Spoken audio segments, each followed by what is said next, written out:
Come on with me now, finding a way to make it through the storm. Cause I'm giving my people love and I'm standing strong. But I'm dealing with this jungle and the rhyme, yeah.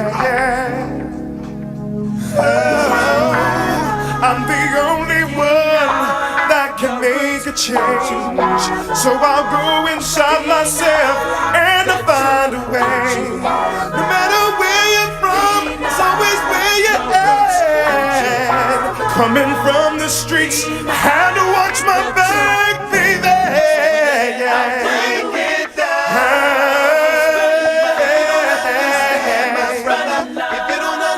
Coming from every direction,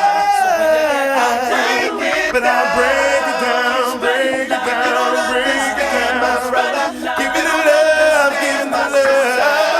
Yeah. When you look in the mirror, do you like what you see? Some are willing to sell the soul for a freaky fantasy, baby. We got the party, baby. Driving fancy cars, living a fancy life. So if you're gonna do it, you better do it right. If you're gonna do it, then you got to do it right. And if you're gonna freak me, sister, you got to do it right. And if you don't understand me, I'll try to break it down. If you don't understand me, I'll try to break it down.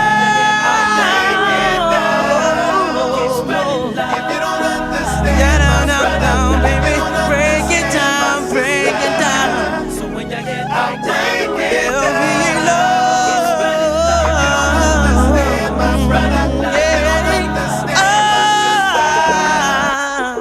Ladies and gentlemen,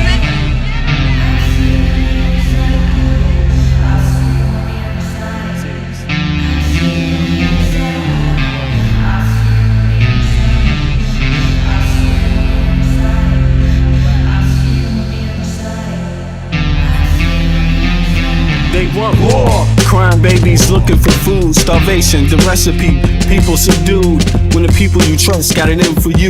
Deceit is the word of the day in every crew. Don't let it go, it's from the days of old. Time is up, but some still do not know. Can I make up my mind? Is it worth the dime? Do I have to take a minute just to make it mine? Life's never fair, but don't listen to the TV. Go out and take a listen to the streets with the people in the slums and the homeless bums with degrees and degrees sitting under a tree. It's not easy in the world for the poor man, the one that brought you to reality. See, they don't want you to know about the black sheep. Leaving 7 roads to the 12 families all around the globe with an ancient code. Is it really asking a lot to say a death old? Cause we sitting on the earth looking back at extinct, and I'm standing on some ground that's about to sink. I ain't scared for a minute, I ain't about to blink, but I documented for the world what I see and think. Feel we on the call and I feel we on the break. All Congress gonna do is waste paper and ink. Vote or die, you voted and you'll die. You can have it both ways, can't say it's a lie. You can march all you want, but they playing you wrong. They only understand war, it's the same old song. They want war,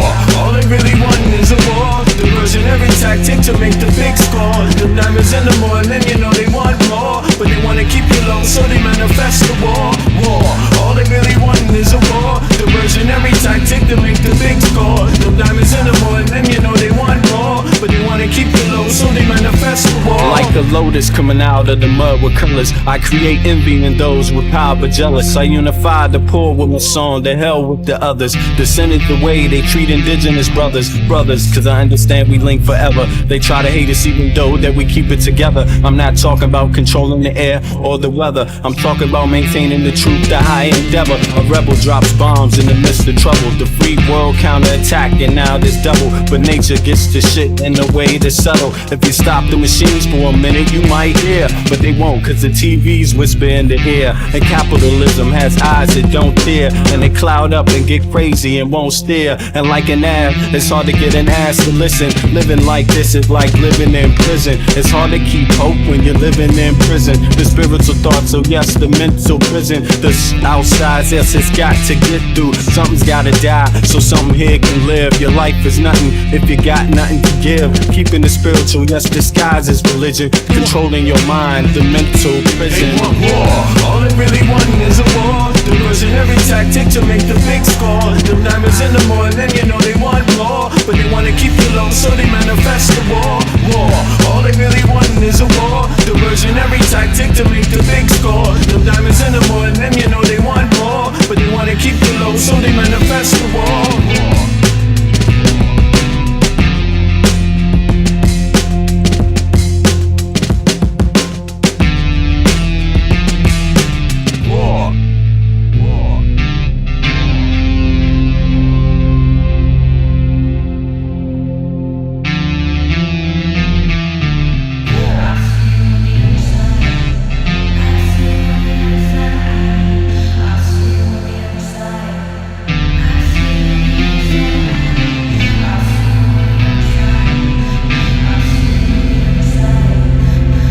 Check.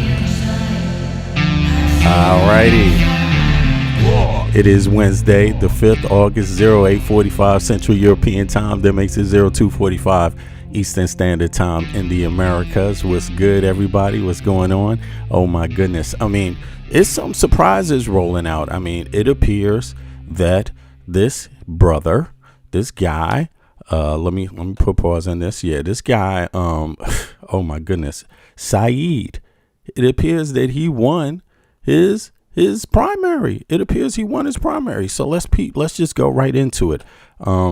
Congrats to the people that supported this man and came out strong for him in the midterms, right? Or in the special election here, right? So it is something that a lot of people said could not be done, didn't think it would happen, and therefore it's noteworthy. It's noteworthy, right? To just let me see what's going on here. It's noteworthy. Here we go. It's noteworthy the fact that he won his primary. We got to celebrate that. All right, y'all. Money out of? Here we go. Money in your? Medicare for? All right, y'all. Look, I wish I could tell you that I was declaring victory right about now. Turns out it takes a long time to count some votes in Michigan. It's a big state. But I will tell you this. I want you just to reflect on what that means. Right now, we are on track to vastly outvote the historical numbers that we should have expected. All right.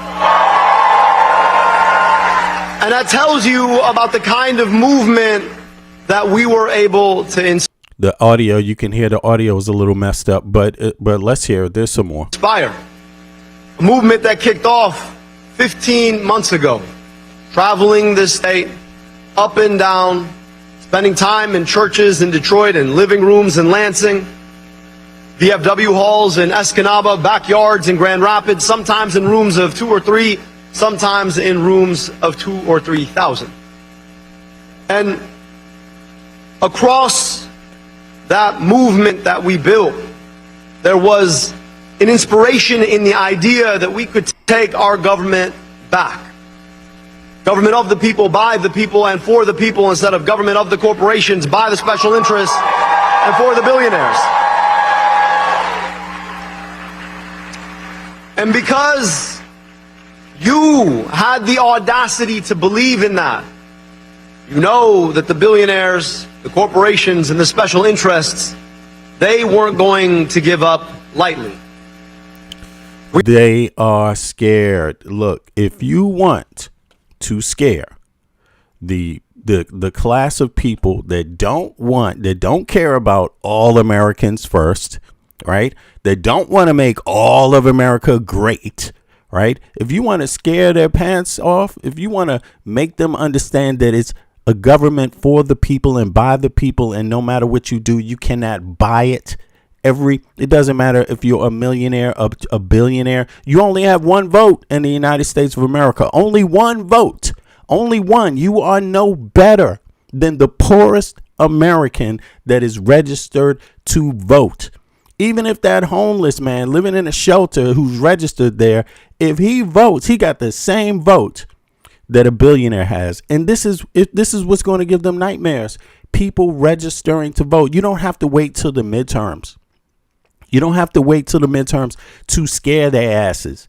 You don't have to wait till the midterms to make them feel it, to stick it to the man. You don't have to. Just start registering to vote, because they are watching how many people register to vote, and they are scared. They are scared. They are scared. They are going to tell you it can't be done. It won't never be done. Forget it. Give up. You don't have equality. You are less than the people that have $1 billion. Their voice goes first and your voice goes last. If you want to scare the pants off of them, just go ahead. Guess what? You got a couple of more months, but don't wait. Because they'll be watching every day. They're like, how many people register to vote? Oh, my God. And they are getting scared because they know they abused. They smacked the American people. They lied. They went out and lied and lied and lied and lied and lied. They're going to try to divide middle class and poor people by race, religion, gender, sexuality, anything, any reason. They're going to try to divide you because they don't want you standing together for the common good of all. Make all Americans great, the poorest and up, starting there from the bottom and up. The bottom and up. They're scared as hell. And this is just the first sign of it. Watch. We all knew they were going to spend their money. We didn't. They don't like him because first they're going to try to tell you, don't listen to him because he's Muslim. He's not your brother. Yeah, but in the middle class world, we're all brothers in the middle class. In the poor, we're all brothers in the poor. When your ass is out there on the street, these people have to take care of each other. They're not thinking what is your, they don't ask that. They're like, I need help. Who's going to help me? That's what they're looking for. And, this man, he definitely worked hard. He went out in the street. He didn't rely on corporate money to buy anything for him. He did it the good old fashioned American way. Get out there and get your hands dirty in the street. That's what he did. And they're scared of that. They're scared of that. Didn't know they were going to spend $70 million of their money. They spent $70 million to try to stop this guy. $70 million. Oh, so guess what? You can just buy elections. They just want to buy elections. That's what they think American people are going to let them do. And American people, if you let them just buy elections, then that means you don't really care about yourself. That's what that means. So pay attention.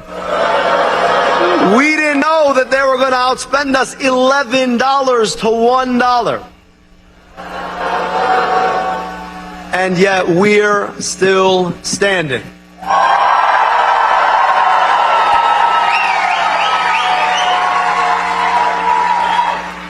They want to tell us that here in Michigan, we're a purple state. That somehow everybody walks around wondering, I wonder where I stand on a left-right spectrum. When really, up and down the state, what you hear is, I wonder how I can afford my rent. Exactly. Does it matter? Does it matter left or right? Does it matter red or blue? Does it matter when you all are getting your asses kicked by a government that doesn't give a shit about any of you? Does it really matter at this point? I wonder how I can afford my groceries. I don't know what'll happen if I get sick because I can't afford my deductible. Eric, I see you, bro. Nevada, I see you. We are not a purple state. We are a state in need of a movement to take our politics back. And despite their spending, despite their lies, told in ad after ad after ad after ad on TV, we're walking into the rest of this evening with a 3-point lead.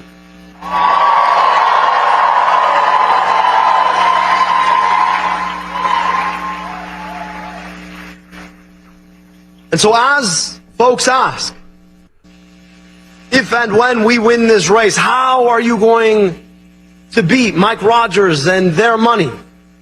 I want you to remind them that if we come through this, when we come through this, inshallah. I know what that means. God willing. that will have taken $70 million on the chin and kept fighting back.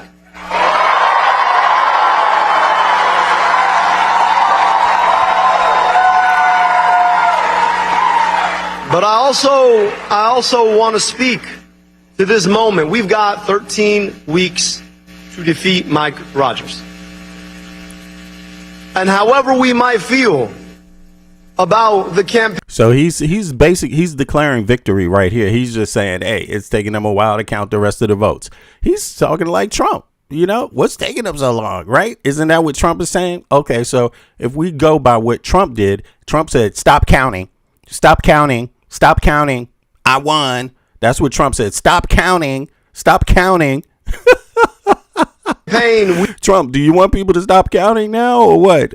Yeah, or do you want them to count the rest of the votes? What's up, Trump? Where do you stand on this, Trump? Where do you stand on this, Trump supporters? Should they stop counting or should they keep counting? We've just come through. I want you to understand that it pales in comparison to the cynicism, in comparison to the corporatism, in comparison to the lies that Mike Rogers and Donald Trump are going to tell.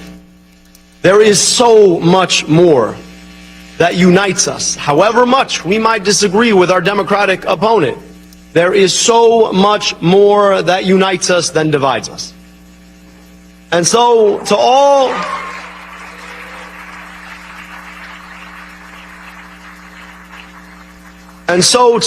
of our supporters here tonight, watching on TV, tomorrow we begin to mend fences. Whatever happens tonight, we have a responsibility to assure that we unite to make sure that Mike Rogers never sees the inside of the U.S. Senate.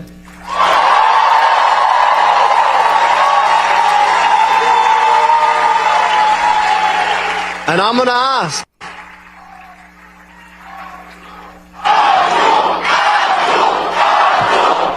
And in that audience, you have people of every background. It's not divided. It's people from every background. The people that felt left behind. That's who voted for him. The people that felt, and they have every right to feel like they have been left behind in the United States of America, that nobody listened to them. They have every right. Smart people. Thank you. Thank you. Thank you. And I'm going to ask all of us, as we think about where we go from here, always magnanimity in victory. So if your instinct is to be like, I told you, no. Let's come together to build a movement that's even bigger, that's even stronger, that's even more powerful, that reaches into the very depths of this state, that reminds us the best of who we are and who we can be. That is the commitment I want all of us to be making as we leave here tonight. You know, what you're seeing right here, actually, let me blow this picture up so you can see. What you saw here is somebody that ran on Americans First. That was his platform, Americans First. And Stevens didn't run on the Americans First platform. Not at all. And that's what you're seeing. That is what you're seeing out of this demographic in this result. And so, Mike, and I know you're listening, Mike, we are coming for you.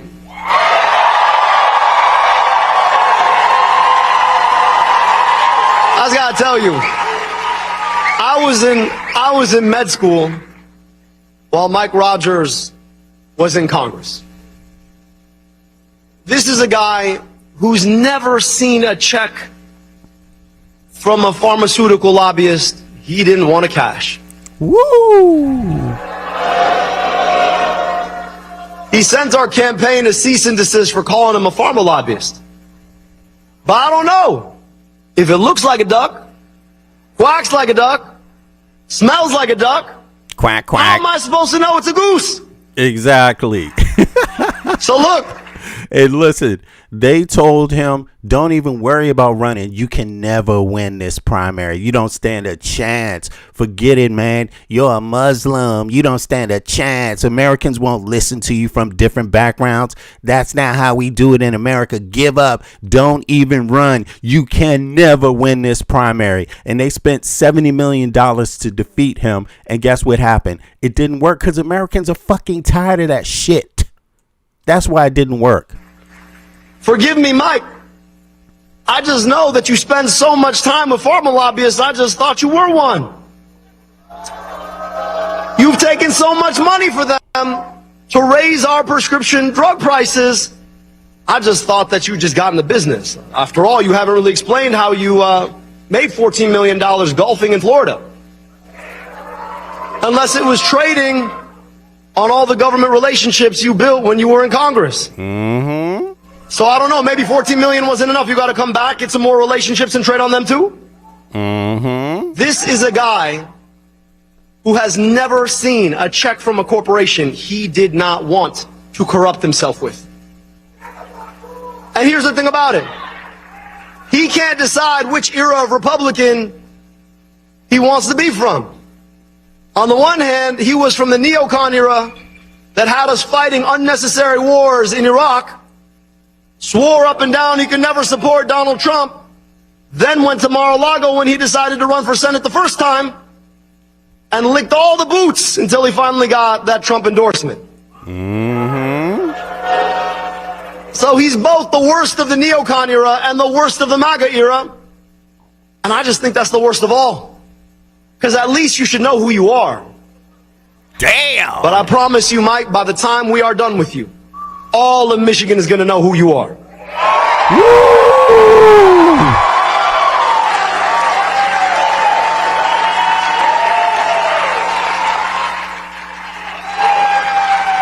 You are a corporate sellout who's not a pharma lobbyist, but really might want to be one someday, who voted to raise our prescription drug prices, who supported wars we don't need to fight, who tried to shut down our bridges, who wants to stand in the way of our unions, who should never see the inside of the U.S. Senate.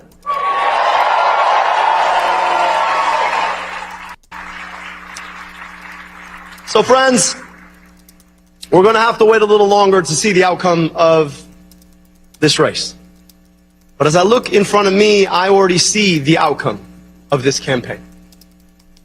A community of people who came together around a set of ideals built on the foundation of what this government was supposed to be in the first place. Government of the people, by the people, and for the people. And as I think about where we sit in the long arc of our history, it's hard not to reflect on the fact that we just commemorated 250 years. And we all know those 250 years weren't perfect. We all know that a lot of that history was built on a set of foundational errors.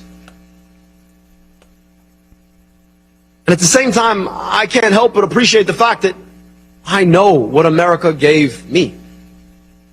America is an incredible place. I used to live the contrapositive of the life I was supposed to live when I spent summers in Egypt. I crossed 15 hours and 10 years difference in life expectancy.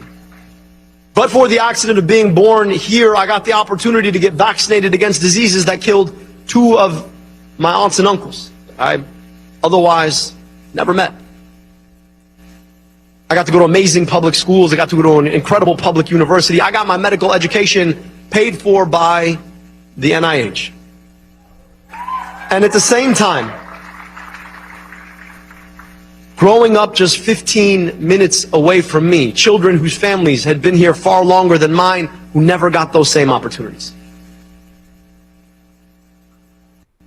America can do glorious things, but to love America isn't just to dress up in some colors and pretend that everything's fine. To love America is to will America to do the hard work of being better. If you love America, you want America to be America for all of her kids.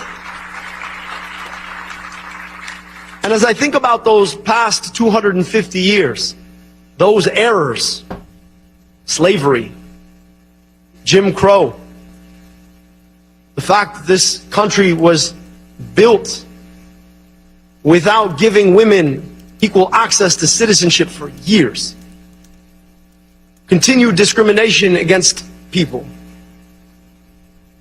The thing our country has always done better than anyone else is that we've been able to look those failures in the eye and correct them. It's not because we ignore our challenges. The greatness of America is the ability to see those challenges and fix them.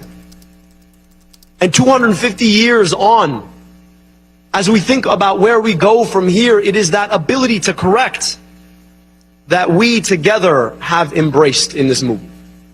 We live in an era of historical inequality, in an era where union participation is near an all-time low, but the number of billionaires has never been higher.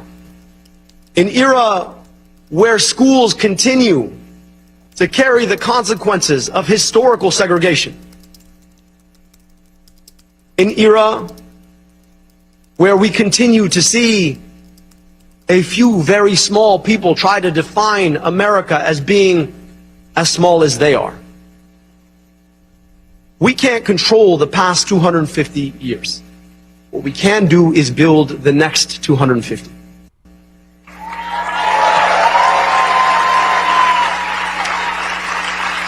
And to do that, it's going to mean movements like this one, of the people, by the people, and for the people, with a distinct purpose of taking on the challenges that we face. Those movements have never been more important than they are right now. I look in front of me and I see all kinds of colors, all kinds of stories coming together around the idea that we can have nice things, we just can't do it alone. That to have them, we're going to need to reach across the divides they tell us we can't breach. Divides of race, of faith, of geography, of sexual orientation, gender identity, to build together what we want to hand off to our kids and our grandkids.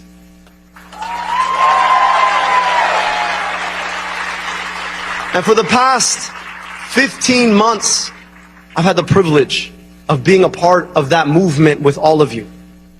And so as we continue forward, for the next 13 weeks, I am asking you to put your shoulder in the work to make sure that we defeat Mike Rogers, we defeat and send a blow to Trumpism, and we do the work of building that next 250 years that all of us deserve, because at some point, whether you know them or you don't, the future will ask you, what did you do in this moment?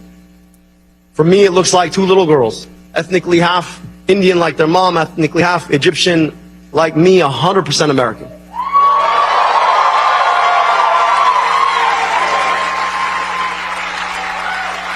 And I want to tell them, when they ask, that I got to work with so many incredible people who believed in the best of America, so that we could hand it off to them and all of their kids and grandkids.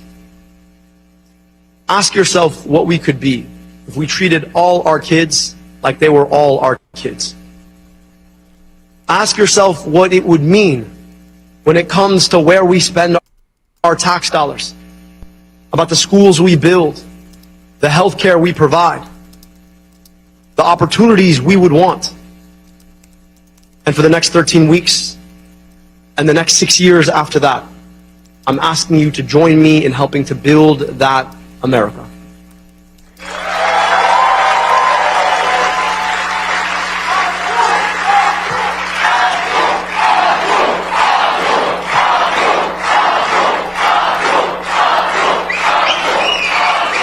So with that, we should know who the victor will be tomorrow. And the work starts anew. And so for one last time for this primary, money out of? Money in your? Medicare for? Let's go win. Much. All right, so I see we got some people in the chat that they want to talk about whether he is a Muslim. They want to talk about his religion because they ran out of arguments. And then they want to talk about, is he American? right? How's he American? So here is the panel link. I want each of you, anyone in the chat who thinks that matters, to hop up on the chat and prove your ethnicity, prove your religion, prove you're an American. All three. Prove your nationality, prove your ethnicity, and prove your religion. Since you're talking about his religion, you're talking about, is he American? Are you American? What's your religion? How do I know you're not a jihadist? How do I know you're not Russian? How do I know you're not just somebody hiding under a bridge somewhere, paid 2 pennies to come out on the internet? Hop up on the net. So there's the link, everybody. You can come up and prove your nationality. You can prove your religion. You can come up and talk, right? Why should I believe you? Why should I believe you? I'm looking at him. He's running. He's running because he's an American. There it is. Okay? There it is. Do you have to be an American citizen to run for Senate? Yes. He's not running for the Supreme Court. He's not a Supreme Court nominee. You don't have to be American to be a Supreme Court nominee. Look how old he is. I think he's 41 years old. To be a Supreme Court nominee, right? To be a Supreme Court justice, you only need to be born yesterday. You could be 2 days old and be the fucking nominee. You could be a Supreme Court justice. You don't need to be a citizen. Nothing. So hop up. I'm waiting to see who hops up on the panel. Obviously, it's a bunch of chicken shits that really don't mean anything they're saying. They just want to spread division. Wow. So you're actually watching his speech. He's saying, hey, fuck that. I won this election. It's over. They were just waiting for the rest of the votes to be counted. And Trump, guess what Trump said last time he ran? Stop counting the votes. Stop fucking counting. Stop counting the votes. That's when he lost, actually. Stop counting. Stop counting the votes. Please stop counting the votes. Do you want the votes to continue to be counted? Or do you want them to stop right now? Because if they stop right now, he's the winner. Okay, that's how it turns out. If they stop right now, he is the winner. So put a 1 in the chat if they should stop counting the votes right now. Put a 2 in the chat if they should continue to count the votes. All right.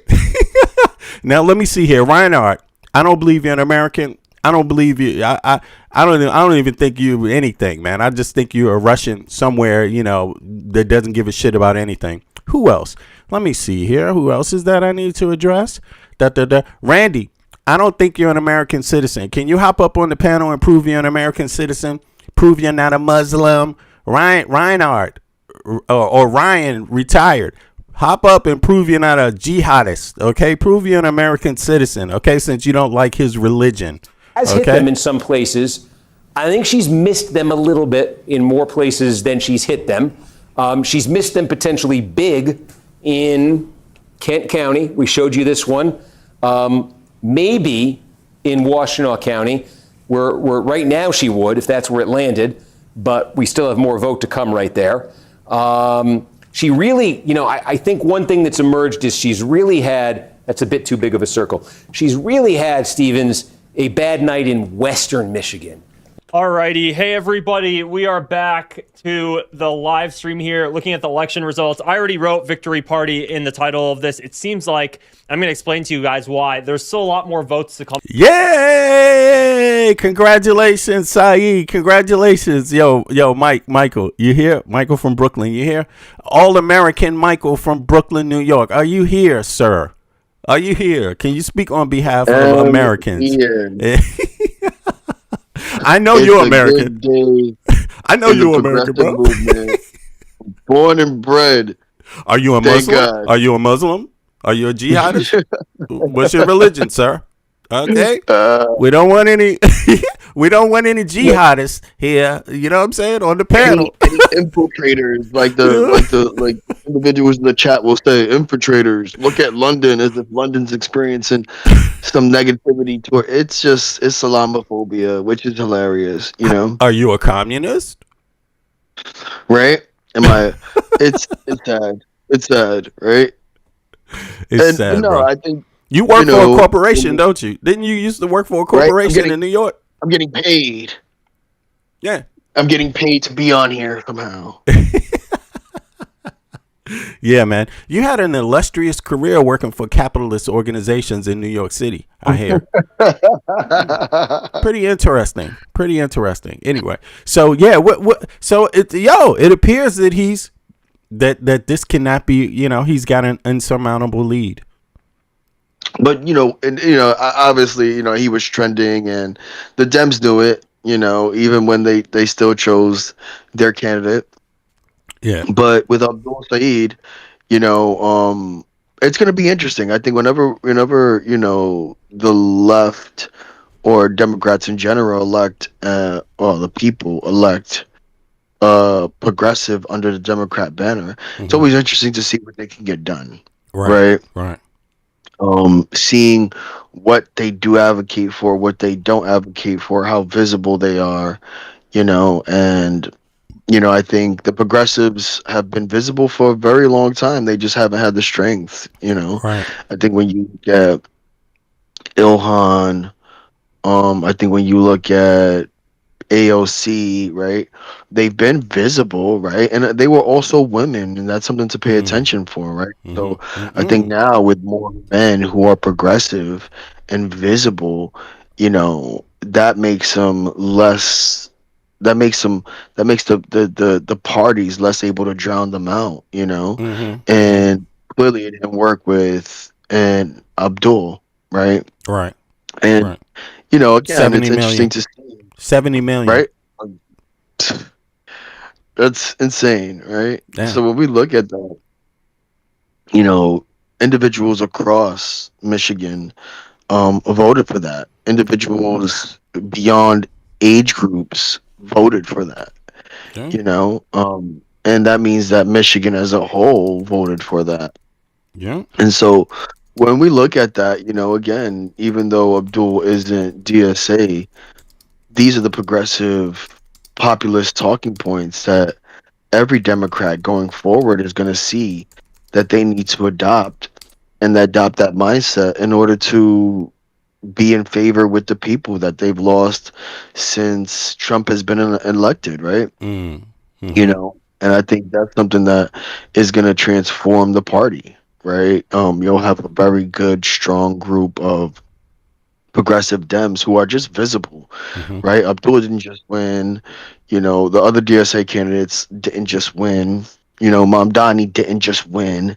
They overwhelmingly won. And that's something that, the party can't ignore. They cannot ignore, because if you can barely win, if you can barely win against, in the primary against someone of your own party, how effective do you think you're going to be, especially in red states or swing states, against a strong Republican candidate? You're not, right? And that's the reason why we're going to start seeing the Democratic Party switch over to properly funding some of these, progressive Dems and DSA candidates campaigns a whole lot more, right? They're going to fund it a whole lot more, because they understand that this is what it's going to take to win the House and Senate, and this is the people speaking. And I'm sure that, obviously when these candidates move forward and end up, running against their Republican counterpart and winning as well. I mean, even now, when a person like Abdul wins, right? I'm sure the rhetoric is going to be, the elections are rigged, and this is why mail-in ballot, and this is why, right? And illegal immigrants are voting, and the same rhetoric that continues, but somehow Trump still won both elections, and the illegals decided not to vote. They sat this one out, right? The mail-in ballots that were in favor of Trump somehow, they weren't rigged, right? So when we look at that, oh, go ahead. Yeah, no, I'm just looking at some data here, and it's pretty interesting data. Now, the first thing is that the Democrats backed his opponent, right? Chuck Schumer backed his opponent, right? Now, but hold on, there was also a gubernatorial race happening in Michigan too, at the same time. Is that right? Or? Yes, if I'm not mistaken. Okay. But I know they had the midterms in general. Okay. And so when we look at Francesca Hahn, when we look at Abdul, when we look at a lot of individuals, it goes to show that the populace now has swayed from that MAGA rhetoric, that MAGA conservative populist talking point to, a true working class democratic talking point, right? Yeah. And I think it's very This is reminiscent of odd, when. bro. This is. I'm sorry, but Go ahead. because Go ahead. Go I'm ahead. looking at the data here that I called back. Now the demographic of voters, right? This is wild, bro. This is wild because look, black. This is ironic because look, a certain percentage of black voters voted with MAGA before, right? And Yep. they were all about what anti. They were like no more foreign wars, right? Yep. They were like right. Anti-immigration. They were like I'm not voting for Democrat and all of this stuff, right? But actually, when the data that came back, look, it says who voted for whom. Let me pull this up. And so people can see what I'm reading from, and they can see the references, right? The reference points here. Okay, okay, I see. I didn't prepare that right. So here, boom. Let me just pull this up. Is it right here? Election, right? Here we go. Is it this one? Right, here we go. Check this out. For those of you. Okay. Key Democratic okay, who voted for whom demographic breakdown. High profile Senate race between El Said and Stevens, right? Stevens is the center Democrat, quote unquote, right? Backed by Schumer. Highlighted the sharpest demographic divisions within the Michigan Democrat coalition. Age and generation, sharpest divide. Voters under 50 swayed heavily for El Said. Younger Democrats broke overwhelmingly for Abdul El Said, winning voters under 50 by over 40 percentage points. Over 40 percentage points. That's damn near everybody. What's left? If you're over 40 percentage points, what's left, right? Now, high turnout in university hubs, right, is Ann Arbor University, Michigan, right? These are educated young people. Look, East Lansing, Michigan State, Kalamazoo served as major engines for the victory, right? Voters 60 and older swayed for Haley Stevens. Older, high propensity primary voters backed by Haley Stevens winning 60 plus. So by double digits, right? So she got 60 and older by double digits in Michigan. They favored her moderate platform, legislative record in Congress, and endorsements from establishment figures like Governor Gretchen Whitmer and Senator Elisa Slotkin, right? That's interesting enough, right? Now, look, race and ethnicity. This is interesting. A critical pillar of the Michigan Democratic base, particularly in Detroit and Flint. Polling and return data showed Haley Stevens capturing a majority of black voters, aided by deep establishment organizational ties and backing from local leaders. Now, this is interesting right here. This is interesting. So that means this demographic, which I'm pretty sure they need to poll this demographic. So is this demographic pro-Israel? Is this demographic pro-fund Israel with American tax dollars? Like, are they? I think they're more anti-Islamic than they are. They fell for pro. They fell for the anti-Islamic stuff, right? They got splintered off because that's what I was thinking. Like, you hear actually before this election, right? You heard the kind of like this anti-Islamic thing, right? But at the same time, you also heard this stop funding foreign wars thing. But now it seems like they dropped the funding of foreign wars thing and just went to this. Now, check this out. Arab Americans and Muslim voters. Michigan is home to the largest concentration of Arab American population in the U.S., centered in Wayne County, Dearborn, and Sterling Heights, right? But this was in the election, a lot of them voted for Trump, right? Like half voted for Trump. And, I mean, but now it seems like they're swinging back. I believe so in any case, but the demographic voted near unanimously for Abdul El Said, driven by his local roots and former Detroit health official and foreign policy stances regarding U.S. aid to the Middle East. So this is funny. So they don't want U.S. aid to the Middle East. That was a primary factor. That's also the Palestinian issue is a primary factor. But you see black voters just saying they want to continue to spend their tax dollars there. Folks in Michigan want to spend their tax dollars there. Interesting, because Trump, he's like, you can't have it. You know, you can't have both. But in any case, look, geographical and education, urban and academic centers, Wayne, what is this? Washington, Ingram, high concentration of progressive activist college students and diverse urban population delivering strong for El Said. Suburban communities, Oakland, Macomb counties, suburban college education moderates turn out to strongly for Haley. Okay. Statewide consensus gubernatorial race, unlike the split Senate race, Jocelyn Benson dominated virtually every demographic group. That's interesting. So when it came to the gubernatorial race, every demographic leaned her way. Muslims, blacks, and anybody else. That's crazy. That's interesting. But go ahead, bro. I just thought this is showing some new trends.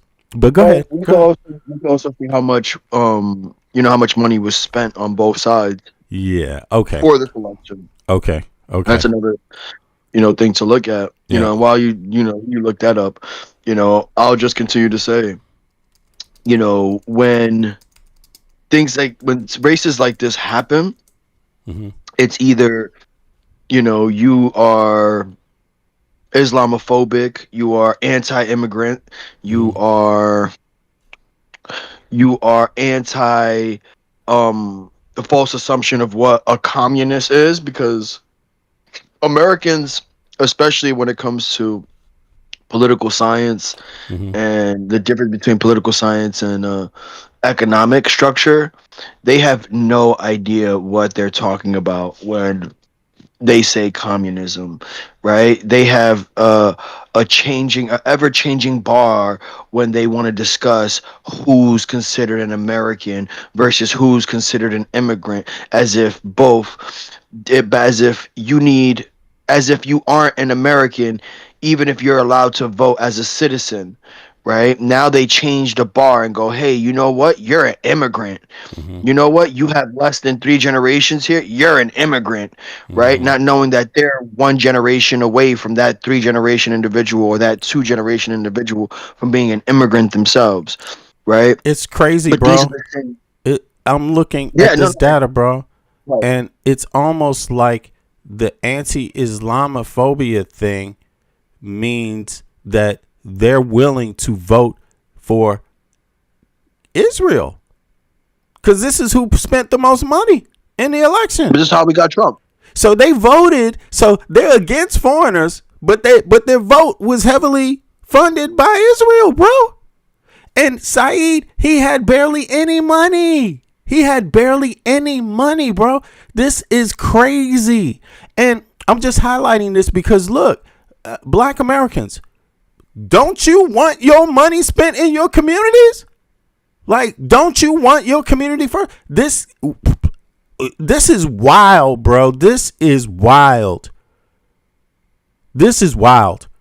I really look at this. 4.6 million. That's how much he spent. Stevens got 30 million from AIPAC, 17 million from other AIPAC. Basically, this is what super PACs.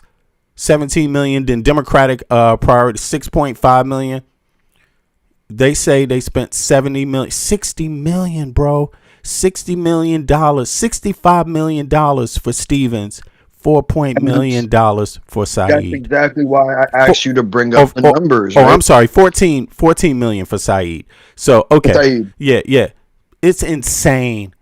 It is insane, it's not surprising to me, right? I knew the numbers, right? But when you look at it, you get to see that this is what I mean when I say that the tactics and the money spent on elections no longer work. It no longer works.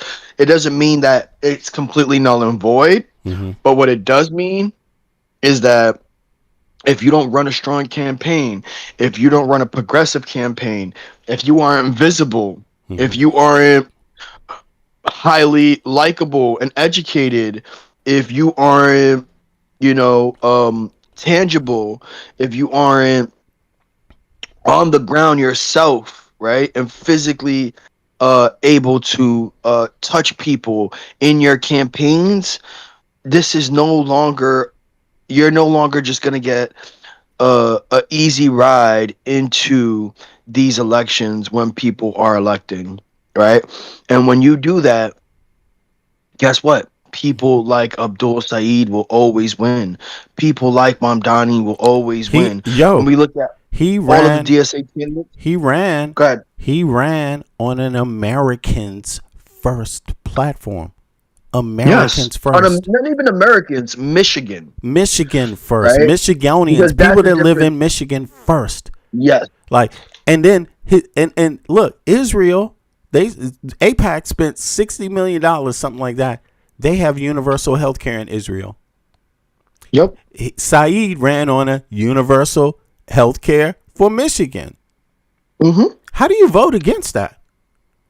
How do you vote against that? Again, Islamophobia does it. It makes you. Exactly. Bigotry makes you. Hatred of other people makes you do that. Yeah. Color, religion, gender, sexuality, all that other shit makes you vote against your own best interest. That's insane, bro. This is the best example of that. It's almost like everything he said was for them, for people in Michigan.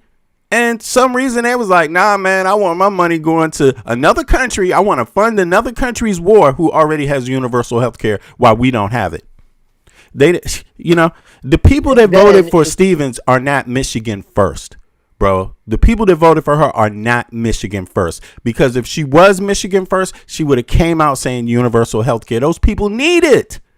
These are blue collar workers in Michigan, bro. Yep. Remember when we cover, and it's interesting, I would look up also, where does Detroit lie, either on the west or the east side of Michigan, right? Because Abdul Saeed overwhelmingly won the west side of Michigan.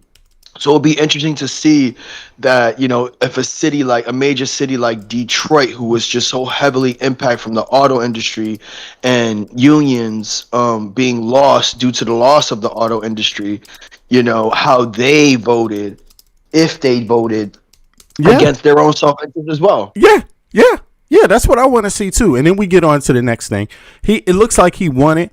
There's only some votes left to be counted, but the votes that are left are not many. So, and again, Trump said at this time in 2020, he said, 2020, November, he said, stop counting the votes. Stop counting the votes. Stop counting the votes. So should they stop counting the votes here? What's funny is that sounds very communist of him. Yes. For him to have that rhetoric, right? That doesn't sound very American and democratic. No. And again, you'll have individuals who, once they hear his name, once they understand that he's Muslim, he lost regardless of whatever he was running on. It didn't matter if this man said, I'm giving out free money. Yeah. Right? It didn't matter what he said. No. They already made up I'd their rather minds, be poor. I'd rather be poor than vote for a Muslim. Yes. I'd rather lose my home. I'd rather have no health care. Yep, I'd rather lose my home, lose my health care, right? Oh my God! Don't you know you can vote again? Don't you know you can vote again? It's coming up again, and another election is coming. You can vote them out later. But goddamn. No, and that's where it's gonna be interesting to see, who actually takes the seat. Look at this, bro. Sorry, your Go answer: ahead. Metro Detroit primary, Wayne County. While Assad-dominated Dearborn, Stevens built a commanding lead in Detroit proper and surrounding communities, winning strong support among Detroit's established black voting base and voters aligned with gubernatorial Gretchen Whitmer. So, that's very interesting. That is very. Now let me see. Go ahead. No, Continue. and when we look at the similarities of a lot of how these progressive elections have been won or nominees have been elected, because obviously they're not in position yet. Mhm. The key thing, the very key thing, you want to know what that key thing is? What is it? Young Yeah, yeah, voters yeah, yeah. The young voters, 50 under, galvanizing the youth. yeah, 50 and under came out for him heavily. 50 and under. Yes, Yeah, right. yeah, yeah. It is They're more knowledgeable, bro. They're more sharp. I won't say they there don't. you I'm go. not going to say others don't have They're knowledge, but overwhelmingly more. yeah, yeah. They're overwhelmingly, especially in certain states, New York included, tend to be more college educated, more diverse, right? And more active when it comes to politically, Hmm. right? The same thing is could be said and should be said about New York itself, right? I think, Bro. the older generations unfortunately relied heavily on, it was easier for them to be able to forego college, where college is a melting pot. And there's a reason why also this administration is so heavy on changing, the board of education and the type of loans that are allowed to be given out, because they want to hinder that, Hmm. right? Because Hmm. people say that colleges are liberal think tanks and this is what makes a Democrat, because they end up going to college. No, they ended up in a place of education that Yeah. allowed for them to experience life around a diverse group of Li- individuals yeah, at a yeah. higher education level. Liberal means you can count. That's what the fuck liberal means. Look at this Yeah. shit. You can count, goddamn it. Your opinions and your biases aren't going to outweigh your ability to do the math. Look at this shit. Look, they spent. This is why. Look, APAC historical record. They spent more money than they've ever spent in an election in that state. Historic record, the largest single race investment in APAC's political history, and she lost. Look, why they backed her. APAC favored Stevens due to her moderate record, her defense of U.S. military assistance to Israel, and her position as a traditional pro-Israel Democrat. So this is what you voted for, but it didn't prevail. I'm happy to see it didn't prevail. You shouldn't be able to buy elections just by having, buying commercial time and commercial space. No, that's already corrupted right there. But that's another issue the U.S. has to deal with voters. Don't you know every other country limits that kind of fucking PAC money? They're limiting that. They don't want But people remember, buying. They don't want foreigners buying fucking elections in any other country. In the U.S., they just allow it. You know.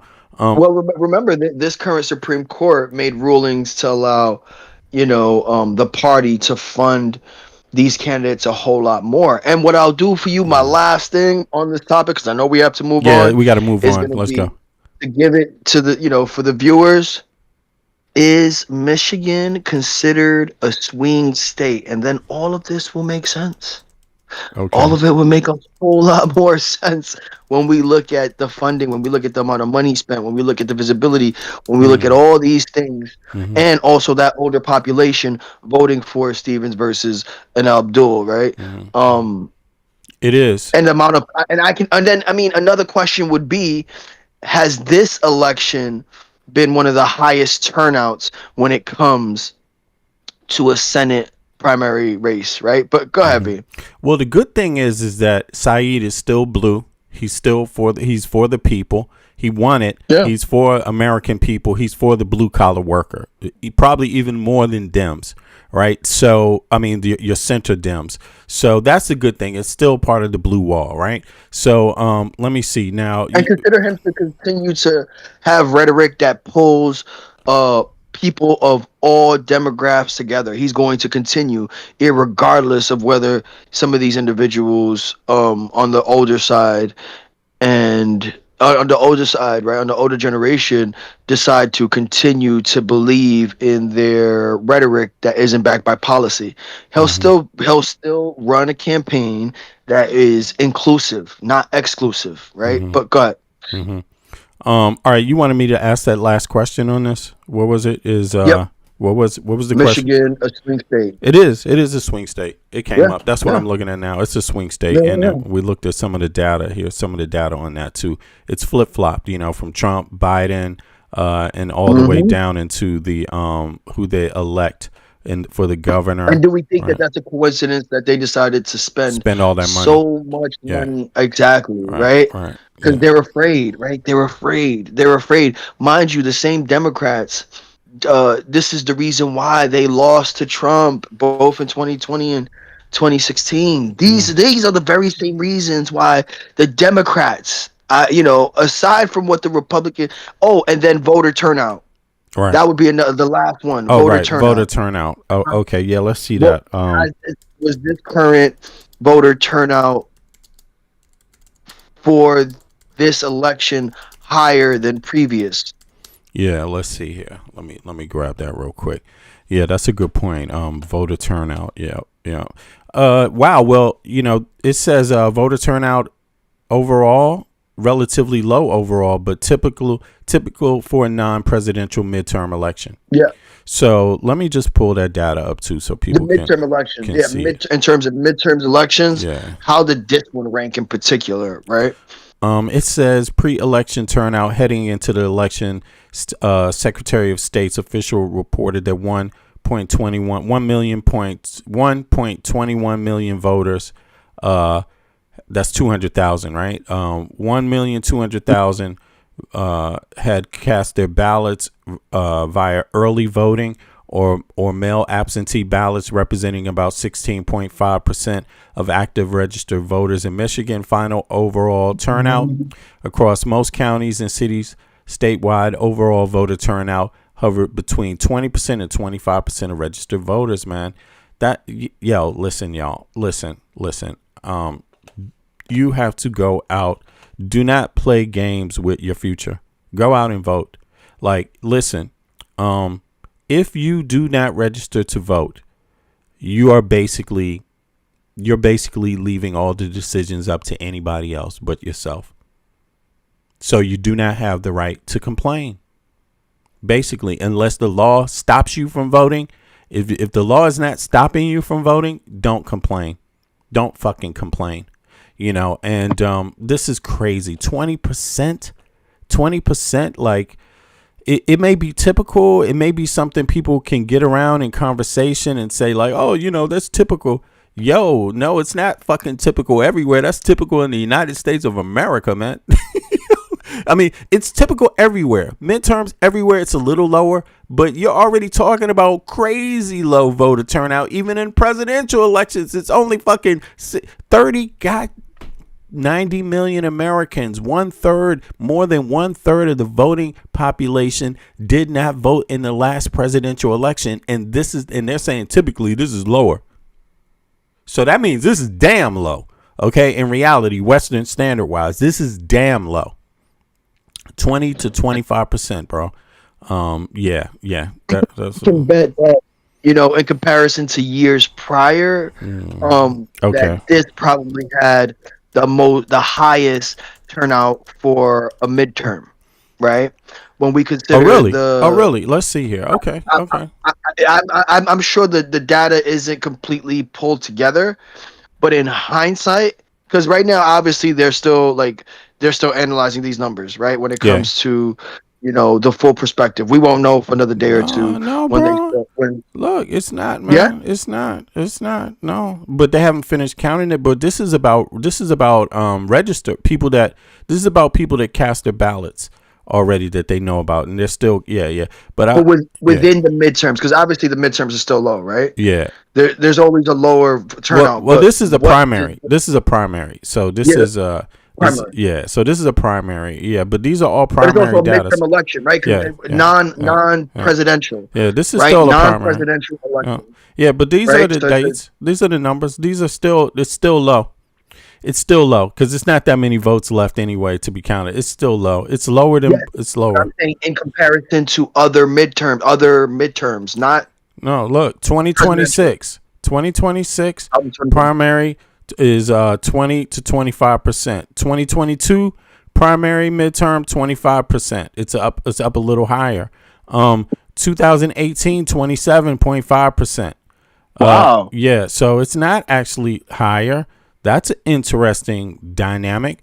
That is very interesting. That is. Did they, and I know people are going to speculate, why is that? Is it because, is it because a lot of Trump voters vote illegally and vote twice the last time? And so now, since they're checking the polls, they weren't able to do that? Is it because Trump people usually cheated? That means my second assumption would be the mail-in ballots were a lot more this year in comparison to the last year. It's possible. I'm not too sure, right? Yeah. But the data's because still coming in. that's usually how progressives and younger individuals tend to vote, right? Yeah. They tend to vote more through mail-in ballot, and that's also why Trump has decided to attack mail-in ballots in particular. Yeah. So it's interesting to see that, this election isn't an outlier when it comes to the percentages in registered voters. Right. But that just goes to show that he galvanized more of the younger demographic, 40 and under, really made it their duty to go vote for him. Yeah. Right. Yeah, they did. And kudos to them. In mass. Because you will be paying the bills. You're paying the bills. Your kids will pay the bills. Just keep in mind, you had a government right now and you have a Supreme Court. If you do not have strong congressional members, strong Senate members, both, that are willing to impeach Supreme Court justices for corruption, right? For other things, like they stopped the student debt relief. They stopped that. If you don't have strong congressional members, strong senators that want you to have health care, affordable health care, you ain't going to get none of that shit. But you got to have real strong strong congressional members and senators that want to clean house. Otherwise, you're going nowhere fast. Because the status quo has to be broken. The status quo is broken already. Yeah. So I mean, I just think there's a lot. I have to say my first thoughts about this is that there's still too many uninformed Americans, man, and people voting that just don't understand. No, you decide how things go. You do through your vote. And if you're wondering why shit is the way it is, it's because too many Americans are not voting. Too many. And don't tell me these are the rich people that aren't voting. No, because it ain't that many rich people. These are poor middle class people that's not voting, bro. Yeah. All right. And if they are, they're voting for establishment Dems, right? Yeah. They're It's not voting crazy. Yeah. It's wild, man. All right. So let's go to the next one. This is Midas Touch here. I want to see real quick what they said about this election, and then we get to some other news here real quick. I'm sure they're going to have some detailed coverage here. So let's see here. Big up to Ben Marsalis and the entire Midas Touch crew. Is it rocking or what? Is my internet slow today? It must be. Hold on, let me see. Did they do something to this? They might have taken this off. Did they take this off? Let me try it one more time. Let's see here. Here we go. It's just taking a minute. Yeah, maybe the internet is slow today. All right. Sorry about that, y'all. Here we go.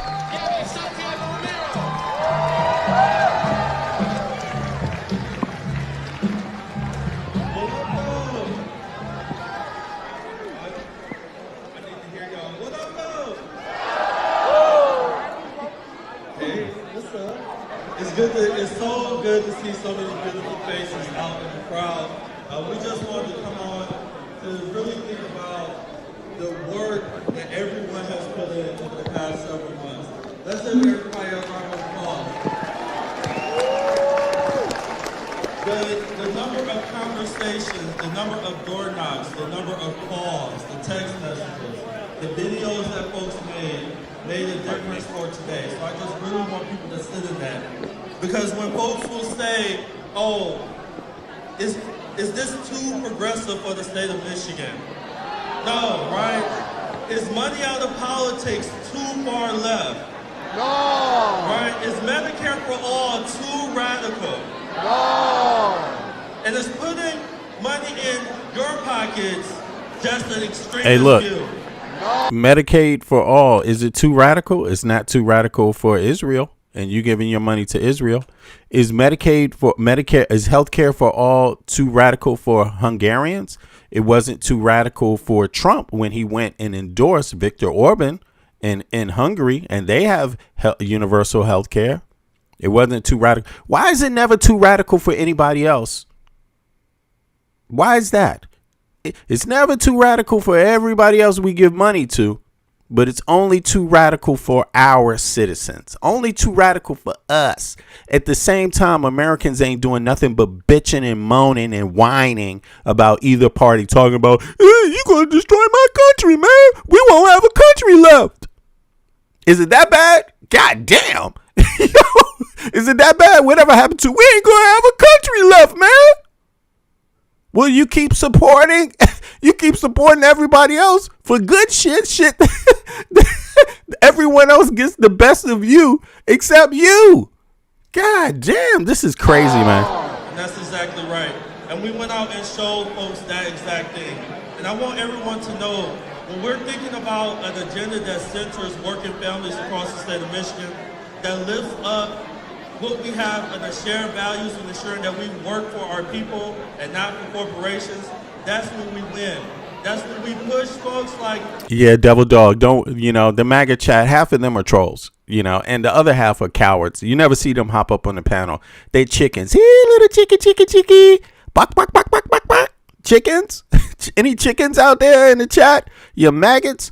Listen, they are chickens because half of them are not even Americans. You got to understand that. So, but I appreciate it. I appreciate the super chat, Devil Dog. Let me see. Let me read it. MAGA chat, what is your line in the sand with Donald J. Trump? She's asking that question. If you understand, please respond. They probably don't. Do they speak English? Do they? Or is this just copy paste they doing and shit in the chat? I see nothing but destruction to our Constitution this term. Yeah. I've seen more destruction of American people than I've seen it really ever, to be honest. In my lifetime, I'm talking about and I'm talking about a wide variety of American people too. Yeah. Our goal to become our next U.S. Senator for the state of Michigan, right? That's when we say up and down the ballot that we need folks that cater to people and not sell us out to corporations. So I just wanted to come on this stage and say thank you all so much for all the work that's gone on. We will have more work to do, right? We have more work to do, more people to reach. But I just want to say thank you. We're going to enjoy tonight, and we're going to get right back to work. Thank you all. Wow. And the good thing about them is they count. They know how many registered voters they are. They know how many early voters voted. They know the demographic because they did the hard work. So that's why they're declaring victory right now. You know what I mean? And according to the math, it is what it is. The opponent would almost have to get every vote left, basically, to win. So And I just want to bring up my comrade, my colleague, the amazing Council Member Santiago Romero. Thank you, Member McCampbell. Good evening, everyone. Good evening, everyone. How are you feeling? You feeling excited? I'm feeling super excited, y'all. The conversations that I've been having recently have been with people who are sick and tired of the same old. We are sick and tired of people in office who are not serving us. We want to elect people that we can hold accountable, who will answer the phone when we call them, and who will make sure that we have a government that serves people first. I'm so incredibly excited because for me, this isn't just about Abdul. It's not about just winning this seat and making sure that we have people at the federal government that are unapologetically against ICE, who are going to make sure that we invest in Medicare for all, and who are going to make sure that we are investing in our communities. Y'all, we've got to be ready for the next fight to elect the next progressive elected official from every single level of government. And this is just the beginning, y'all. So thank you so much for your work. I hope you're ready for the next win. Congratulations on tonight, y'all. I think it's going to be a good night.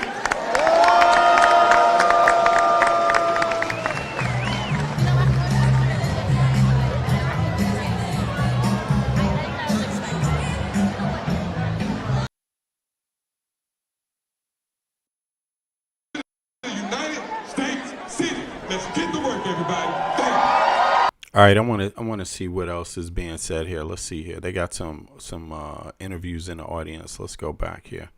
All right, here we go. Of the Progressive Change Campaign Committee, aka boldprogressives.org. All right, so I'm a supporter of Abdul for about a year now. Okay, so you just directly connected the dots that I was going to ask you to connect. So, why? What did you see in Abdul that made you and your group want to get behind him? Okay. The short answer is that he is a shake-up-the-system economic fighter, the exact kind of person that we think should be a model for the Democratic Party. And when he wins this election in November, it will just be a game changer for the whole conception of electability. To give you the longer version, we were thinking about what will it actually take to save this country. And I was thinking about it, it's like, we're going to need a president who aggressively uses power, who delivers for people right away, who's like, Chuck Schumer, retire, Hakeem, get in line, this is my party now, I'm not dealing with a Joe Manchin, I'm going to be aggressive and stitch together our democracy and deliver economically. How would a scared electability audience ever nominate someone like that?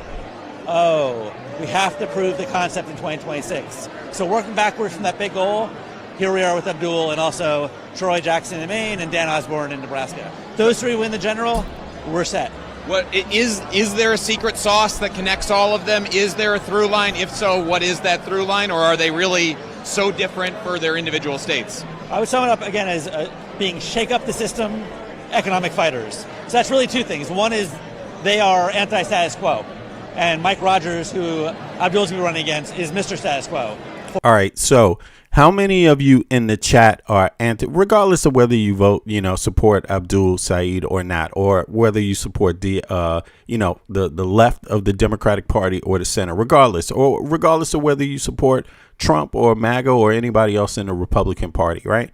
Are you anti-status quo? Are you happy with the status quo? Right. So if you're anti-status quo, put a 1 in the chat. If you're happy with the status quo, put a 2 in the chat. All right. I'm anti-status quo. I don't think it's working, and I don't think it's worked for a long time for American citizens, really, not in the way it should work, not in the way that, that in other Western countries, it's usually the people first, and everybody else second. In the United States, it's usually the people last. The wealthy first, and it's usually the wealthy first, everybody else, and then the people last. That's how I see it anyway, and we can have a conversation about that. Feel free to hop up on the chat also. I really would like to hear some of the MAGA voices. Anybody can hop up on the panel, but I would like to hear some of the people that are against him. Like, come up and state your points. Make it clear. Stand on business. Yesterday, I called somebody a troll in the chat, and they just hopped up, and you heard them. They said, I hopped up because I'm a man. Nobody's going to call me a troll and then say, hop up if you're really American. And he hopped right up, and he's from Pennsylvania, except he's from a blue collar family, blue collar state from Pennsylvania. And he turns out to be unhappy with the status quo. So that was great. So I want to see some MAGA people like that. Stand on business. Troll, stand on business. Prove you're an American. Troll. Where are you? Hey, mention the trolls in the chat. Just tag them so I can see and type troll next to their name. I want to see who they are. In any case, let's hear a little bit more of this. And then I'm going to go over to Fox News because they had a panel. They're nervous. I want to see what the people that are, Fox News people, see what they have to say. I'm talking about their panel of regular, quote unquote, supposed to be American people, right? We will find out, or average American people. Let's see what that sounds like too. But let's hear a little more of this first. Endorsed by a corrupt president, just looks the parts and sounds the part. Adam, I've heard that there are a lot of electability concerns with Abdul. Is that incorrect? I've been told by some very Reverend Funky, can you put a 1 or a 2 in the chat? That's what we need from people. The chat is open. It's open to everybody, right? I could put it in subscriber mode, and then then everybody would have to subscribe. But I think it's just people that subscribe are just cool people because they're allowed in the chat. You see what I mean? You don't have to agree, but you should think that's a cool thing. So subscribe. But listen, come in, give us your opinions. We need these 1 or 2 so we can qualify the rest of your statements so we really know what you mean. So if you are anti-status quo, put a 1 in the chat. If you're happy with the status quo in the United States of America, put a 2 in the chat. Let's hear it. Let's hear your voices.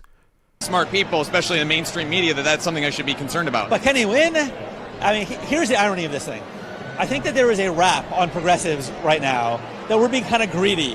That, we think it might be a good election year, and therefore we're willing to risk losing a seat by having... No, Reverend, that's not a choice. 1 and 2 is not a choice. So, sorry. Put a 1 if you're if you're anti-status quo, if you're not happy with the status quo, and put a 2 if you are. There you go. Awesome, very simple. Progressive or candidate out there.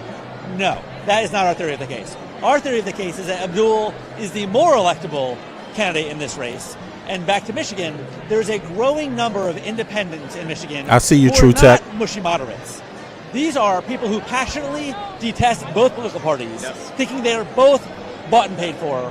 Who better to nominate than a shake-up-the-system economic populist? Someone who just defeated $60 million in APAC, crypto, big pharma, big insurance, big energy money. That's the exact kind of person to appeal to these people. Okay, Reverend, so I see you. To be electable, all he has to do is keep doing what he's doing and make sure that he doesn't get parodied by people on issues that he's not even campaigning on. If he stays the course and they hear the message, he wins. Is there any state in the country where you feel like that recipe for success does not work?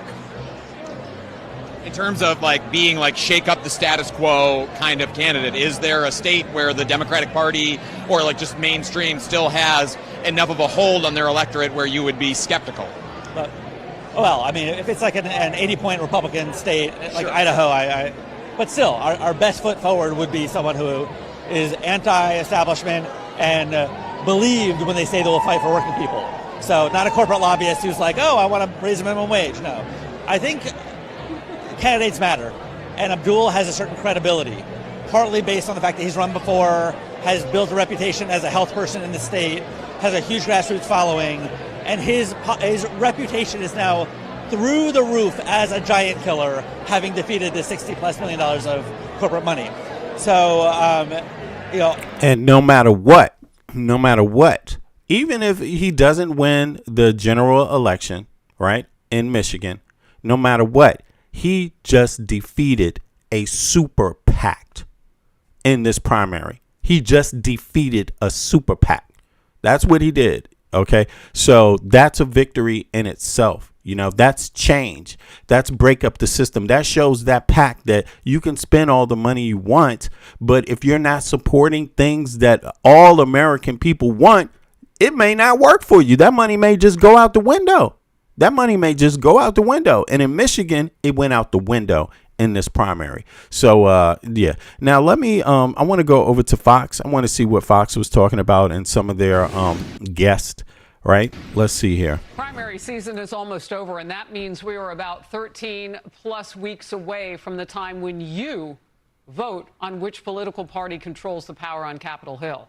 And as we do it here on the Faulkner Focus, voters' voices matter most. Historically, the party which holds the presidency loses ground. That's seats in the House and Senate. And a recent Fox poll on the generic ballot shows Democrats hold a slight edge, 1 point outside the margin of error. And when it comes to those... Anyway, this is Fox polls. Who did this poll? Let me see. Who did they... This is a P... Is this... What poll is this? Did they say a extreme... Okay, well, in any case, yeah, this is a Fox News poll. So keep that in mind. That's their own poll. This is so funny. But in any case, so no wonder. That's 1 point. 1 point. So this tells me they're really scared and they really want people to go out and vote. And they don't want to give you the gloom news like it's really bad. So something must be wrong with you. They're like, no, there's a chance. Just come out and vote. More people. It's not that bad. Not too many Americans aren't unhappy right now. It's not that case. Highly motivated so funny. In the midterm elections to vote. It's a virtual tie between Republicans and Democrats. Now look at that. That is remarkable. Way above 80% for both. People are ready to vote. A separate national poll shows the economy as the top issue on voters' minds as November fast approaches. The economy by a wide margin, in fact. Is the economy the number one thing on voters' minds? Is it? I'm just curious. I mean, I wouldn't blame you. But then again, that would go against a lot of the MAGA trolls that I see. Because a lot of the MAGA trolls in my chat, they be like, man, I'm doing better than ever under Trump. My pockets are filling up like fucking a gold mine. It's like money's growing on trees with Trump. But now Fox is like, not really. No. There's no evidence of that, MAGA trolls. Not at all. A huge rift in the Democrat Party, particularly the rise of socialism. Woo! The dirty word. The rise of socialism. The rise of socialism. So was Make America Great Again? Was that socialist? Listen, what was that tax break that the most wealthiest people got in the country? Was that socialism? What are they asking the U.S. government right now to do with what is this goddamn Elon Musk, this rocket ship shit that they've aren't they just giving them more money? I mean, who's paying for this? The American people. What about socialism? When Trump went and he sued when he tried to sue the IRS, right? And he's saying he wants the IRS to never check his taxes again. Nobody involved with his family. Nobody involved with any businesses he's involved. What is that? What's that? Is that capitalism? Is that how capitalism works? What is it? Just curious. And radical left candidates running and winning in primaries. Radical. Ooh. The boogeyman. The boogeyman's coming to get you. We're going to come and do what? Ask people to vote for themselves, vote for their communities first, to vote not for foreign wars, but to vote for a living opportunity in the United States of America, to vote for an opportunity to just fucking live fairly. That's bad, huh? You can't do that in capitalism, can you? No. That doesn't exist in capitalism. No. Affordable health care doesn't exist in capitalism. Only inflation. Woo! And if you want to tax the 1%, boo! If it wasn't for the 1%, you wouldn't be shit, middle class and poor. You wouldn't be nothing. All across the country. A new poll shows a majority of Democrats say they see socialism favorably, as well as the major organization backing socialist candidates, the DSA. Look, this guy's not even a socialist. Abdul is not even a socialist. He's not even a member of DSA.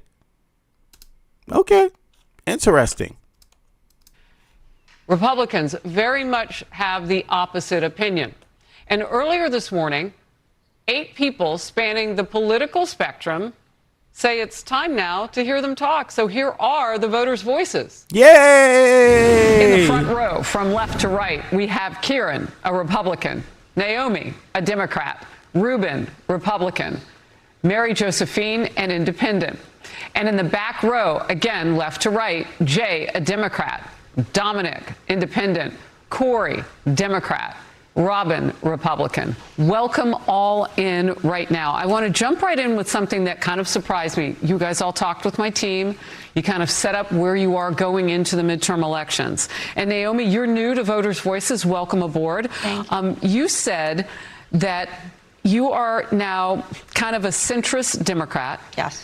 But I notice that you are all over the place politically and that there are some problems in the Democrat Party for you. Yes. Talk to us. Yes, since I'm a centrist, I don't like anything on the extremes on either side. So I'm pretty unhappy with things going farther to the left in the Democratic Party. And I think when it comes to governing people, I don't see a lot happening when people are far on the left and far on the right. I think people need to be closer to the center to be able to work across parties and actually get something done. All right, you and Corey actually have, and Corey, you guys can kind of talk to each other if you want to jump in here, but I specifically have this question. You both listed anti-Semitism as your number one concern this voter cycle. Yeah. Real quickly, Corey, your thoughts. I think that anti-Semitism has become extremely normalized when the mayor of New York is addressing a country in the Middle East that's the only Jewish state in the world. I think it's just he's trying to promote his own agenda, and it's fanning the flames of the divisiveness that's going on. And I have personally experienced a horrid normalization of anti-Semitism and just how wide it's become and accepted. I'm sorry. Should people that are worried about anti-Semitism, should they be pro-universal health care? Should they be pro-universal education like Israelis are? I'm just curious about that. Like, because don't get me wrong, she has the right to her opinion. I understand that. Maybe she feels threatened by that. Maybe she's experienced anti-Semitism. I don't even know. Has she experienced it? Is she Jewish even? I don't know. But it just pops in my mind that, guess what? Israel has universal health care. They have universal education. So if you're an American Jew and you're concerned about anti-Semitism, the first question I would ask you is, are you pro-universal health care as an American, and are you pro-universal education as an American, right? Since that's your position about Zohar Mamdani addressing Netanyahu's regime, right? And why is it that you're okay with Israel having that and your tax dollars supporting it when you're not for those same things in the United States of America? I mean, after all, it seems to me that universal health care and universal education in Israel helps support that Jewish nation and all the people in it from the bottom up. So why would you support that and not support it in your own home country? That's what I'm curious about. So let's hear some more. Sorry to hear that it has been that personal experience for you. Real quickly, you told my team you were home. She didn't even say it was her personal experience. I'm like, I'm still waiting to hear her say that. Did she say she's experienced anti-Semitism herself? Did she say she's Jewish? I didn't hear that. Real quickly, Corey, your thoughts. I think that anti-Semitism has become extremely normalized when the mayor of New York is addressing a country in the Middle East that's the only Jewish state in the world. I think it's just he's trying to promote his own agenda, and it's fanning the flames of the divisiveness that's going on. And I have personally experienced a horrid normalization of anti-Semitism and just how wide it's become and accepted. I'm sorry to hear that it. So she's never experienced it herself, but she's just hearing about it. It exists, and that bothers her. Okay, I mean, from New York? Huh? In New York, yeah. Is she from New York? Is she from New York? That's Fox News. They didn't ask her. They didn't ask her, is she Jewish? They didn't ask her, is she from New York? They didn't ask her, how many of these people on the panel are paid? Are paid by Fox News? Yeah, probably. We don't know. I'm betting all of them. All of them, yeah, of course. I'm betting all of them. Fuck it. By paying them. I'm not perfect. Right? I could be wrong, but I'm going to Instead bet. of discussing the actual news, do we think it's a coincidence that after major wins in election primaries with the general elections coming forth in November, that this segment that they're putting together is a coincidence? No, hell no. Of course not. This is obviously propaganda. But my thing is like this. Why not be against all forms of discrimination, or against all forms of racism? Why not be for that? Why not just be unilaterally against all of it? Like me, I'm against anti-Semitism, right? I'm against it. I'm against anti-black racism. I'm against Islamophobia. I'm against anti-LGBTQ. I'm against gender bias. I'm against gender violence. Yeah, I'm against it all. It's all concerning me. It is all frightening me. That's what gets me out here to do what I do, really for free, pretty much. You see what I'm saying? So I don't know. Isn't that what all Democrats are about? Isn't that what Mamdani is about? Isn't he against anti-Semitism? Isn't Mamdani? Didn't he speak clearly about it? Isn't Mamdani against Islamophobia? Right? Mm-hmm. Yeah. Isn't he against that? Isn't he against gender bias? Isn't he against anti-LGBTQ violence? Isn't he against that? Isn't he against classism? Yeah. Classism is a thing, you know. It's one of those things that doesn't allow the middle class and poor to get a fair shake, to get up past that, and keeps them down in the bottom struggling. Every time they make a check, they get into more debt, or they lose their home, or they get kicked out on the street. You know, classism is a thing. It means when they want to go to school and better themselves, they can't afford the schools, or if they do, they could be in debt the rest of their life. That's classism. Are you against that? Does that scare you? Does that bother you? Or are you just happy walking by and seeing homeless people on the fucking street? You know, I mean, to me, it seems like there's a whole lot of shit. One issue. That's all you got. Okay. It has been that personal experience for you. Real quickly, you told my team you're a homeless Democrat. What does that mean politically? I feel that I don't have a place in really either party. I'm also someone. That doesn't mean actual homeless, okay? Just so you know that. She's got a home. She got a place to live. What is she going to start talking about? The cost of living next? I don't know. What of a centrist as well. I've always had progressive beliefs. I support a lot of progressive ideas. However, I'm not happy with the way that either party is going. I think they're both becoming extremely extreme. And, it's that horseshoe method where now they're meeting here and nothing is getting done here in the center, where we really need this country to move forward. All right, I see. Is that about money? Is that about getting a fair shake, the average American getting a fair shake? Is that about the middle class and the poor, that statement? I mean, what does this last thing mean right here? I'm curious. And, it's that horseshoe method where now they're meeting here and nothing is getting done here in the center. What's in the center? What is the center? What's in the center exactly? Is that homelessness for real? Is that is that classism for real? Is that the middle class for real? Not being able to fucking afford anything? Is that what she's talking about? Or is it just something, that escapes everyone, elusive? Where we really need this country to move forward. All right. I see that you may be voting for a Republican for New York governor, Bruce Blakeman. He's picking up in the polls. They're only a couple of points apart, he and Kathy Hochul. So that's interesting, too. All right. So I started off with two Democrats. Ruben, I want you to weigh in here based on what you've just heard, but also what's important this midterm cycle. Two Democrats with no issues. What the fuck?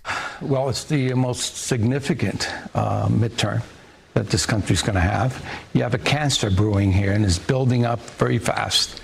People looking at these small towns and villages and mayor's offices, but I think it's going to go even further if we don't nip it in the butt. Right now, the socialists, and I don't call them socialists, they're actually communists. This is something that's going real fast. And if we don't get control of it, somehow it's going to absorb us. And I say get control, not negative. Absorb us like what? What absorb us like Elon Musk has absorbed us? Absorb us like Doge, people just who aren't even elected officials, just walking through getting American citizens' private data and sharing it with others illegally? Is that an issue? What about that? What do you call that? It's crazy, man. But we really got to get the message out. As a Republican, conservative Republican, we really got to get our message out there and make it stronger so that people, especially those who are in the middle, you got the independent voters you got to keep an eye on. They will go with us this time around, I hope, if these guys continue doing what they're doing. Well, one thing we do here on both. If these guys continue doing what they're doing, these guys keep on saying, hey, man, stop spending your money on foreign wars. Make Americans first. Let's make Americans first. Let's focus on Americans' lives first. These guys keep doing what they're doing. We don't want Americans. We don't want elected officials focusing on Americans at all. No. That's communism. But we'll elect Trump if he says America first and doesn't do it. Yeah, exactly. And then attack every other Western country that is for their people first. It's like, what the fuck? Which one do you want, man? Like, what's going on here? This is what you call bipolar politics.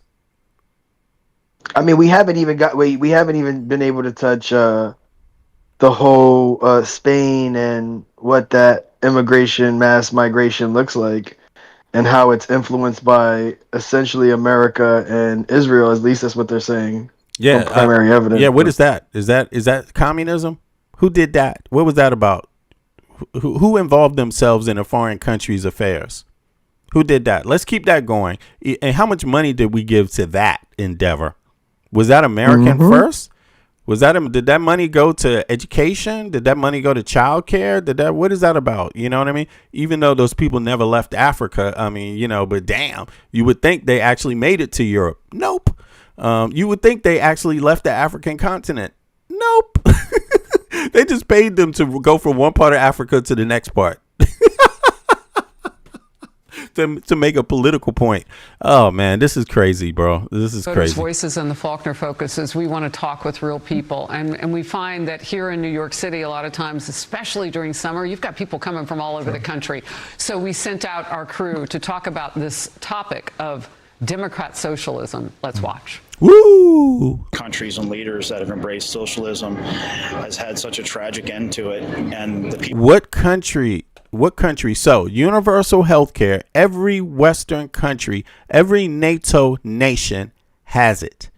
Donald Trump even every right-wing Western nation, every right-wing NATO nation has universal health care. Why didn't he call Viktor Orban a socialist? Why didn't he? Trump went over there. J.D. Vance went over there. They have universal health care. Is that so? So is universal health care socialist? And if it's socialist, why does Israel have it? Why are we funding a socialist country if that's the case? Why are we? You know how many European countries, almost all of them, have universal health care. But yeah, exactly. Again, this is bipolar politics, bro. Excuse me to the people that really are bipolar. I'm not talking about you, but I'm talking about politically. It's like they say one thing and then do the opposite the next day. Like, no, we're for this fucking socialist country. We for universal. What happens when you aren't educated on the subject? What you'll do is find the lowest hanging fruit and put blame on it. Mm-hmm. And that's what they don't understand is that America's economic structure doesn't magically change tomorrow to communist. It's just not how it works. Right. Right. On a global scale, we don't have any current communist or major economic countries with a communist structure, economic structure. Right. Not even Russia and not even China. They still run under a capitalistic, whether that's in Denver, it's still capitalistic nonetheless, how they run their countries.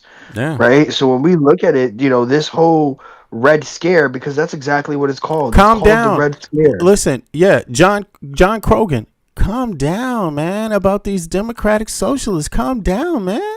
Relax a little, man. You're getting all bent out of shape, bro. Relax.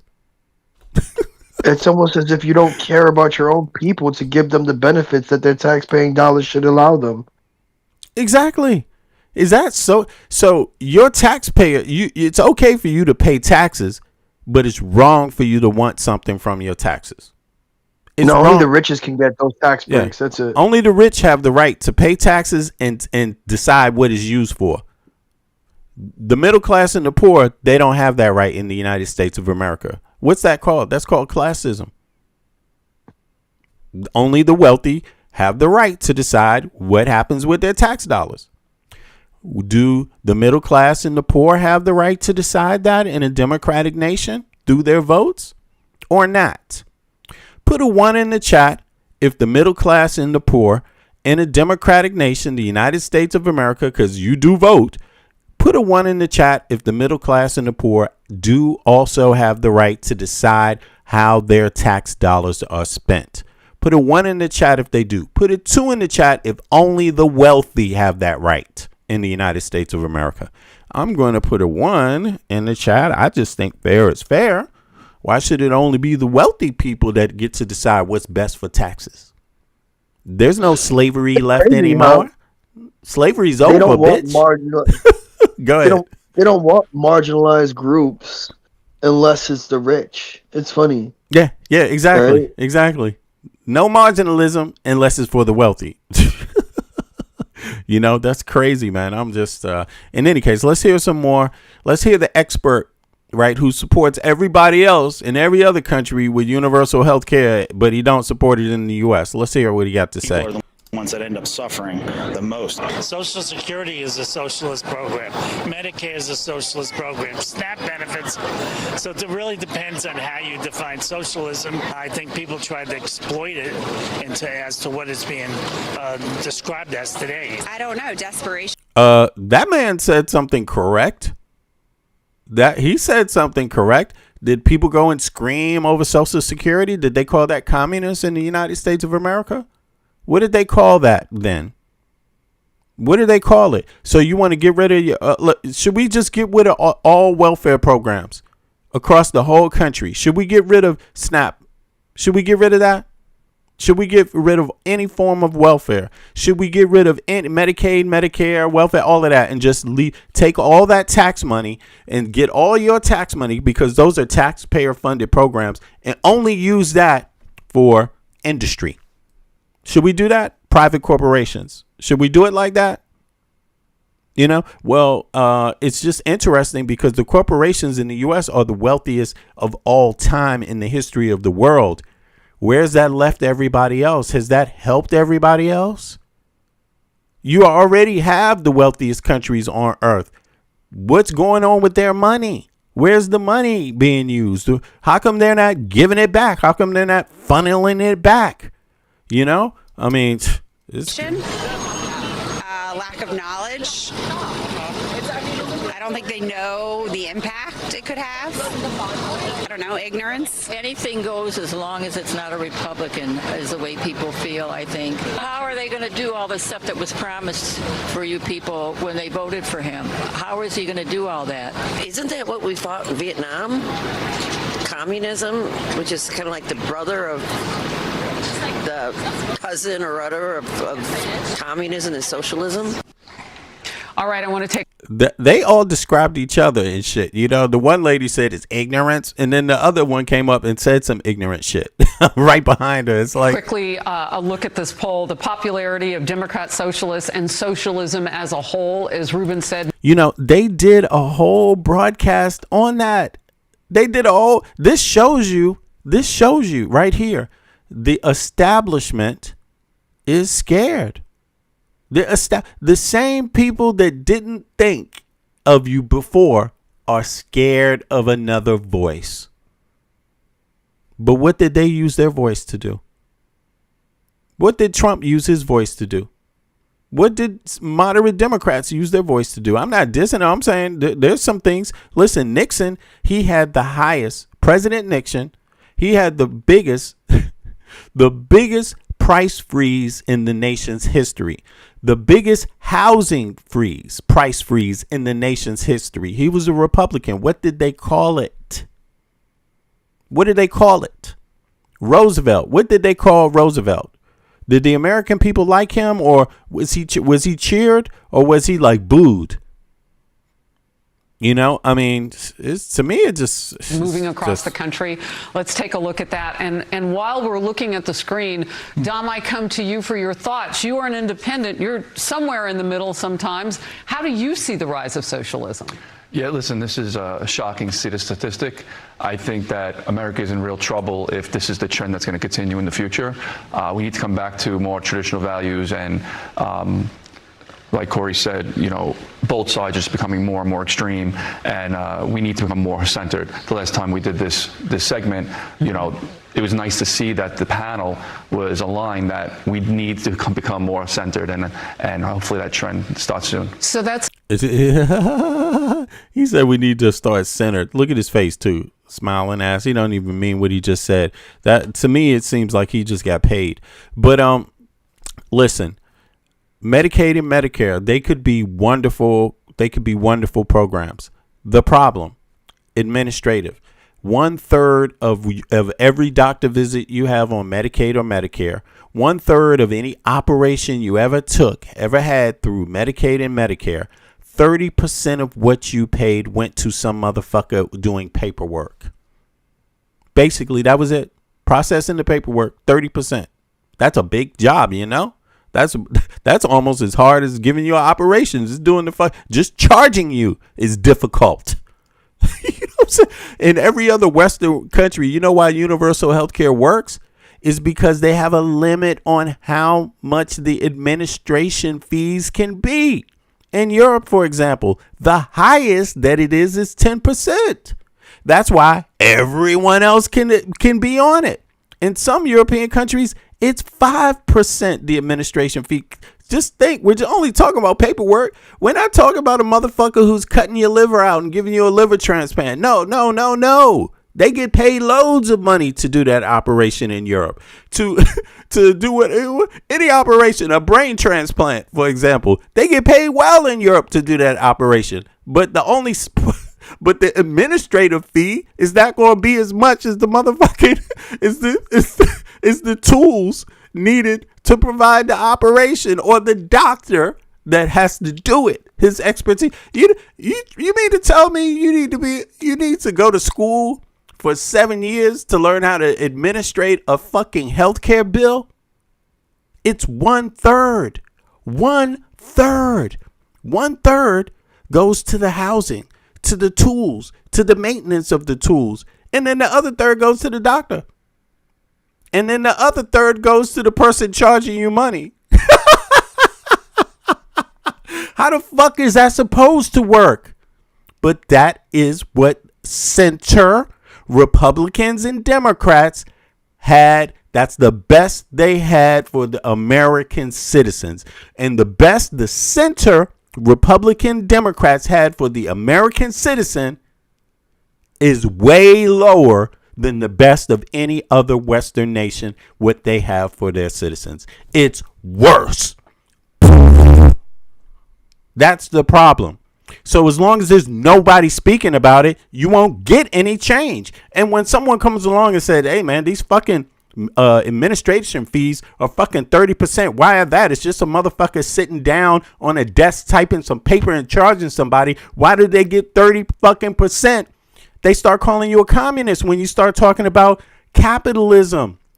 Yo, you can still be a capitalist and charge 10%, but don't fucking be a greedy bastard. That's what this conversation is about. So if you're against greedy bastards, you're a communist? Okay. So interesting, because we do this, on election night, general election night. We kind of do it every few months. It wasn't that long ago. Yeah. Right.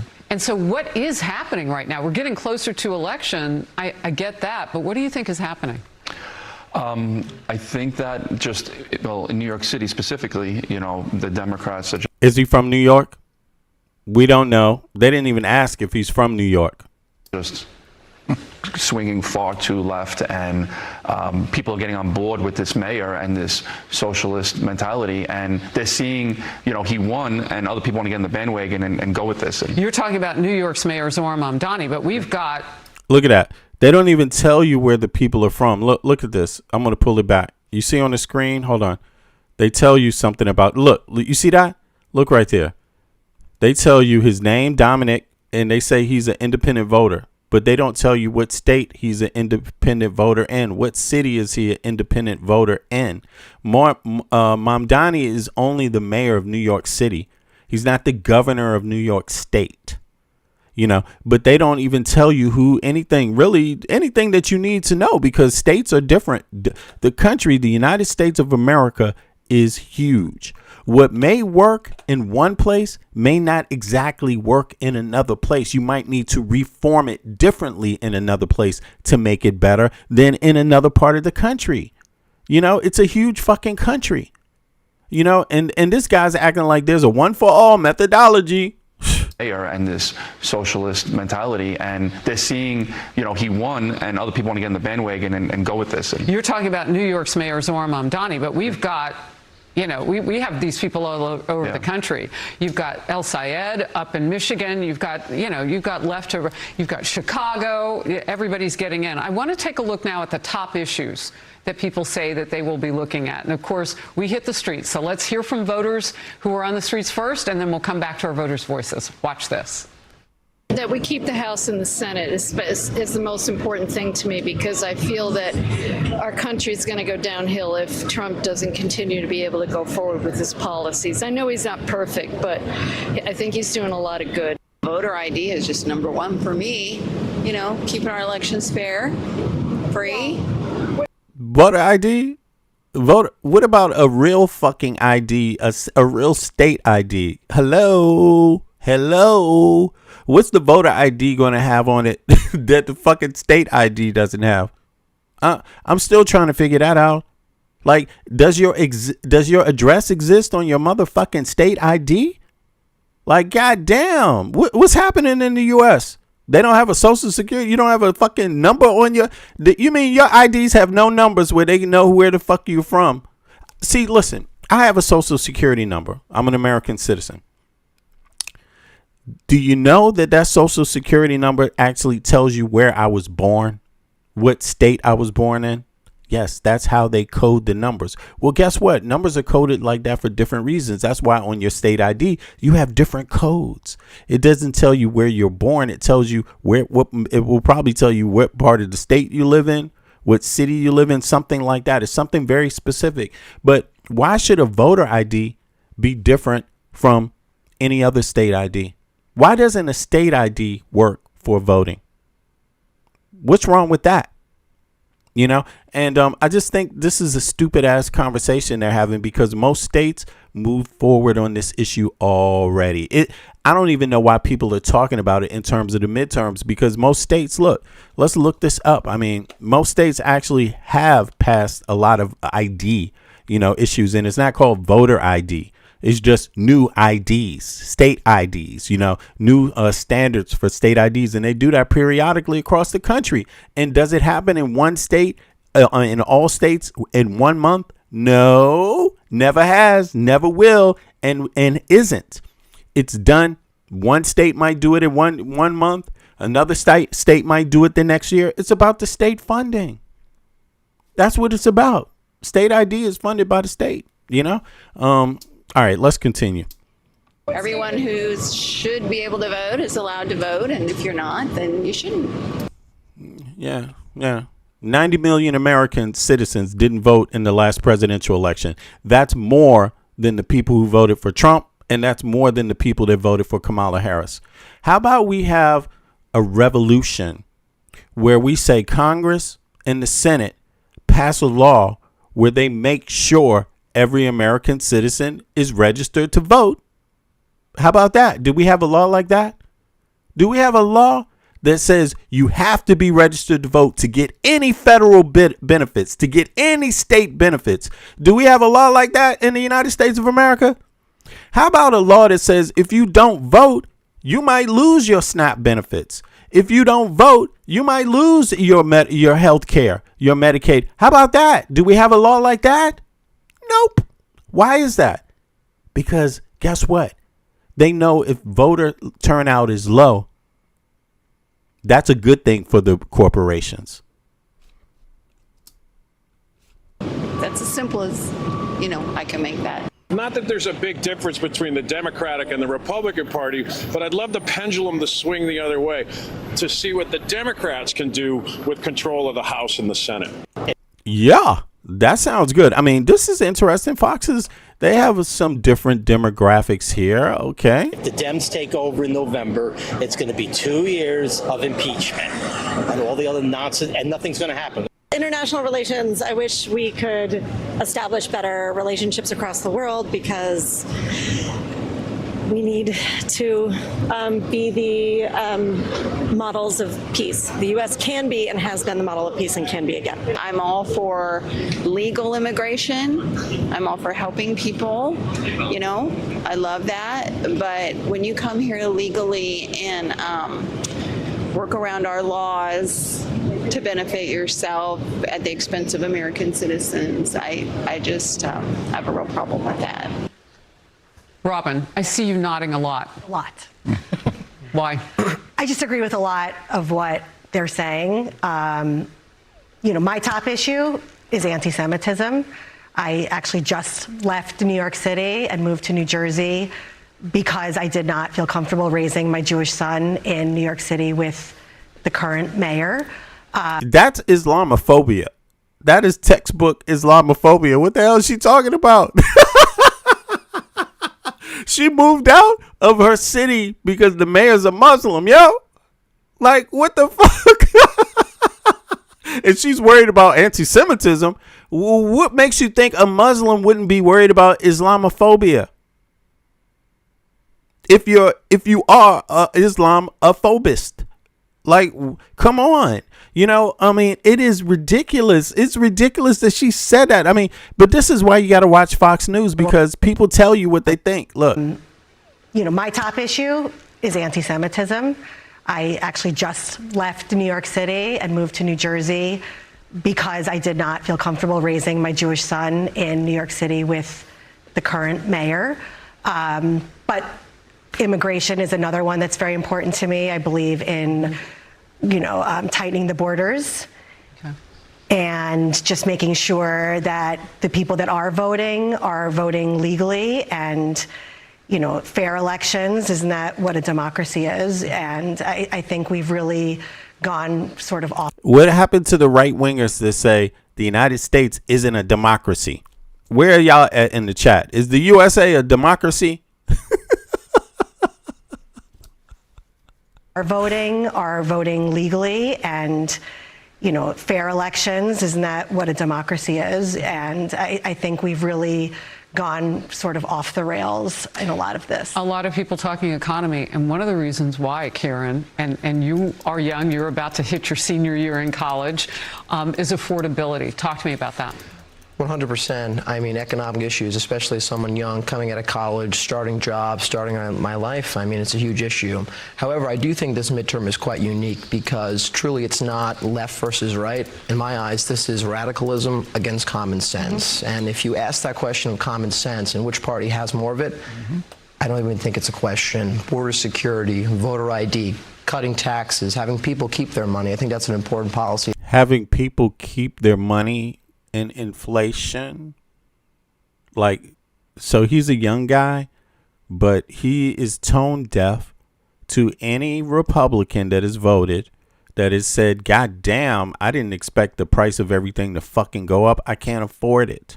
There's loads of Republicans that feel that way. They say it every day. And it's, Elon Musk, is he poorer or is he richer since he came to the United States? Should he keep his money? What about Trump? Is Trump poorer or richer? Should he keep his money? But who's allowed to keep their money when you have a government that constantly does shit that the taxpayers have to pay for that costs them more than anything else? Do you know the war with Iran is $1 billion a day? $1 billion fucking dollars a day.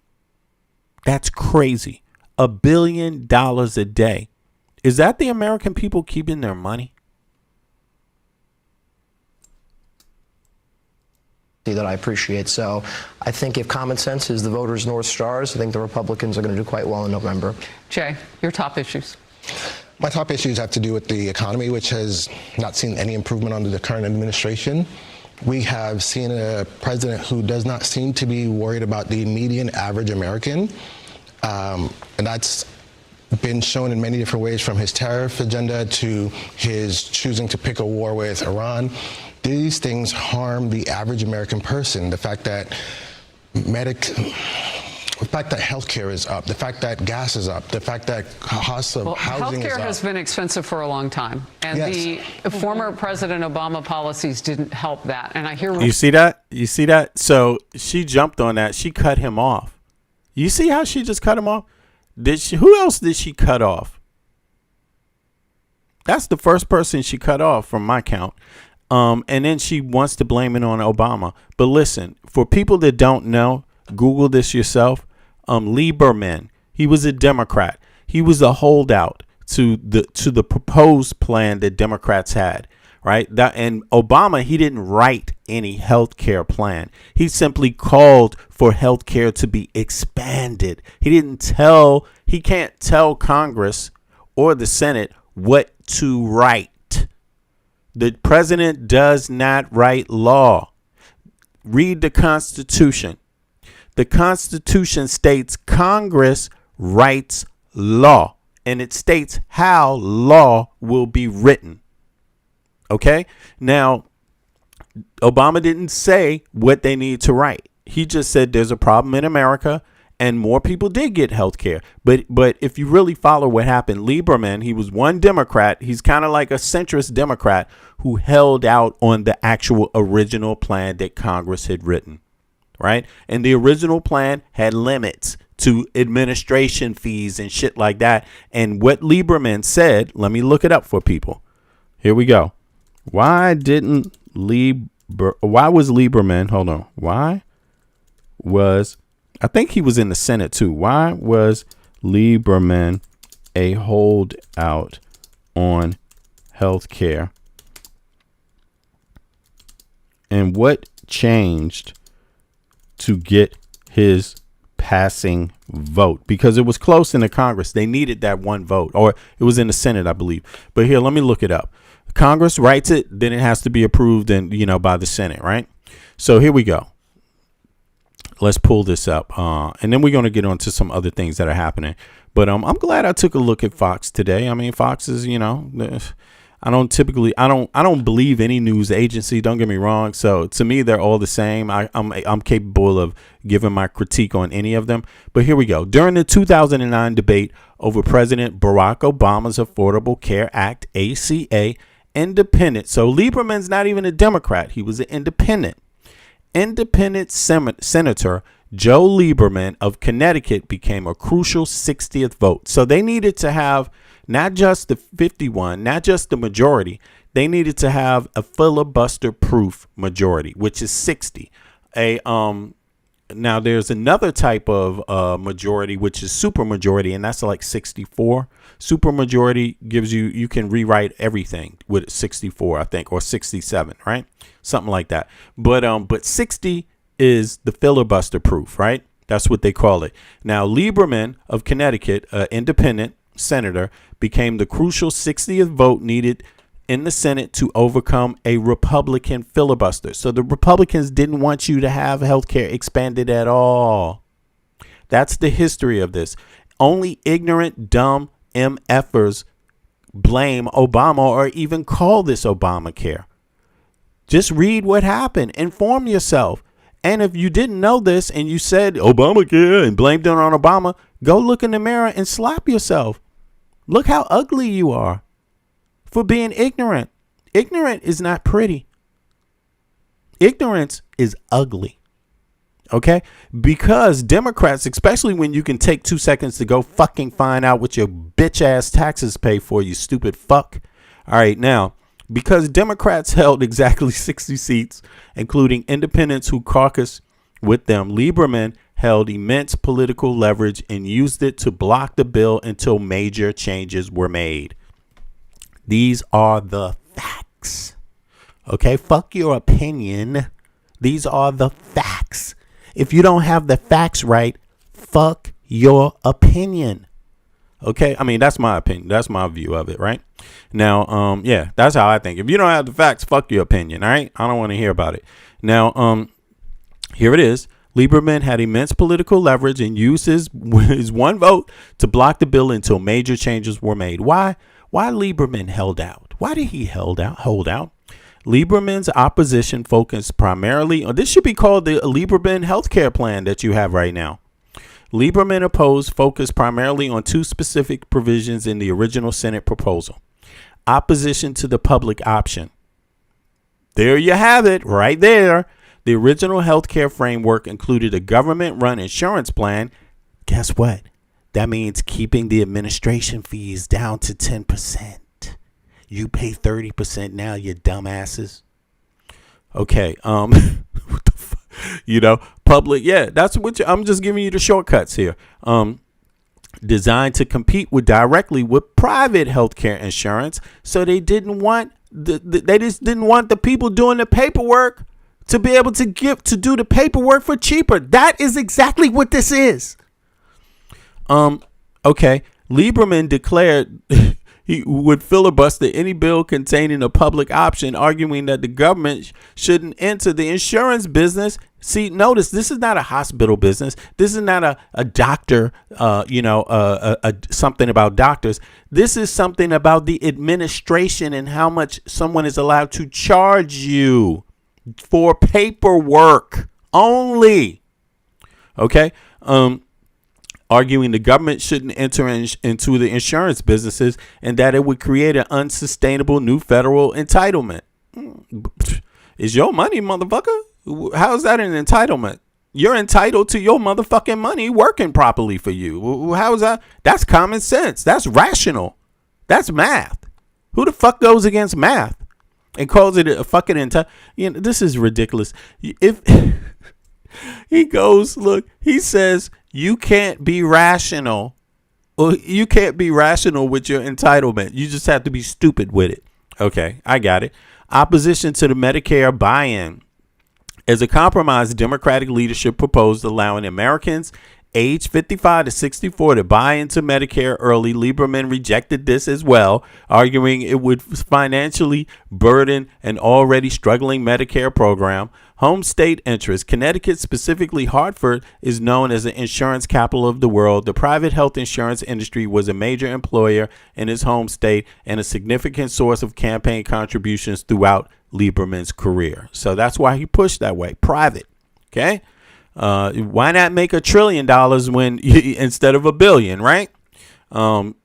Political independence. After losing the 2006 Connecticut Democratic primary to a progressive challenger, Lieberman won re-election as an independent, having endorsed Republican John McCain over Obama in the 2008 presidential election. So you see, they still calling this Obamacare. This is your culprit right here. God damn it.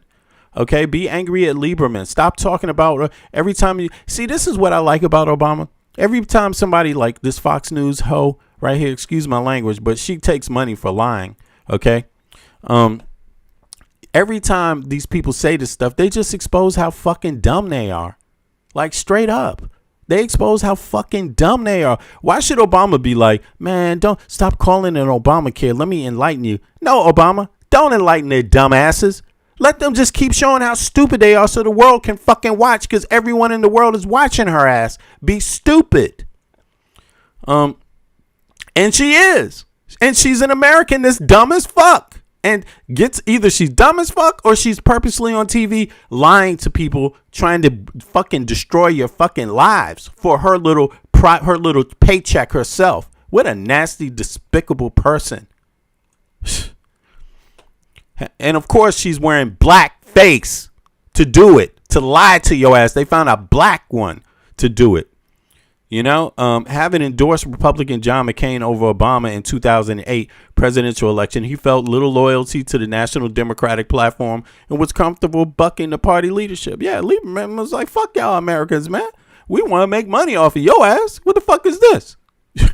You think you like every other European country? You think you better than every other NATO nation? No, you ain't better. Who do you think you better than? That's what Lieberman basically said. What changed is get the vote. What changed to get his vote? They bent down to this mother effer. But they wanted something done. Right? Don't you complain? Nothing is never done. The Democrats don't never do nothing, y'all. and the Republicans never do nothing. Well, Lieberman, the independent, look what he did. Okay? Look, the Republicans could have joined the Democrats, but not one of them fucking did. Talk about make America great again. Who comes first? Americans? No, Americans came last. Okay? The taxpayer came last. The people that paid the senator's fucking check came last. Okay? What ultimately got Lieberman's passing the vote was not the monetary compromise or special local incentive, but rather total concession by Democratic leadership to his primary demands. Stripping the public option away. realizing they could not pass the bill without Lieberman's Senator Majority Leader Harry Reid and the Obama White House agreed to completely remove the public option from the Senate version of the legislation, or you would get nothing. It did get expanded. How many years has it been since Obama has been the president? How many years has gone by since this deal was made? How come nobody else did anything about it? How come nobody else said, you know what? By golly, we fucked up back then. Let's correct that error. How come that never happened? Nobody had an option to do that? Yeah, everyone sitting in the Congress, everyone sitting in the Senate, everyone who's been a president since then has had that option to do it. Did they get it done? No, they didn't get it done. No. Scrapping the Medicare buy-in. So understand this. When you're hearing people like Saeed, when you're hearing people like Mamdani, they know about how this happened, and they're saying that's wrong. Americans are better than this. Americans deserve better than this. Americans should not be last when it comes to health care. And you out here calling motherfuckers a communist just because they're not voting to be greedy bastards? Damn, you're fucking stupid. Scrapping the Medicare buy-in. The proposal to allow 55 to 64-year-olds to buy into Medicare was also completely dropped. Once government-run insurance options were stripped, the ACA was structured around private insurance exchanges. Exchanges meaning paperwork, federal subsidies, and individual mandates. So what happens is that the taxpayer is funding the private corporation. They're giving private corporations socialism. Why? They're the private corporations to do the paperwork. They're getting 30%. That's 30% of everything you pay for. It could have been 10%. It could have been 5%, but they didn't want it to be. They wanted it to be something corporations could not just get wealthy from, but get super fucking megalithic wealthy. Greed, like gluttony, big and fat. That's what they wanted. Not good enough to be capitalist. You got to be gluttonous. All right. So there you have it. Now let's get back to her fucking ass lying to people. Here we go. Let's hear her lie. And here's another note. The black woman cut off another black person. How convenient is that? You didn't have the guts to cut anybody else off, did you, black lady? No, she didn't. But as soon as the black guy got up there, fuck that. I'm going to cut you off. Republican. So look, she let his ass talk forever. She let everybody else say nothing forever. As soon as he starts saying something, look at this shit. Quite well in November. Jay, your top issues. My top issues have to do with the economy, which has not seen any improvement under the current administration. We have seen a president who does not seem to be worried about the median average American. And that's been shown in many different ways, from his tariff agenda to his choosing to pick a war with Iran. These things harm the average American person. The fact that healthcare is up, the fact that gas is up, the fact that housing is up. Healthcare has been expensive for a long time, and yes, the former President Obama policies didn't help that. And I hear what you're saying. You see that? So there is her so proud to lie. Yeah. It's his policy. Was that his policy? Put a 1 in the chat. That's a goddamn lie. That was absolutely not his fucking policy. And you, lady, are lying to American citizens. You, lady, are a fucking sellout. Not a sellout to black people, because after all, motherfuckers do this all the time. Take a check and talk against their own interests. They do that all the time. All kinds of people do that all the time. So that's not the issue. The issue is, why are you lying to all American citizens across all demographics? Every single one. The handicapped person you just lied to, the mother you just lied to, the purebred American mother you just lied to, the purebred American handicapped person you just lied to, the pure-blooded fucking American father you just lied to, the pure-blooded American daughter you just lied to, the pure-blooded American son you just lied to. You just fucking lied to every pure-blooded American that there is, and everybody else. If there's such a thing as pure-blooded. I'm just saying, you know what I mean? For the sake of argument, yeah, you lied to the white supremacists. You lied to fucking MAGA, lady. Like, you just lied to them. And if you'll lie to your own people, you'll lie to every fucking body else about every motherfucking thing. I mean, and lo and behold, that's what Fox is, you know? Time. She just interjected, you know? Let me cut you off, black man. You ain't shit. Let me tell you.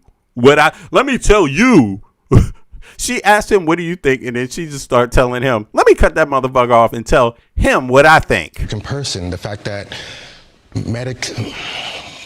healthcare is up, the fact that gas is up, the fact that housing is up. Healthcare has been expensive for a long time, and the former President Obama policies didn't help that. And I hear what you're saying. I do wonder where you get the. You see that? No, you didn't hear what he's saying. You jackass. You just cut the man off. Like, lady, fuck you. Fuck you. That man took his time off from work, away from his family, and anything else he was doing, maybe volunteering in his community, to come to your dumbass fucking show, and you just cut him off? Fuck you, lady. Like, in any case, so let me go on. I'm sorry. Michael, you still there? I'm offended. I'm offended. I'm sorry. I'm offended by this shit, bro. I'm offended.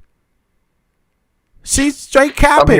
It didn't go too long before the cap just came right out of her ass. And the cap came right out of the black dude. Well, but look how the panel makeup is, right? Look at the moderator, right? Look at these individuals and you'll see what they're trying to do. They're trying to show people of all different minority groups that agree with a center right position, and they will justify it without policy, right? They haven't named out one policy. Trump is doing great, and we have to support him in the midterm so that way he can continue to do great things. Mind you, what they're denying is affordability, and it's the reason why we see the DSA movement and the progressive Dem movement continue to gain strength. Yeah. They're doing what Democrats did in 2020. Right? I mean, not even in 2024, right? They're ignoring what the people are saying, right? Just like, a lot of the Dems in 2024 ignored a lot of their constituents, and even just the people who had concerns in terms of independence in swing states. They disregarded them and ran the campaign that they wanted to. And Trump is now doing the same because he understands that he's just doubling down on his base, right? His main base, the MAGA base, when that's no longer enough, right? They deny that healthcare is an affordability issue. And then instead of highlighting the ACA and its positive impact, they just say, yeah, it's always been an issue, as if it's not a politician's job along with a president's job to figure out a comprehensive plan. The same way Obama put the ACA in order, Republicans can do the same, guys. But they haven't been able to come up with a replacement for Obamacare because they don't think on a comprehensive level. So instead, they rather Americans die, get into medical debt, or stay sick. But go ahead, B. So I want to read two comments. Ocon's 1845, he says that black. What did he say here? He said black people are going to, black men or something like that. Well, first it was Terry. Yeah, as black men, I support president, but he said black people are going to vote Republican. And then someone named Ocon said that he's voting. Black people also are going to vote Republican, right? And why should they vote any other? But let me ask you a question. Since you say black people this, and you brought that up, right? Are you black? How do I know you're black? You care to hop up on the panel and show people that you're black? Let me hop up on the panel. We can also put a camera up. Yeah. Why should we believe you're black? Like, what qualifies you? There's nothing on your YouTube page that proves you're black. And I'm not talking about fried chicken or any other dumbass thing, some jigaboo music. I'm talking about a picture of your real life. You. What the fuck? For all I know, you're a fucking white supremacist. What the fuck, man? They eat chicken too. God damn it. White supremacists like watermelon. Nah, they ain't gonna step up because they're not black, But in any case, so listen. This Fox News, she lied about the ACA, We went through that. Anyone who wants to research the American healthcare, the American, what is it called? The ACA. Here we go. Let's go. The Affordable Care Act, ACA, right? Anyone who wants to review that, you should understand something about it. You shouldn't just talk about it. You should know what you're talking about when you talk about it, you know, and it's not called Obamacare. And if you knew something about it, you likely wouldn't call it Obamacare, right? Because the truth of the matter is that Joe Lieberman is the reason why private corporations make charge you 30% for any hospital visit, any doctor visit, any operation you have, any contact you make with your healthcare provider. This is why it costs so much. It's because Joe Lieberman refused to let there be a public option. He didn't want public administrators. He didn't want the government, the state, for example, doing the paperwork. He said, no, only private corporations should be able to do the paperwork for healthcare. That's why it's so much. And here it is. So that was 2009. It's not what Obama offered. Obama didn't even make the offer. He just called for people to do something about it. Democrats then, they came up with a plan. It had a public offer in it, and not one Republican voted for it. They wanted it to be private. So that's what you got. So, and here it is. Because Democrats held exactly 60 seats, they needed 61. The independent Joe Lieberman refused to vote for the public option. He stated it. Opposition to the public option. Lieberman, here, it's right on the screen. Read it, everybody. Are you reading it? Can you read English, or can you only copy paste and you don't know what you're copy pasting? It says here, in case you can't read, Lieberman's opposition focused primarily on two specific provisions in the original Senate proposal. Opposition to the public option. That's number one. Original healthcare framework included a government-run insurance plan, meaning people who did the paperwork, not the operations, not the hospital you go to, not the maintenance, not the actual work, but the paperwork, the administrative part of it. Right. So Lieberman said, nah, fuck that. Democrats wanted that because obviously that's what keeps your health care low and affordable. But, Lieberman working, his major donor was healthcare people, the healthcare PAC, private industry, private companies. So they gave him money and he said, nah, we won't do that. Lieberman declared he would only filibuster. That means be the 61 vote.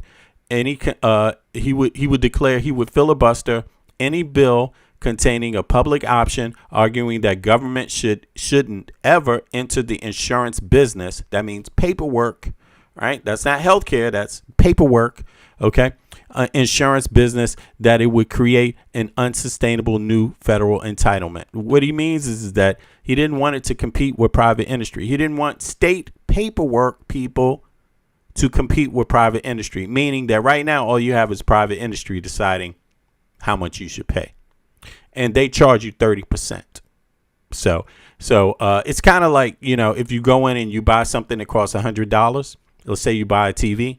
Well, the person selling it to you, not the doctor, not the people who make the TV, not the people who bring the TV to you, none of that, nothing to do with the TV. It's just the people that take your money. The ones that take your money, they're charging you 30% to take your money, and you think you smart. In any case, let's move on. That's interesting. Fox News is hella scrupulous. To me, I don't even care that the black lady cut the black dude off. If this is what you want to do, you do that. She didn't cut anybody else off. He was the first one thus far. I'm not going to waste my time listening to the rest, but she cut him off at healthcare, and then she lied to everybody about it. She could have educated the population about it so that something could be done. You could find better solutions in the future. And because she's getting a check and works for corporations herself, she refused to educate people. What the fuck? She doesn't care about you. She cares about her own pockets, and they probably fire her black ass if she did tell the truth anyway. So, here we go. Now let's move on.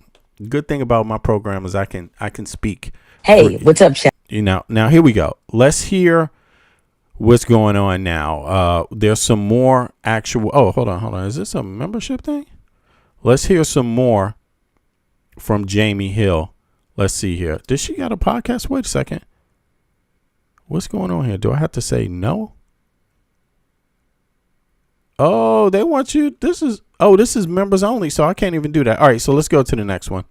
Let's see here. Sorry about that. She had some guests talking about the election. So, all right, Jamie, I see you. There you go. Here we go. Let's see here. Do me a favor. Click the like button if you've been in the chat. If you've been watching, click the like button. That's how more people, even though the net is a little slow today, that's how more people will find the stream, by the way. So let's continue. I think they're talking about these elections, too. So let's see what they got to say. Good evening. I'm Abby Phillip in New York. Breaking news tonight. The results are rolling in key states in primaries all across the country, setting up some critical. One thing I like about Abby is she don't straight out lie to anybody, and she doesn't, interrupt people rudely in that rude way. Like, just be like, oh, well, you ask them what their opinion is and then cuts them off and never gets back to it, So, even though it's corporate news, CNN, it's definitely better than Fox, obviously, Races that could determine the balance of power in Congress in November. The biggest fight, perhaps, is in the state of Michigan, where a battle for the Senate is serving as a crucial test for the Democratic establishment. And who voters ultimately choose to nominate tonight will send a powerful message about the future of the Democratic Party. Will they rally behind the moderate establishment-endorsed Congresswoman Haley Stevens or the progressive former public health official Abdul El-Sayed? Now, let's get straight to... And it's interesting here because he's for universal health care, and he's actually a health official. He actually is a doctor. He knows about health care. So just to keep it in mind, just to... CNN's chief national correspondent, John King, who is, of course, tracking these results for us over at the Magic Wall. Now, John, what are we seeing in Michigan right now? Where does that race stand? It stands the insurgent change candidate, Abdul El-Sayed, with a steady lead over the Congresswoman Haley Stevens, as you noted, the establishment-endorsed candidate. The margin has been pretty steady for quite some time. The frustrating part, Abby, is that we only have about 24% of the vote, and so we need to be careful. But in any political race, you want to come out of the gate in front, and El-Sayed has stayed in front. The question is what happens when we get more votes. And I just want to come down here. This is Detroit. This is Wayne County. The polls there closed at 8 o'clock 2 hours ago, and we are up to 4% reporting. And as you see, it's pretty much a tie in Wayne County. Okay, so this was in the past, so that already happened. But I want to hit a commentary. They're way past this point. Saeed, he's declared victory. It's like he's got a lead of something like 500,000 votes. So this was before that happened. So the data had changed by the time he declared victory. But let's hear some of the let's start here with the right wing on the CNN panel. So right at the end, he ultimately said, yes, I want people like Hassan Piker in my political party. We're a big tent. He wants people in the party that say America deserved 9/11. He wants people in his party that are out there idealizing Chairman Mao and the like. I mean, this is not something I would be embracing if I were trying to build a political party that could appeal to, mainstream Americans. I think they're going to deeply regret these associations and this continued demonization of AIPAC. AIPAC is Jewish Americans who are choosing to participate in politics. And let's be honest, they're just using it as a euphemism to say the Jews. I mean, that's what they're doing, and I think Senator Sanders is Jewish. Okay, so that doesn't absolve him of demonizing other Americans who simply want to participate in American politics. So Sochi, I mean, do you think? I mean, I just demonized a black woman on Fox News. What? Something wrong with? I can't do that. What the fuck? But I mean, I'm just saying they're doing less. They're criticizing Israel and they're criticizing AIPAC because it's a super PAC that's spending millions and millions and millions of dollars.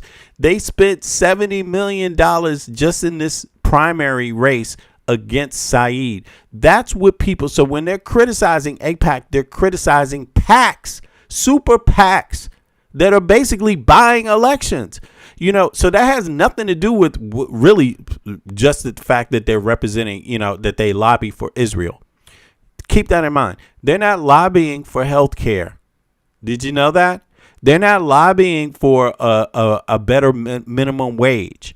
They're not lobbying for a fair wage. They're not lobbying for public transport, right? They're not lobbying for, just education, universal education like Israel has. They're not lobbying even for the things that Israel has. They're lobbying for the United States to continue to fund Israeli military structure.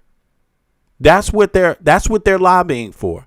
So is it wrong to point that out and to say that that's not part of the U.S.? Is that wrong? Right? Really, is that wrong? Is that demonizing? Now I think where they get the demonizing from is that they don't want people talking about the fact that Israel's military tends to kill way too many goddamn civilians, and that the ICC has issued an arrest warrant for Netanyahu because they have received evidence that him and one of the generals have committed war crimes.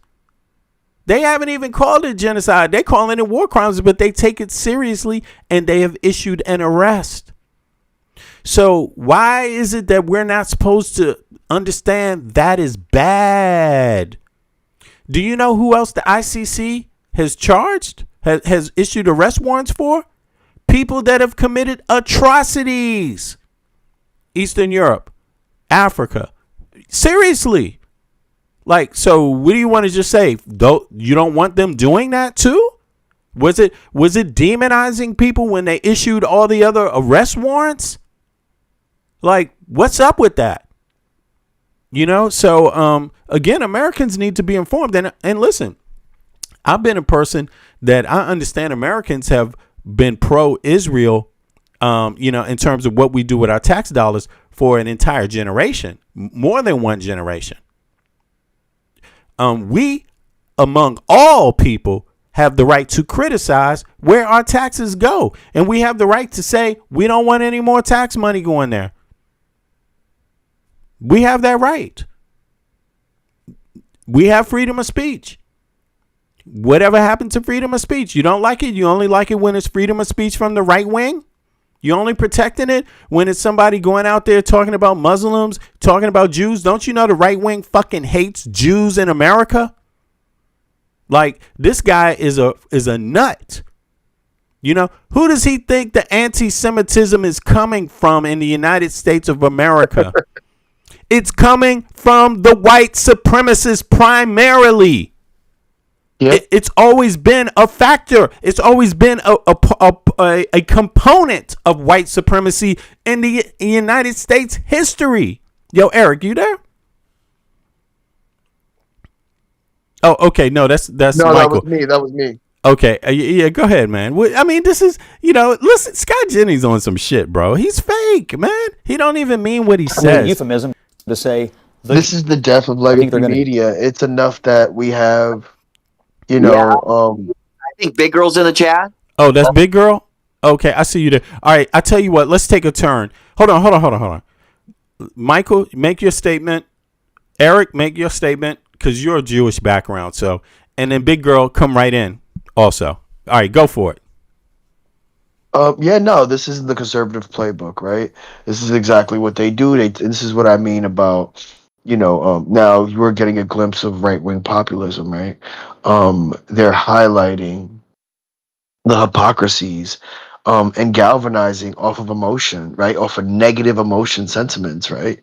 Saying that the opposition is for it, and aside from the Scott Jennings, in fact, he backs that, right? He makes these Republicans assume that that not all Democrats, which is right, not all Democrats do support it, but the reasons as to why they don't, right? When you recognize anti-Zionism but conflate it with anti-Semitism, right? They won't separate Israel as a state and a country versus people, right? Jewish people, right? And that's by design, right? They're going to continue to do that. But again, what they can't stop is the left-wing populism when it comes to not wanting a genocide in Palestine. right? No one likes a bully, and the American people have woken up over time to the fact that Israel is now the new bully, and they're not in support of it. It has nothing to do with the people, the people that support this extreme right movement, and who are serving it. But then that's where a lot of viewers get caught up, right? And a lot of people on the left as well, right?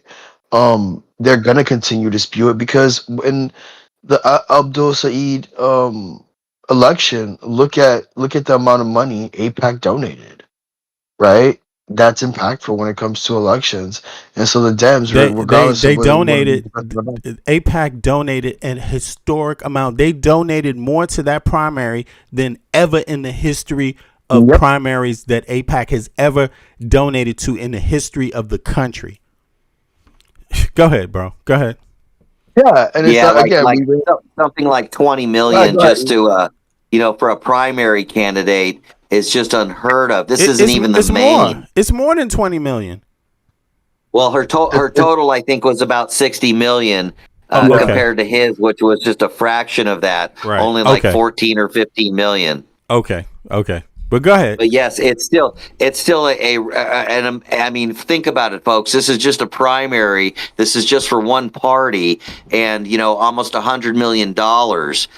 Is probably or I mean, something close to that is probably going to end up being spent, and then you got the main coming up, which is probably going to be another 100 million. And this is just for a Senate seat. So how important are these Senate seats now?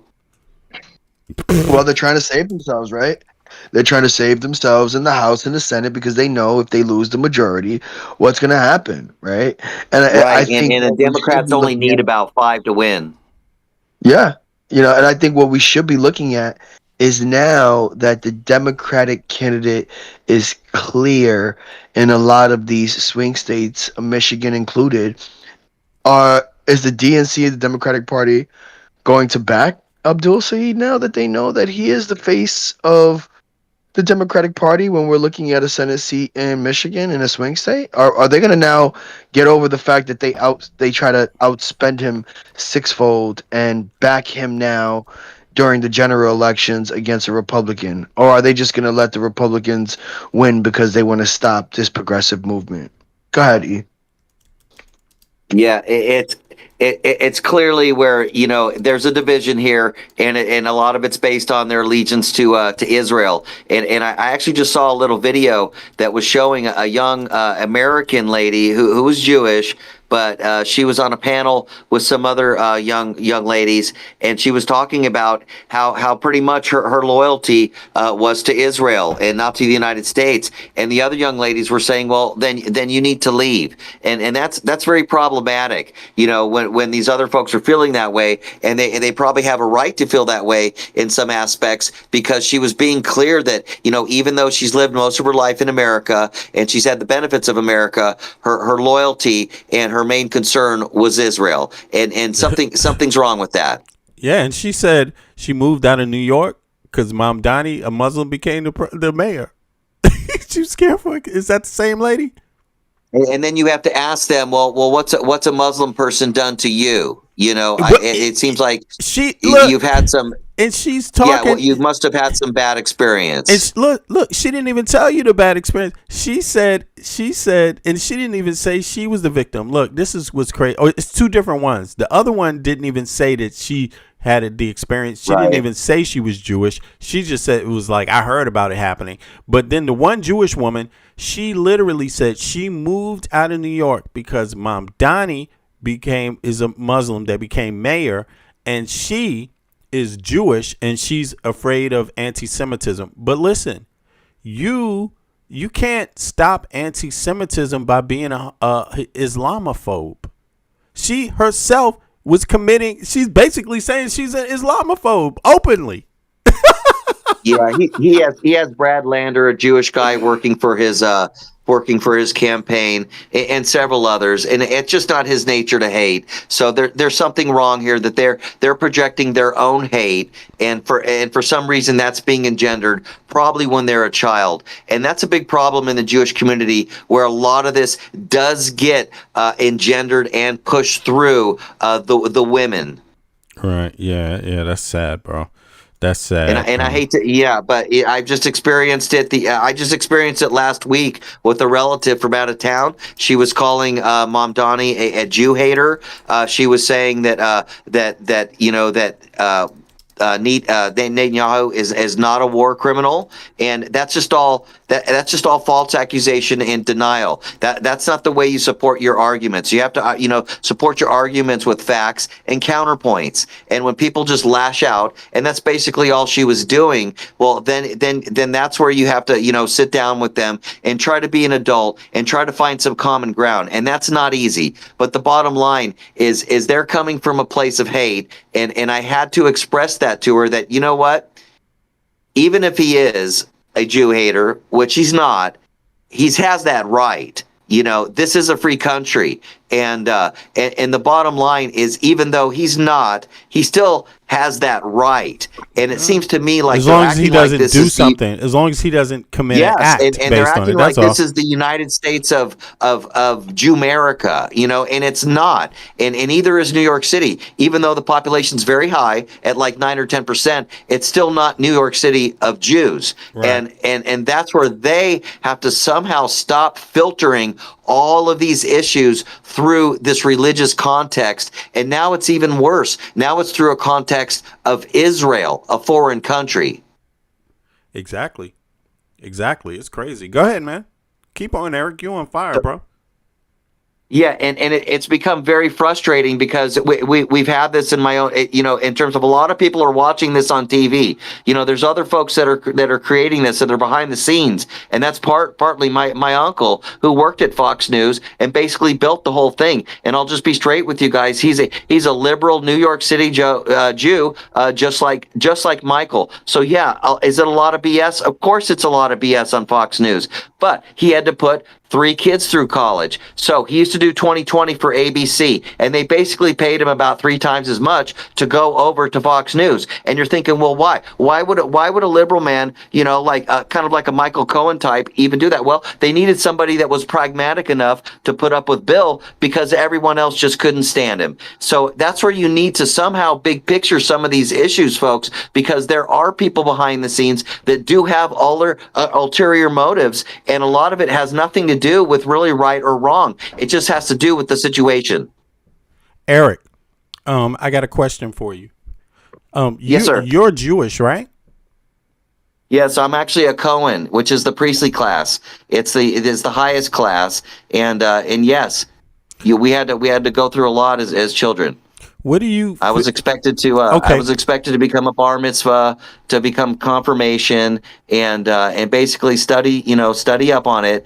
And I've had a lot of different experience with rabbis, and it's been a thing where, even though I'm not necessarily part of the orthodoxy or anything like that, I've still studied with them quite a bit, because I wanted to know what was going on with this heritage. I'm also from an Italian side, so we have kind of a clashing of cultures there. I think we all read about it in the Bible, and that's also very deep and heavy. So I wanted to find out where exactly what was going on. Where's the divide here? And I think now we're all kind of living it. Now, Eric, have you seen white supremacists in the U.S. be anti-Semitic towards Jewish people? Obviously, towards Jewish people.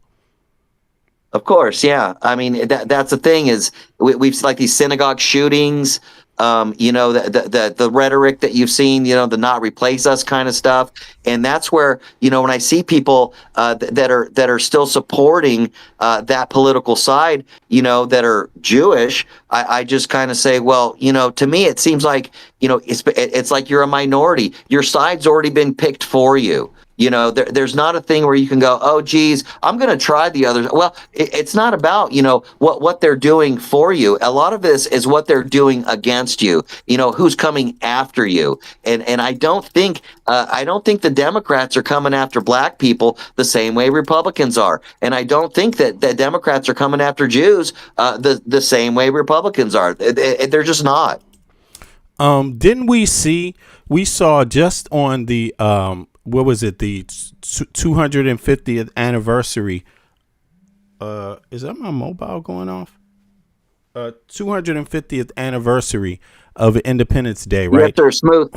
Smooth. Just act. Yes, my uncle was the executive producer for almost 20 years, and he's married to my mom's sister, and that's why I want to talk about this, because there is a behind the scenes on all this that a lot of people just don't understand. They think these are just folks that have also drank the Kool-Aid, that are also that are also carrying the water. They're not. No. They're just showing up to work. They're just doing a job. And then they move on with their gig. Even to this day, pardon, yeah, go ahead. But I just want to let even to this day, he still hangs out with O'Reilly because you know what? O'Reilly's got a lot of money.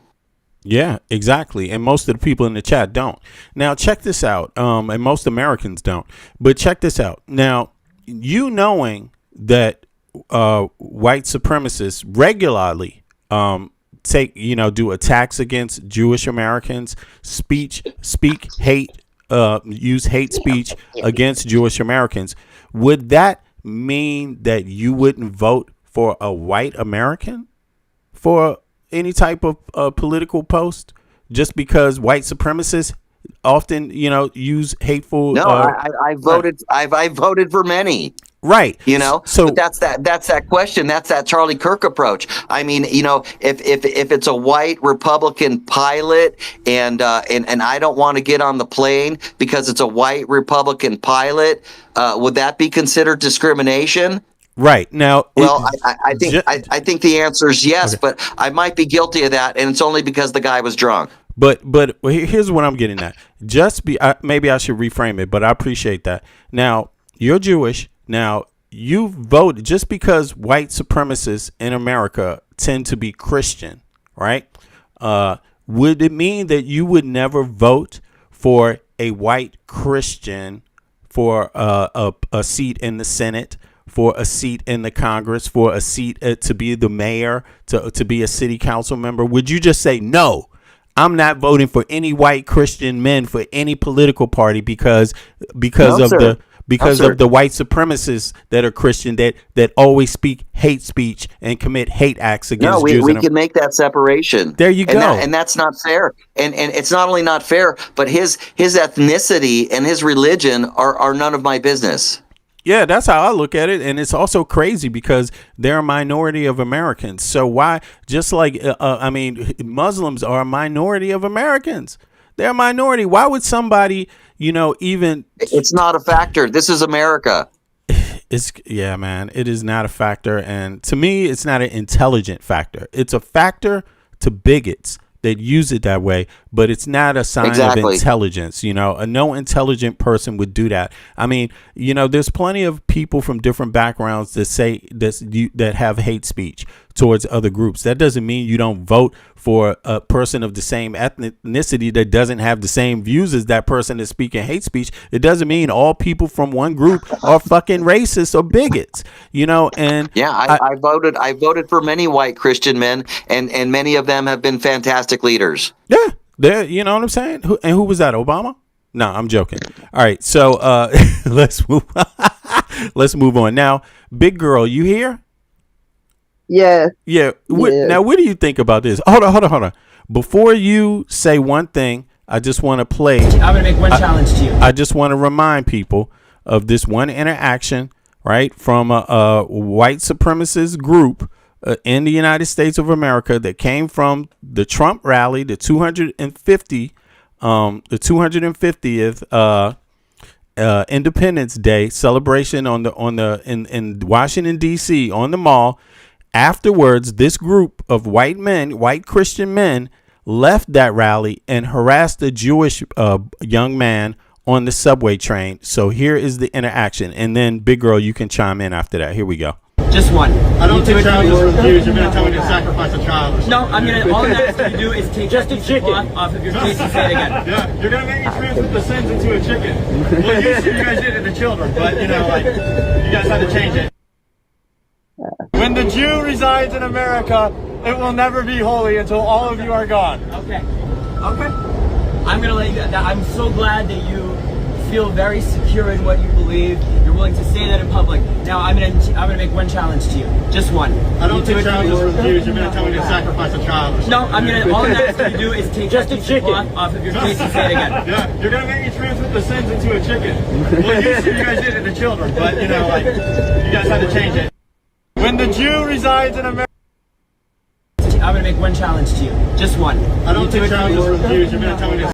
Challenges for views. You're gonna tell me to sacrifice a child. Or something. No, I'm gonna. Right. So he said when the Jews, until the Jews are basically eradicated from America, America will never be pure. And so these were, everyone can see who they are. This is this group of white Christian nationalists that left the rally in D.C., the 250th Independence Day celebration. And when they got on the train in D.C., the subway, to take their asses back to wherever they come from, because they don't come from D.C., right? They left and they took the subway to the main train station to take the train out of DC.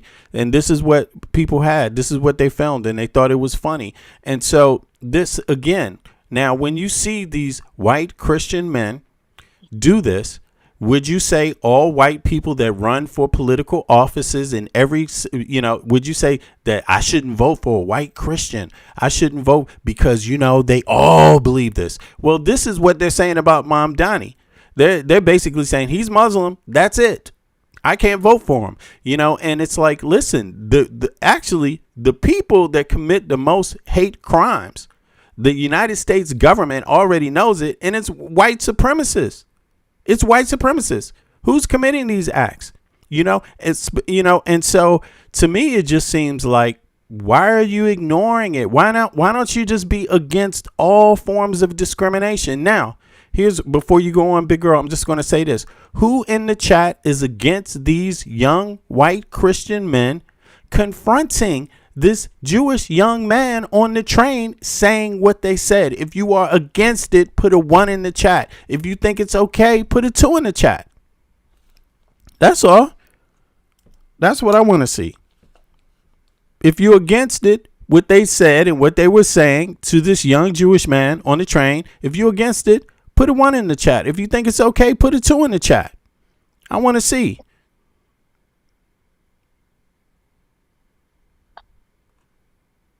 And the ones that, let's see which one of the ones that was talking all of this stuff.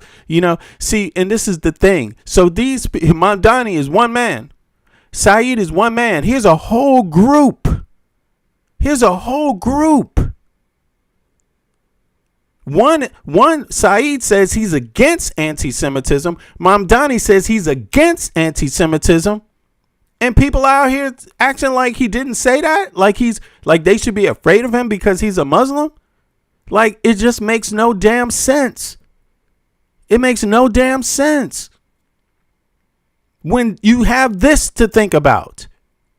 Come on. What do you think? You think this is not on the mind? White supremacy is not on the mind of every goddamn minority in the country of the United States of America? You think Jews like them? You think Jews are happy about that? Having their mosque shot up by them? You think they're happy about being confronted this way? You think African Americans are happy about being confronted this way? You think LGBT or anybody else, these people out there hating on so many people just for being who they are.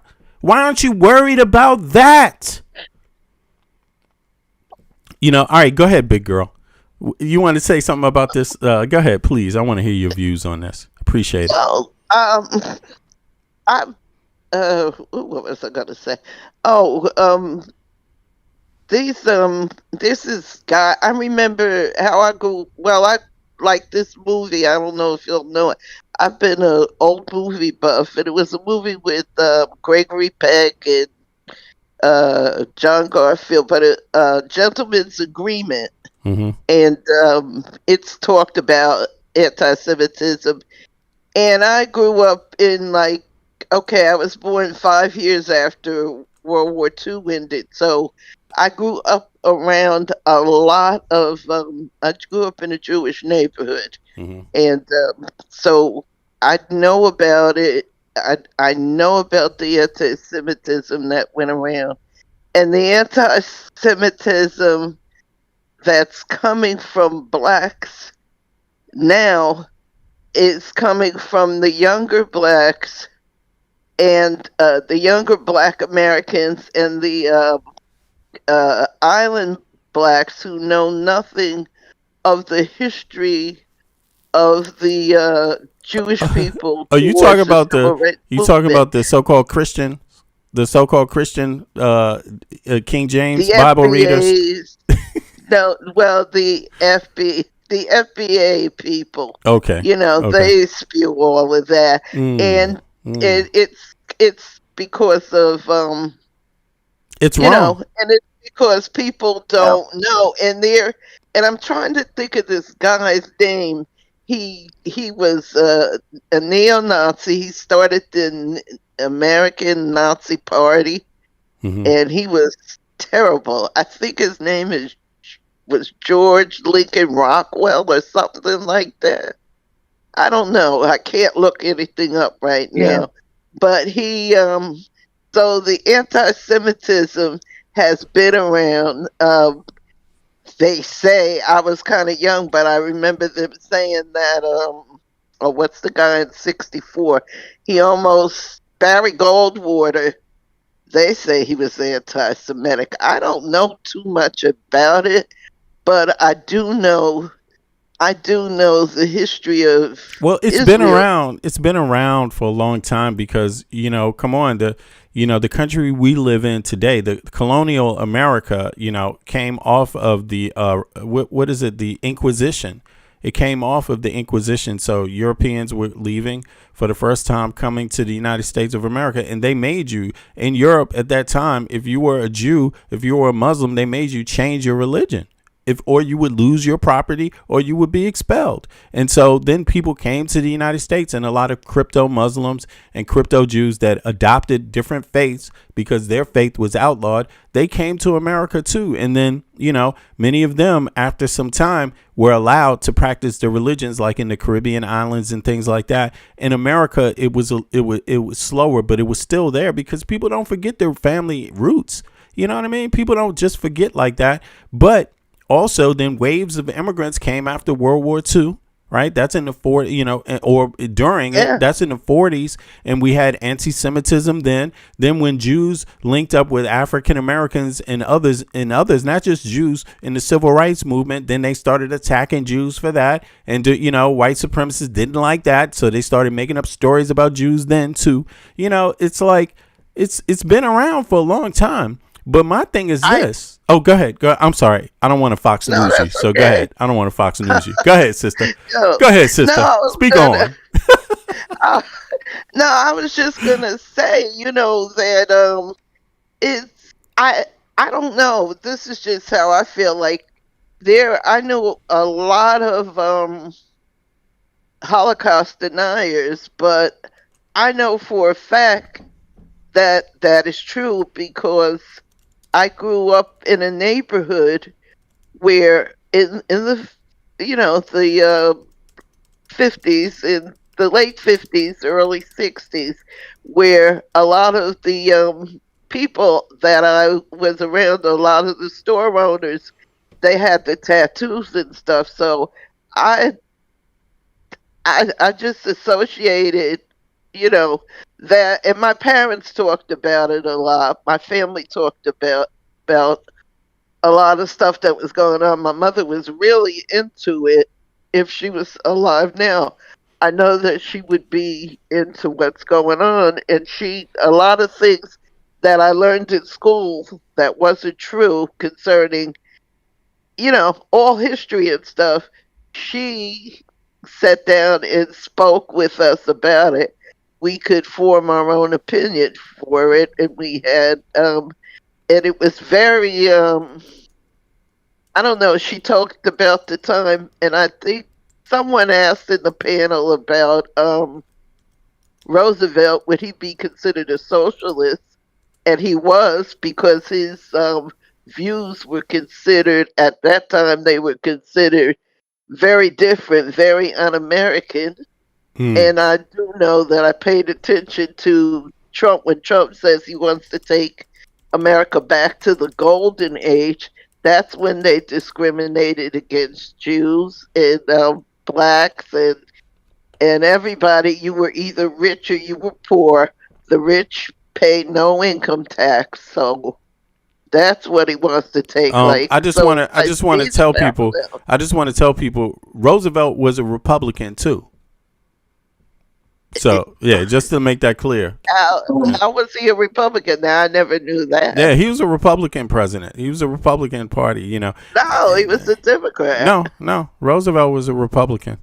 Teddy Roosevelt, Theodore Oh Roosevelt. no, Franklin. I'm talking about Franklin. Oh, you talking about? Oh, that's way back, Franklin. Oh, okay. Yeah, Franklin. Teddy is way back.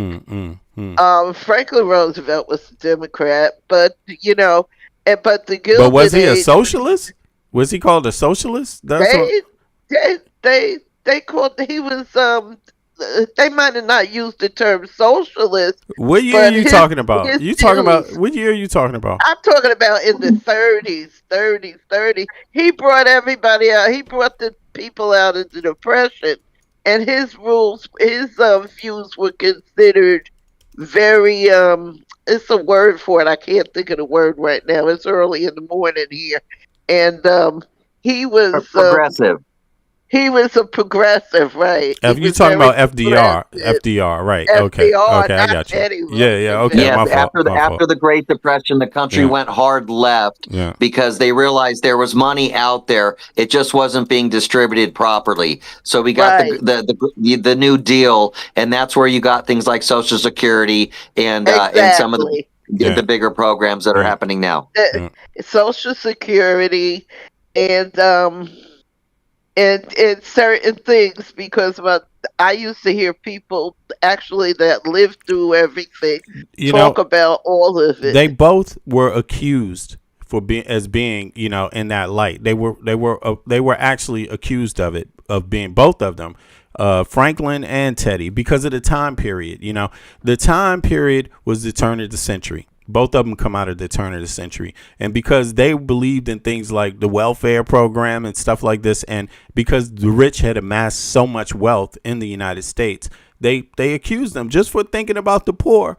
And they were both capitalists themselves, but they were both accused. That's why I thought I wasn't sure which one you're talking about, but they were both accused. One was a Democrat, one was a Republican, both accused as being socialists for wanting to do something for the poor. See, I never knew Teddy was a Republican. I thought he was a Democrat because Franklin was. Yeah, no, Franklin was- but they both are known for doing something, for thinking about the poor at that time, and they were accused of that. Teddy got in there because McKinley, who had done tariffs and caused the Great Depression, he also brought down the whole world economy. Yeah. And he was a crook, and he was assassinated. And at the time, Teddy Roosevelt was his vice president, and he became the president. Let me say this, Glenn Sharp says, "Stop crying about Trump, dummy." Glenn Sharp, stop crying about me, dumbass. Stop crying about me. Glenn Sharp don't like me. Call in, Glenn. Feel free. We'd love to hear your voice. Yeah, here's the link. Here's the link, you little crying punk. Here's the link, Glenn. Nobody. Fuck you and Trump. All right, so go ahead. Continue. Yes. Go ahead. No, let me say this. I thought that Herbert Hoover caused the Depression. That was partly, yeah, and that's why they consider him probably the worst president ever. But let's get back. Let's get back on this part. Let's get back on this part about the people are talking about left. They're talking about social democrat or a democratic socialist party. Oh no, boogeyman! And then they're also doubling down on that and talking about them being Muslims. Oh whoa, they hate Jews. This kind of thing. What do you think about this? Go ahead. I think it's good. I think more younger people should get in. I have no problem.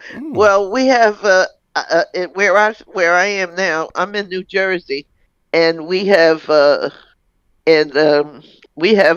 Muslim mayor who I think is the pits. I think he's terrible, but it has nothing to do with him being a Muslim. It just he just can't leave.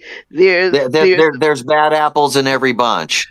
Right, and there's mismanagement. There's a lot of mismanagement Eric, you sound like you're from New York, so I'm from Patterson. I don't know, Patterson, New Jersey, and we're like maybe 30 minutes away from Midtown Manhattan. So he's mismanaging the money, and Big I girl. don't think that. Big Yeah, girl, what's your background? I just want to, just for people to know, what's your background ethnic wise? uh, Baptist, Catholic, biracial background. My grandfather on my father's side is white Southern American, and my great grand on my father's side was white, Okay. and on my mother's side, my great grandfather is white, is Southern white American, and Okay. it's from the South, and but my mother grew up, my grandmother, her mother, never went to a school, but they were they they survived very well for the times they live in. They lived in. My mother only went to fifth grade. My dad only went to third grade, but they were progressive for their era. My my grandmother and my mother, they were self-taught, and they paid attention to things that happened in the world. Um, and they learned. My grandmother was a cook. That was her profession. She was a cook, Mm-hmm. and she did a bed and what you call an Airbnb now. She cooked for like different people, and she paid attention to what she paid attention to her surroundings. They learned by oh God, I can't think of the words to say now. So early in the morning, but they learned by the things that went on in the era. They learned different things, and my mother was a constant reader. A constant reader. We had a house full of books Mm-hmm. and very thing. And two, my mother was able to buy her house because of a Jewish lady had a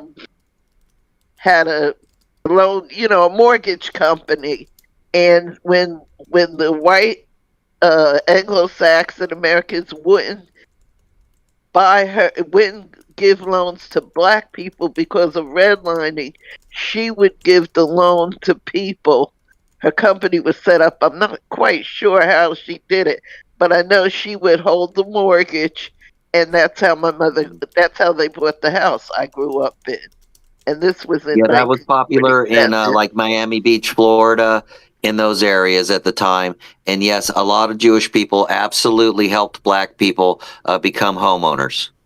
Yeah, it was it was in 1947 she bought the house, and that's how she got the house. That's how she got it, because she could. She got it because they passed a law that Thurgood Marshall was a lawyer, a young lawyer then, and they did something, and they made it where it's something about you couldn't discriminate, redlining. I was young. I really did. I understand it now a little, but I'm not business minded like that. But it was a lot of stuff, and this is why I think a lot of the anti-Semitism coming from uh, black Americans, or the younger black Americans, is because they don't know the history. Basically, they've Yeah. been repeated lies Basically. too. Yeah. Right. They They don't know all used the to live in a history. lot of the same ghettos together. Yeah, Right. And basically. they Yeah, don't exactly. Yeah. and It's they true. don't know that Jews lived in Harlem. That my mother, different things. Mhm. I learned different things because my dad was born in 1908. My mom was born in 1910, and my mother's mother was born 21 years after slavery. And my father's mother, well, she was born like 5 or 6 years. She was like 5 or 6 years old when they signed the Emancipation Proclamation. So over the years, I've learned different things, like listen to the older people. I grew up around older people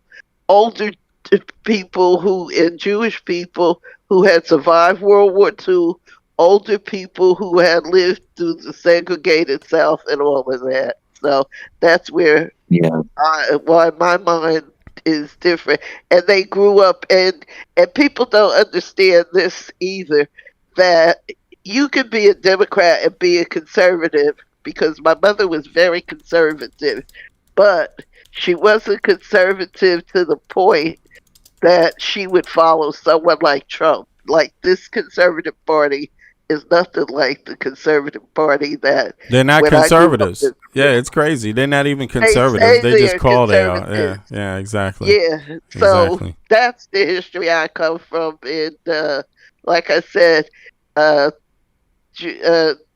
Jewish people have helped the black community out quite a bit, and they still do.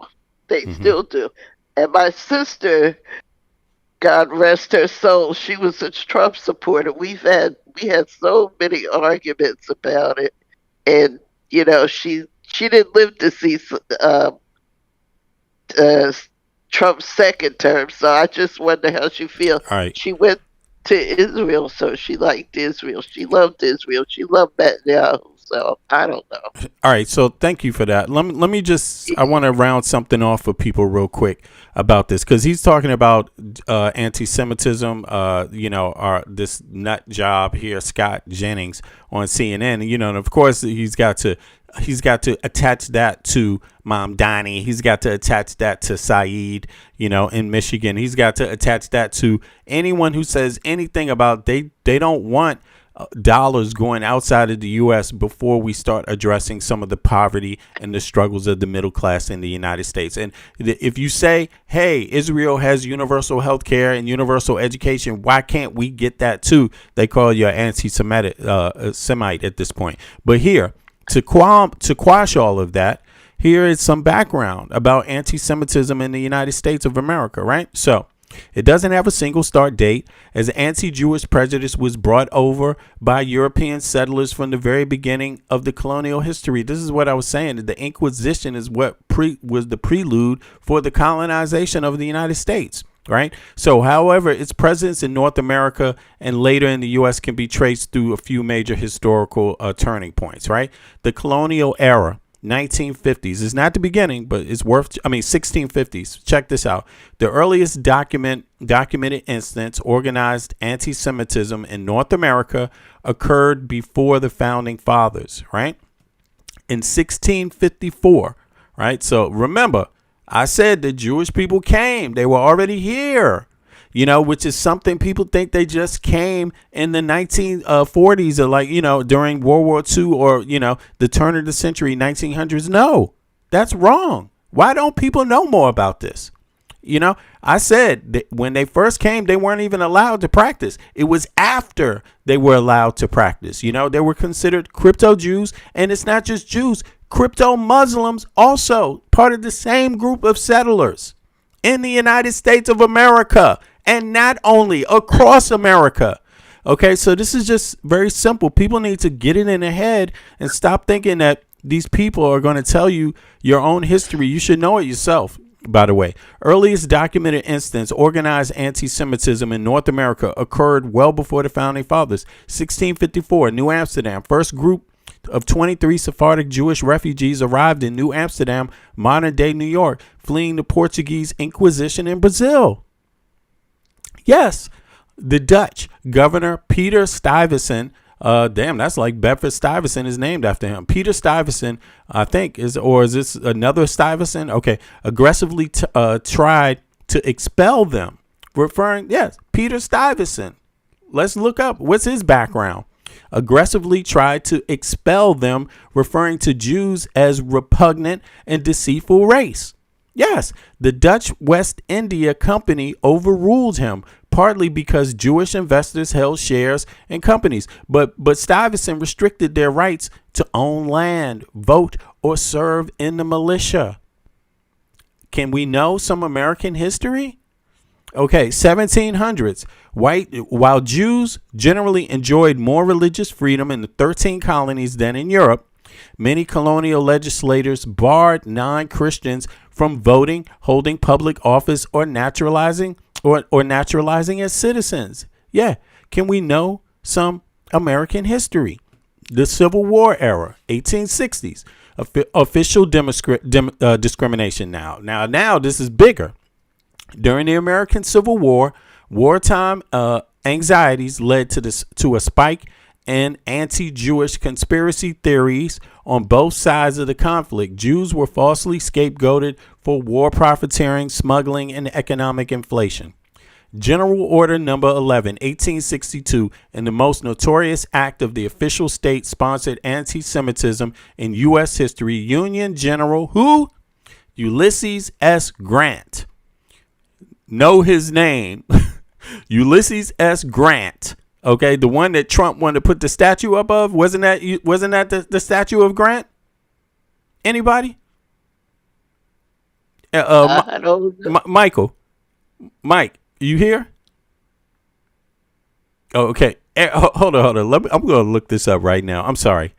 We're going to settle this. I mean, just for people to know. I was on mute. Right. I'm here. Yeah. Ulysses S. Grant. This is the first, look at this, most notorious act of official state-sponsored anti-Semitism in U.S. history was done by Union General Ulysses S. Grant. Isn't that the one that Trump ordered the statue back up of? No, that was General Lee. That wasn't Lee. Hold on. Okay. The leader of the Confederacy. It sure was. Okay, but this is the other one. Yeah, what am I talking about? That's the guy who lost the Civil War. Ulysses won the Civil War. Okay, he won the Civil War. Okay, so this is on the other side. Okay, now, sorry, thanks for that. I just wanted to make sure because I'm like, hold on, it's Lee, not Grant. Okay, I knew this guy was. They turned Lee's estate into a museum and cemetery for the fallen soldiers. Okay, well, let's get to him. We're going to get to him too. All right. So Ulysses S. Grant, sorry about that. I'm losing my mind here. Also, Union General says it right there. Issued an order expelling all Jewish people as a class from his military district, covering parts of Tennessee, Mississippi, and Kentucky. President Abraham Lincoln revoked the order as soon as he learned of it, but it demonstrated how deeply rooted prejudice remained. Okay. Industrial era. Nativism, 1880s to 1910. Social exclusion. Between 1881 and 1920, over 2 million Eastern European Jews fled pogroms in the Russian Empire and immigrated to America. Right, because they were also escaping anti-Semitism at that time. The massive demographic shift coincided with the surge in American nativism. Social exclusion. Elite hotels, resorts like those in Saratoga Springs, private clubs, and neighborhoods began establishing policies explicitly barring Jewish clientele. Lynching of Leo Frank, 1915, in Atlanta, Georgia. A Jewish factory manager named Leo Frank. So you can kind of understand that this was going on alongside of the Jim Crow era where blacks, African Americans were being lynched. These two groups were in very close proximity of each other because they were on the radar of the bigots. Understand that for a very long time. Falsely accused and convicted of murdering a young girl amid a media circus fueled by anti-Semitic rage. After the governor commuted his death sentence to lack of evidence, a mob abducted Frank from prison and lynched him. Sound familiar? This event led directly to both the founding of the Anti-Defamation League, ADL. Why don't people know this stuff? And revival of the Ku Klux Klan. Here we are, y'all. We've arrived. You see, and this guy is sitting around here talking about he's worried about anti-Semitism from two Muslims that are against anti-Semitism just because they're trying to be Americans and do their duty as Americans and say, hey, man, people deserve representatives that care about them. They're being called anti-Semitic. Okay, now, higher tide of American anti-Semitism, even later, 1920s to 1940s. Okay, somebody said, I made a comment about Europeans first came in the 1940s. Man, you need to listen to the tape again, man. I made no such statement. In any case, I said they've been there the whole time. That's what I said. The period between the world wars is widely considered by historians to be the peak of overt Semitic anti-Semitism in America. Henry Ford and propaganda. Industrialist Henry Ford bought a local newspaper, Dearborn Independent, and published millions of copies of anti-Jewish conspiracy theories, including promoting the fraudulent text protocols of the Elders of Zion. That's Russian, by the way. Created for the Russian Tsar to submit information because they were having an economic problem in Russia and blame it on the Jews and attack Jews in Russia, where Hitler read this book and got his idea from. Yes. It's Russian propaganda. University. I mean, damn. And he distributed this shit, Henry Ford. I ain't even fucking know that. University quotas. Elite institutions like Harvard, Yale, and Columbia instituted strict quotas limiting the number of Jewish students allowed to enroll. This is going on. This is going on the whole time during the Jim Crow era. Now listen, radio priest Father Cullen during 1930s, tens of millions of Americans tune in weekly to hear Catholic priest Father Charles Cullen blame Jews on the radio for both the Great Depression and the rise of communism. Sound fucking familiar?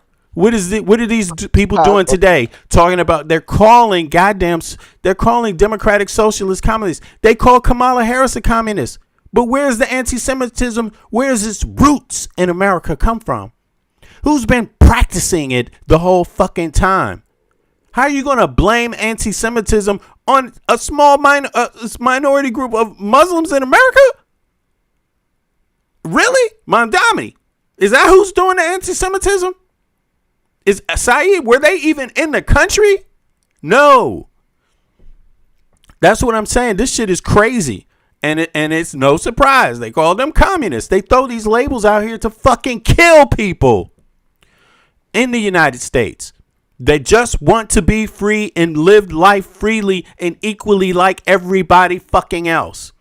Immigration quotas. 1924, the U.S. Congress passed tight immigration restrictions targeting largely at Eastern European Jews, which severely limited the nation's willingness to accept Jewish refugees fleeing Nazi Germany in the lead up to World War II. Exactly. Now look, hold on. Now let me see here. We talked about the other general. That was Ulysses S. Grant. And who was the other one? General Lee? General Lee, right? General Lee. Yes. Was he an because they say it was on both sides. Semitic. Was he anti-Semitic? I didn't spell that right, but it doesn't matter. It will come up the same. Let me see here. I'm just curious. I actually thought he was. So, he was anti a whole lot of shit. So this says no. Look at this. Hold on. There's no strong historical evidence that General Robert E. Lee, held a specific anti-Semitic view. In fact, historical records regarding his interactions with Jewish soldiers and leaders show a remarkably respectful, inclusive attitude. Damn, he was the opposite. So I had that wrong. So I stand corrected. Okay, well, I'm glad I looked this up. Let me see here. In August, can you all see this? In August 1861, Richmond Rabbi Michael Backer wrote to Lee asking for a army-wide blanket furlough for a Jewish Confederate soldier. Hold on. Let me see. Rabbi Michael Backer wrote to Lee asking for an army-wide blanket furlough for all Jewish Confederate soldiers to observe the upcoming Jewish high holidays Rosh Hashanah and Yom Kippur. Lee wrote a polite refusal based strictly on military necessity, but emphasized his respect for Jewish traditions. It would give me great pleasure to comply with the request so earnestly urged by you, but the necessities of war admit no relaxation of the efforts requisite for its success. I cannot therefore grant the general furlough, the general not meaning him, but the general in terms of everyone, or blanket furlough you desire, but must leave to individuals to make their own application to their several commanders in the hopes that many will be able to enjoy the privilege you seek for them. Overruling anti-Jewish officers. Okay, damn, this is interesting. So Lee did this. So Lee was anti-black, or he was pro-slavery, but he wasn't anti-Semite. Okay, so there you have it. In practice, Lee supported local commanders, granting leave when military operations allowed. In one of documented instances, when a lower-ranking officer refused the Jewish soldiers' request for holiday leave, Lee intervened and overruled the captain. Okay, famously reminding him that a commander should respect the religious views and feelings of others, working with Jewish leadership, unlike some of his contemporaries. Okay, so there you have it. So some Confederates were anti-Semitic. Lee turned out not to be one. Unlike some of the contemporaries who engaged in anti-Jewish rhetoric during the times of war stress, Lee maintained a positive working relationship with prominent Jewish figures in the Confederacy. He regularly worked with the figures like Judah P. Benjamin, Confederate Secretary of War, and later Secretary of State, who was Jewish, without, and this is on the Confederate side, without expressing the anti-Semitic conspiracy theories that were common among other Southern politicians and Northern generals at that time. So you could see here, this is very interesting, and I'm glad I bothered to look it up. There were anti-Semitic views during the foundings and also the Confederate War the entire time. They're on both sides, but particularly here, the Civil War, on both sides, right? Some were more against it than others, you could say, right? But it's been in America since this time period. And where did we start at? Let me go back to the time period. So I stand corrected, though, on the generals. Ulysses S. Grant was an anti-Semite. General Lee didn't seem to be one. So, but look, here it is. Since 1650, colonial area anti-Semitism first started in North America. That's been documented in 1650. So people need to understand Jewish people were here then. They were here before the United States was even created. That's part of the colonial area. That's part of the Inquisition and the colonialists who had the Inquisition in Europe, expelling Jews, expelling Muslims, or making them adapt Christianity to keep their property or at risk of being expelled or killed. They had to convert to Christianity, come to America under the guise of the colonialists, and then at a later time, they were slowly given the rights to practice their original religion. That's part of American history. This happened in 1650s, the founded independent war, of the United States. That happened later. They weren't the first. It went from South America up the coast of America and last in North America. You see, the settlers came last in North America. So that's part of the history. So back to this. You want to say anything about this again, big girl, real quick? Because I want to hear the rest of this. I want to hear Scott Jennings talk about anti-Semitism in the United States of America and them being scared of it and scared of anti-Semitism from Mandami, from Saeed, and calling them both communists. You there? Yeah, I'm here. Big girl is on mute. I guess she's busy. But yeah, go ahead, the only correlation in hypocrisy I could make is what party does the KKK or white supremacists support in a two-party system? What party do they today is the Republicans.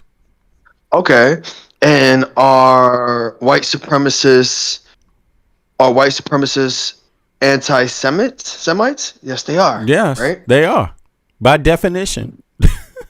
Right. So when we look at that, who do we think on the political aisle has more in alignment with anti-Semitism, the right or the left, Republicans or Democrats? The what? I said, who do we think have more in alignment with anti-Semitism? Well, it's Semitism in general, right? Who do we think is more aligned with those sentiments? It would be the right. It's the right. Today it's the right. Right now, the ones that are justifying it today are the right wing. And then they justify it at the same time. They're calling out some of the few minority of Muslims that live in the country for being the ones that aren't even anti-Semitic, calling them anti-Semitic, when the right pretty much identifies with anti-Semitism.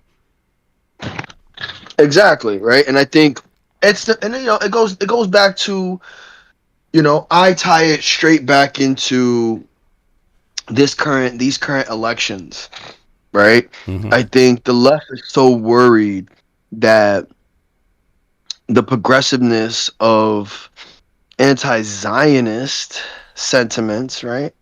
Anti-Zionist sentiments and the non-backing of Israel, that they're scrambling to equate it with, the hate for the Jewish community versus the disapproval of Israel. the Israel community. Right. They're trying to Right? conflate the two. They believe that only the Jews only experience life in Israel, and they're Exactly. ignoring all the other Jewish populations across the world.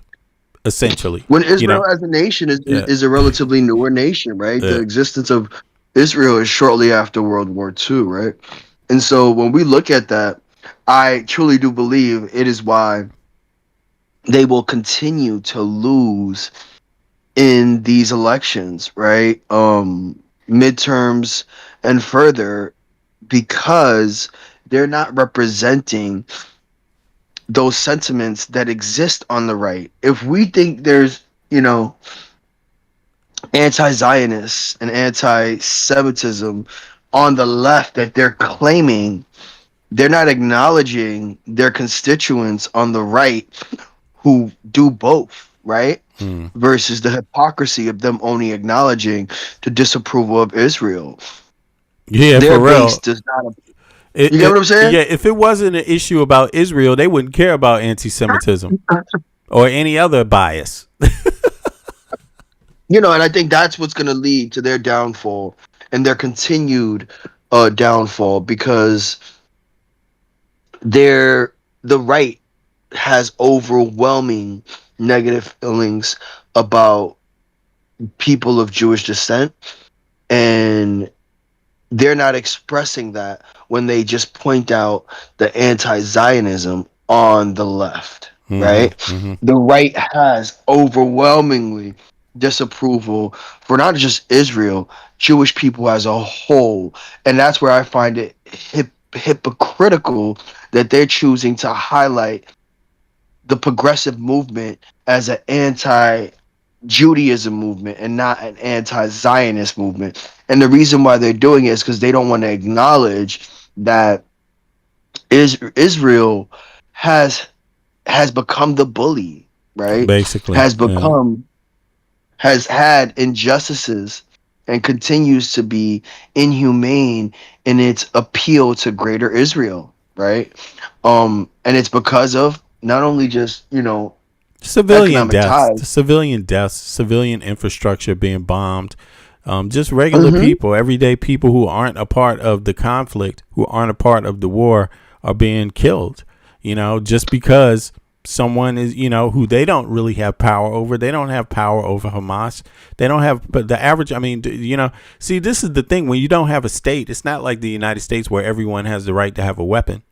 That's also restricted on you see what I mean? So everyone doesn't have a weapon, and everyone is not part of in Palestine is not trying to bomb Israel or kill Israelis. You know what I mean?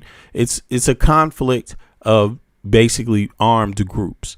And all Palestinians are not part of. The majority of Palestinians aren't part of these armed groups. I think the world knows that, right? I think it's the fact that it's not reflected yet here on a major level between the two parties, and the only party that has been visible with anti-Zionist and anti-Israel rhetoric has been the progressives on the left. Right? We have yet to see the right say the same. We have yet to see the right say the same in terms of disapproval of Israel's actions. But that's on the public level. That's on a candidate level. We don't hear that. But if we think their base doesn't overwhelmingly have anti-Semitism and Zionism, we would be lying. And the fact that they're choosing not to ignore that, to sum up the point, is the reason why they will continue to lose, because they're not representative of the sentiment of their constituents, right? And so that's where I do think that they'll continue to lose when it comes down to the general elections in November, in terms of these midterms, Right. we're going to see progressive Dems win overwhelmingly. We're gonna see a majority in the House and Senate because of simple things just like that. The two main things that these current Republican candidates have failed to acknowledge is the actions of Israel and affordability. Those are the two things that will bury them in these primaries. And as long as these candidates continue, as long as the Fox News, as long as the MAGA Mike Johnsons, the Trumps of the world continue to assume that their constituents want a cohesive and clear tie to Israel, they will lose. As long as they continue to ignore the affordability issue, Republicans will continue to lose. It is the same thing that happened during the 2024 midterms and the 2024 presidential elections, Mm-hmm. Mm-hmm. right? The left ignored a lot of things. The left ignored concerns for immigration. The left the left didn't address the same things. The establishment of two parties, right? The establishment Dems and establishment Republicans, right? The elitism. These are things that the Dems ignored earlier on, and it came back to bite them, in the form of losing seats in the House and Senate, and then the presidential election in terms of Trump. And that's going to be the same result in reverse now here in 2026 during these midterms. Yeah, we're gonna see. We're gonna see. Here's a rough thing about the statues again, because we started off. I thought it was General Lee, but General Lee wasn't a General Lee. He wasn't an anti-Semite, but he was pro-slavery. But here are some statues that were taken down, right, after the George Floyd thing, and all of this in 2017, right, in the racial justice movements. 2017. Here are some of the statues of people that were anti-Semites, were anti-Jew, right? General Zebulon Vance, governor of North Carolina, his statue was toppled, and Republicans was like, nah, put that shit back up, man. Look, multi-statues of Zebulon Vance were removed. Vance Monument, a massive 75-foot stone obelisk in downtown Asheville, North Carolina. See, I'm pointing out the hypocrisy of this Republican Party. And Donald Trump specifically. Remember that, because they were like, you can't take these statues down. Now, look, the Vance movement, the Vance Monument, a massive 75-foot stone obelisk in downtown Asheville, North Carolina, was dismantled in 2021, and a statue of him in Raleigh, North Carolina, removed from the state's capital's ground. Anti-Semitism connection. Vance is a complex figure. During his political career, he held typical anti-immigrant nativist views. However, in his later life, he gave famous nationwide lecture on the scattered nation, which actually defended Jewish people later against societal anti-Semitism. While some historians view him as a philo-Semite in his later years, modern critics point out that his early political career routinely indulged in racial and xenophobic tropes common in the 19th century South. Here's another one. General Richard Taylor, son of President Zachariah Taylor. Statues marked and busts honoring Taylor across the South have been removed or renamed. Anti-Semitism connection. Taylor was known among Confederate leaders for his open derogatory comments towards Jewish people. In his post-war memoirs, Destruction of and Reconstruction, he expressed openly prejudiced views about Jewish merchants, accusing them of financial exploitation during wartime, a common anti-Semitic trope in the Confederacy during economic collapse. General, it's actually been a very educational story today, man. Cast today, man. I learned some shit I didn't know. A few different things. General Ulysses S. Grant, right? Union general, later president. While he was a Union general, his monument became part of the broader national. Now, here's the thing. Even though he was a Union general, the left wing was like, fuck him too. take his shit down. And the Republicans was like, nope, we got to put his shit back up.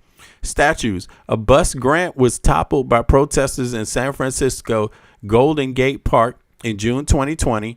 Anti-Semitism connection. Grant issued General Order Number 11. We covered that in 1862, which officially expelled all Jewish people as a class from the military district under the false accusation that Jewish traders were driving black market cotton smuggling. Anything, this is crazy. Look, President Abraham Lincoln immediately revoked the order when he learned of it. Yeah, we covered that. Grant later expressed deep, lifelong regret for the order and worked hard during his presidency to appoint Jewish Americans to high office. So they both of them later said, hey, that was the wrong thing after getting mobs of people to go kill some. Irony. Judah P. Benjamin, the brains of the Confederacy. Here's some more irony here. Most famous Jewish figure in the Confederacy was Judah P. Benjamin. This shows you how nutty this shit is anyway. Who served as Jefferson Davis's Secretary of State and Secretary of War. Status. While almost no full-body statues of Benjamin were ever built in the South, largely because 20th century Southern groups like the United Daughters of the Confederacy focused almost exclusively on military heroes and white Anglo-Saxon leaders, a few small stone markers honoring him were removed, including a memorial marker in Charlotte, North Carolina, and other in Saratoga, Florida. Anti-Semitism connection. Benjamin was not anti-Semitic himself. He was Jewish, but he was constantly the target of intense anti-Semitism from other Confederate officials and Southern citizens who frequently used him as a scapegoat for the Confederacy. So he was a Jew who was in the South who had a job for one of the main heads, right? Here it is. They call him the brains. Look, he was the brains of the This is crazy. Anyway, I want to hear some more about this, but this shows you how how Jewish people have been in the country the whole time, right? And in different ways, right? So the vast majority of Confederate statues were taken down because the men they represented fought to preserve slavery and destroy the Union. However, figures within the Confederate government and military regularly held anti-Jewish prejudices, typically of the 19th century nativism, scapegoating Jewish merchants and citizens. Yeah, so there you have it. Financial strain of the Civil War. So when shit got hard, they blamed the Jews, basically. All right, so let's continue. This is Scott Jennings. He's going to do the same. He's going to scapegoat the Muslims this time, and he's going to scapegoat the Muslims, and he's going to scapegoat the Americans who want universal health care by calling them communists, which is ironically what other people called others in the U.S. too. They called Jews communists in the U.S. too at one point. This is crazy. Scott Jennings, your response to what Senator Sanders had to say. Well, I mean, right at the end, he ultimately said, yes, I want people like Hassan Piker in my political party. We're a big tent. He wants people in the party that say America deserved 9/11. He wants people in his party that are out there idealizing Chairman Mao and the like. I mean, this is not something I would be embracing if I were trying to build a political party that could appeal to, mainstream Americans. I think they're going to deeply regret these associations and this continued demonization of AIPAC. AIPAC is Jewish Americans who are choosing to participate in politics. And let's be honest, they're just using it as a euphemism to say the Jews. I mean, that's what they're doing, and I think Senator Sanders is Jewish. Okay, so that doesn't absolve him of demonizing other Americans who simply want to participate in American politics. So Sochi, I mean, do you think that that's a defensible strategy to say we're a big tent, and if you don't want certain people in it, you can get out, but everybody else can stay in?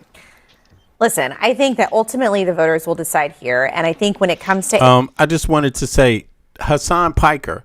They're saying that he said that America deserved 9/11, but people deserve to know the context in which he said it, right? And the statement. All right, here it is. Piker reacting to news clips involving U.S. representatives. So it's a specific representative where he was talking about when he made this statement, right? So here it is, just for folks to see it for themselves. All right. Context of the statement. Piker was reacting to the news clips involving U.S. Representative Dan Crenshaw from Texas discussing foreign policy, like these right-wingers often discuss it. Blow them all up. Kill all the Muslims. What the fuck? You know what I'm saying? You know, as an example, Piker argued that American foreign policy in the Middle East, specifically military interventions, drone strikes, covert operations, and support for autocratic regimes, had directly generated blowback and anti-American sentiment. In his initial stream and subsequent explanations, Piker argued that his choice of words was deliberate hyperbole intended to express a specific point about cause and effect in global politics. So he was trying to make a point. He wanted people to see the point, to understand the point, to notice the point. Foreign policy, blowback. Piker clarified that he was referring to the concept of blowback, the idea that decades of U.S. military interventionism, isn't this? It sounds like Donald Trump said the same thing, got the same idea before he became president. 2016, Donald Trump was totally different. When Obama was president, Donald Trump was saying shit like this. The idea that decades of U.S. military interventionism, imperialism, and interference in the Middle Eastern domestic affairs created the geopolitical conditions that enabled an attack like September 11th. Critique on the U.S. state, not civilians. He emphasized that he was criticizing the actions of the U.S. government military apparatus, not suggesting that thousands of innocent civilians who died in terror attacks deserve to die. So Scott Jennings is he also goes on to say he acknowledged the subsequent streams and during appearances, including the Young Turks, that using the word deserved was crude, overly inflammatory, and bad phrasing. So now, but you can't hear that expressed in this guy, Scott Jennings' statements at all. You can't hear it at all. It's almost like the man never addressed the issue, and Scott Jennings just won't let it fucking go. You know, like what Senator Sanders had to say. Well, I mean, right at the end, he ultimately said, yes, I want people like Hassan Piker in my political party. We're a big tent. He wants people in the party that say, shouldn't you want people in the party that address things that they say publicly? Or do you want them to just stand on it and never address it again, never explain? America deserved 9/11. He wants people in his party that are out there idealizing Chairman Mao and the like. I mean, this is not something I would be embracing if I were trying to build a political party that could appeal to, mainstream Americans. I think they're going to deeply regret these associations and this continued demonization of AIPAC. AIPAC is Jewish Americans who are choosing to participate in politics. And let's be honest, they're just using it as a euphemism to say the Jews. I mean, that's what they're doing. And I think Senator Sanders is Jewish. Okay, that doesn't absolve him of demonizing other Americans who simply want to participate in American politics. So Sochi, I mean, do you think that that's a defensible strategy to say, we're a big tent, and if you don't want certain people in it, you can get out, but everybody else can stay in? Listen, I think that ultimately the voters will decide here. And I think when it comes to AIPAC, I think the reason why that was an effective strategy for al-Sayed, and we'll see tonight if he actually wins, is because there was $30 million that was being spent in this race. And part of it is that his message was that this race shouldn't be bought. I think that at the end of the day, you're going to see that in politics throughout the country. This is an anti-establishment year. It is cool to be an outsider, whether you're a Republican or whether you're a Democrat. Look at what Donald Trump has done in the Republican Party. You have Cornyn, you have Massey, you have others who were defeated because Donald Trump primaried those people. And so you're seeing the same thing happen on the Democratic side, where people want fighters. They want people who are going to stand up for working families. Now, at the end of the day, these are going to be fights. about who can work harder for the American people. And if someone doesn't want to be part of the Democratic Party, they don't have to be part of the Democratic Party. I will say that a lot of the views that are happening and that Al-Sayed stands for and what he has been saying, those views would not resonate with people in Texas. I think if you were to ask in my home state of Texas anything about socialism or DSA or any of these things, not one voter would understand what you're saying. So I do think that every state is different in this sense. People talk about this big tent party. I think it is a matter, the enthusiasm is where are the fighters, whether it's Democrats or Republicans. It's not about party labels anymore, and we have to get over that as a country. People do not like the labels. I think people are looking at this race totally wrong. First of all, Hassan Piker is not the candidate. Abdul Sayed is. And Donald Trump has associated himself, and many Republicans have associated themselves with questionable people, but those people aren't the candidates either. The candidate has to run for themselves. Whoever wins, I want the Democrat to win that seat. But Donald Trump won Michigan twice, and Donald Trump is so far away from being moderate. Like, we're pretending like we don't live in this country where these extremes. There's nothing about the Republican Party is the MAGA party now, and it is Donald Trump. Let me finish. Okay. Donald Trump's party, and the Democratic Party is actually reforming itself. And I actually am excited about these debates happening in the Democratic Party because after 2024 and even leading up into 2024, people were like, "Who are the Democrats?" Now you don't have to like it, but the reality is there's a lot of people in Michigan tonight that did, and you can talk about Israel and Gaza, but we know there are single issue voters, but there are also people who vote for Medicaid, for housing, to be able to afford gas. And that is what a lot of voters are doing. Now, John King pulled up that map, and some of those districts where you think, we don't know what's going to happen tonight, where Haley should be doing better, there should be no reason that somebody spends $60 million in a race and it's even close. That's because people actually get to decide, not dollars. And people in Michigan are saying, it's hard for me right now, and I want somebody who will fight. And that's the same thing they said in 2024 when Donald Trump, not a moderate candidate, said, I'm going to fight for you. And that is what's playing out tonight. Yeah, I mean, I think a lot of the anger is far less at the Republican Party. I was initially taking issue with your idea that Donald Trump is some extremist from a policy standpoint. I mean, he was... But neither is Abdul. That's the thing. And I'm not alleging that on Abdul's side. I will say it is wrong to view Abdul... You're saying Trump is not extreme? On policy? I mean, he's on gay rights, he was to the left of when he took office as when Obama took office. I'm just talking about like basic stuff, universal tariffs, mass deportations. Those are pretty extreme positions. I mean, mass deportations. I mean, Bernie Sanders was incredibly for strict border control and that's deportations not the same thing as 5 mass years ago. deportation. No, I mean, Barack Obama's probably deported more people than Donald Trump is. I know, but the I'm idea just saying, that he's an aberration on policy. But Trump is not moderate. But one of the reasons why he won Michigan. He's not an orthodox One of the reasons why he won Michigan is he connected well with the voters who were frustrated with an establishment they felt didn't listen to. Yeah, that's happening tonight. This is what's happening. This is what I'm saying. Anti-establishment. But I think the biggest thing, though, is the Democratic establishment.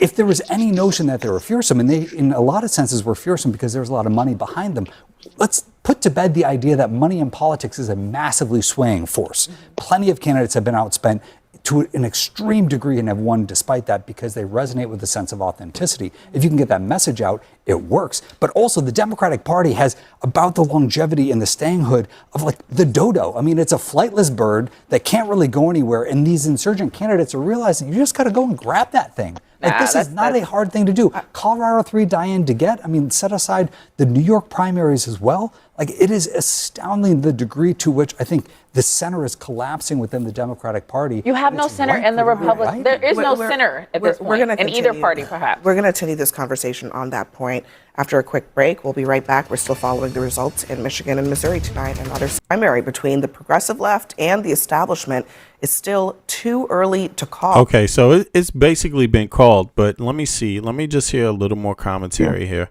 Yeah, suddenly he's all concerned about the Democrats. Yeah, you know, it's so funny because when I listen to now it's like the right is shifting. They seem to shift twice now.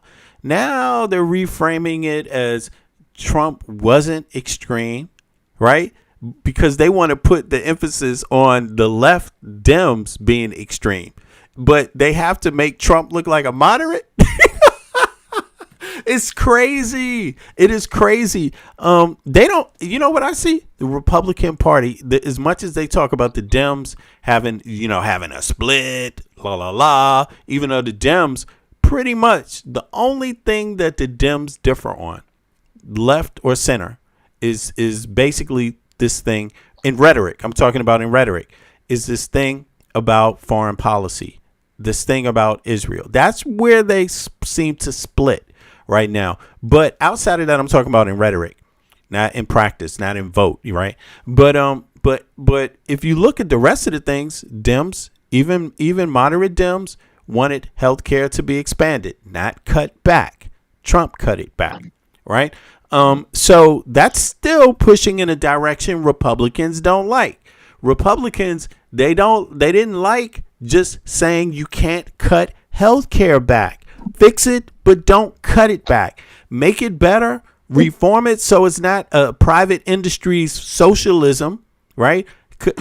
Work in that field, but don't cut it back to the user, the person that needs the healthcare. Republicans cut it back. So in terms of more healthcare, Democrats are still solid on that. In terms of education, they still want more education in rhetoric. I'm talking about in rhetoric, right? Who's that? Okay, let me see. Let me get you in here. Where's the response to the ACA? Where's the replacement to that? Right? I could have sworn no replacement. They just cut it back and that's it. Now exactly. we're gonna complain. They want to fundamentally gut it without repealing it because they don't want to be blamed for the unaffordability and the crash in the healthcare system that it would cause for American people. We just cut it back, and it was only the people who didn't want to get a job that couldn't afford it. Apparently, right? But now when we look at red they're state, saying some people's premiums might triple. Yeah, no, some people's premiums have already gone up, right? And exactly. It's because the way the ACA works is it works off of collectivism, right? The more people that are involved in the market, especially on the ACA level, the more bargaining power they have. And so since they fundamentally gutted it with things like killing the penalty and other things like that, it's led to people inherently disenrolling from the ACA, paying higher costs, but also now leaving higher cost for the people who are involved in the ACA. And also a lot of people got used to cheap healthcare, right? They got used to cheap healthcare after COVID because COVID expanded the ACA through subsidies, right? And a lot of individuals got used to these subsidies. So now when these subsidies got taken away, now they were upset at the fact that their healthcare went back to being just as unaffordable as it was before COVID, right? And that's the nuance when it comes to, the ACA currently, and again, the Republicans have no answer to the ACA. The only thing they can do is continue to gut it in order to make it seem like it's the ACA's fault versus the changes that they made, the fundamental changes they made to the ACA. Yeah. Yeah, and they've cut quite a bit for Medicare, about 500 billion, and they've also cut about 18 to 20 million Americans from Medicaid, which is about 1 trillion. A lot of folks that are homeless types that are on welfare, Section 8 type housing situations. So these are the folks that really do need the help. And that was in the big beautiful bill, right? I think what people don't understand when we look at the homelessness and unaffordability in America, that goes along with that's only going to be exasperated with the cuts that the big beautiful bill enacted, right? When we make these minimums or these work minimums, these 20-week work minimums, now we have homeless individuals without health care, without SNAP. What do we think that happens to these individuals who now can't get SNAP, who now can't get health care? Nobody cares, bro. They don't care. They don't They care. don't. Well, that's why we have But that's why we things like Planned Parenthood, because when it comes to a young lady and getting reproductive care or just a women's kind of services, if they don't have health care, then there's pretty much nothing else. Yeah. And so it leaves it up to the state level to now fund a lot of these homelessness services and outreach programs where SNAP and Medicaid helped a lot of these states mitigate their homeless population and help their homeless population through these benefits that allow for them to at least have basic meals, at least have health care, right? So that way most people who are homeless, a good chunk tend to have mental health issues that prevent them from working, right? And Yes. so now we will see that homeless population be exasperated when it comes to crimes, when it comes to, obviously the workforce is gonna, they have no less of a chance of being viable for work if they can't even get the mental health they need to get off the streets, right? So it essentially places more of the burden on the state to figure that out. And Yeah. guess what? States have low taxes and tend to fare even worse when it comes to things like that. It's red states. It's red states, Yes, it, right? it, When their and crime ultimately rates the are goal. Yeah, pardon, Michael. Ultimately, the goal is to get them on their feet and get them working and productive and back into society. And if that takes 6 months or 2 years, then ultimately that saves us a lot of money in the long run. Yeah, and it saves us a lot of money, especially when it comes to a healthcare perspective, right? When these people go untreated, they only gain additional factors that hinder their ability to work, that hinder their health, right? Um, in the form of other illnesses that they get while being homeless, right? Or while using Yes. drugs and being homeless. So these are things that on a social level a lot of individuals don't understand, but the bigger picture is that red states are going to suffer more when we think a homeless population can't get access to food and can't get access to healthcare. Do we think they're going to be more of a positive to society or more of a negative to society to obtain their basic needs? I'm going to assume it's the latter, right? They're going to be less of a positive reform when it comes to what the actions of these homeless individuals become with the lack of access to healthcare and SNAP. And these are things that the Republicans don't consider, right? They just say, "Well, I don't want my taxpaying dollars to go to such and such and do such and such," but in Right. the same breath, they won't advocate for healthcare for all. They won't advocate for affordable housing. They won't advocate for mental health services. Right. And so it's just Yeah, they'll, obviously they'll the complain hypocrisy. about the homeless guy going through their trash outside. Will they ever bring that guy in, try to clean him up, find out what's going on? Just one human being. Well, they won't even they I mean, I won't even give them that morality, right? I'll leave it up to the state, but if we think the states that are now red states that are poorly funded can fund the outreach programs that do that work, do we think that's going to happen? Cuz I know it's not, right? Yeah, The yeah, states and aren't going to that's where have a lot the of the funding. breakdowns are. Because I actually just watched a study they were doing in Norway, and they found out that a lot of these homeless guys have had some kind of breakdown. That it was either chemical imbalance or nutritional imbalance, but a lot of these were regular, good, hardworking folks. Just up until like 6 months or a year ago, even their families are shocked. So sometimes something happens. And so they take these folks in, they put them in a program. They said, yeah, they're a mess. Their bedrooms are a mess and they can't take care of themselves. And it takes about 6 months. And that they find that they start to turn around, become productive human beings again, and come back 100%.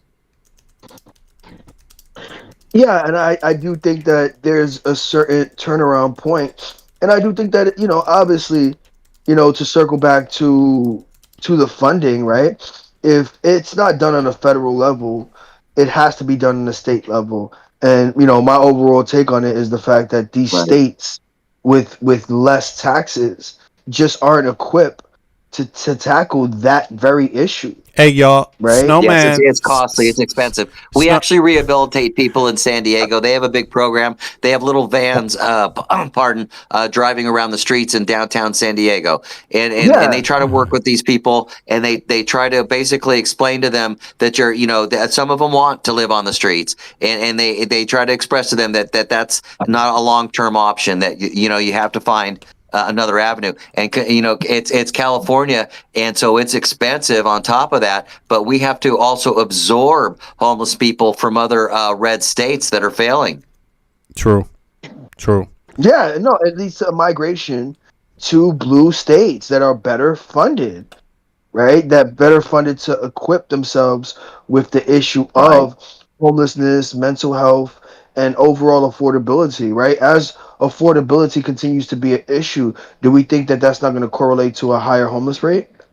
Do we think that's not going to correlate to less participation in a workforce, right? And with these with these working mandatories, do we think that they'll have access to healthcare and supplemental food nutrition? They won't, right? Or it would be a Yeah, lot harder than it's previously. one of the And the first things big you beautiful notice if you bill, travel.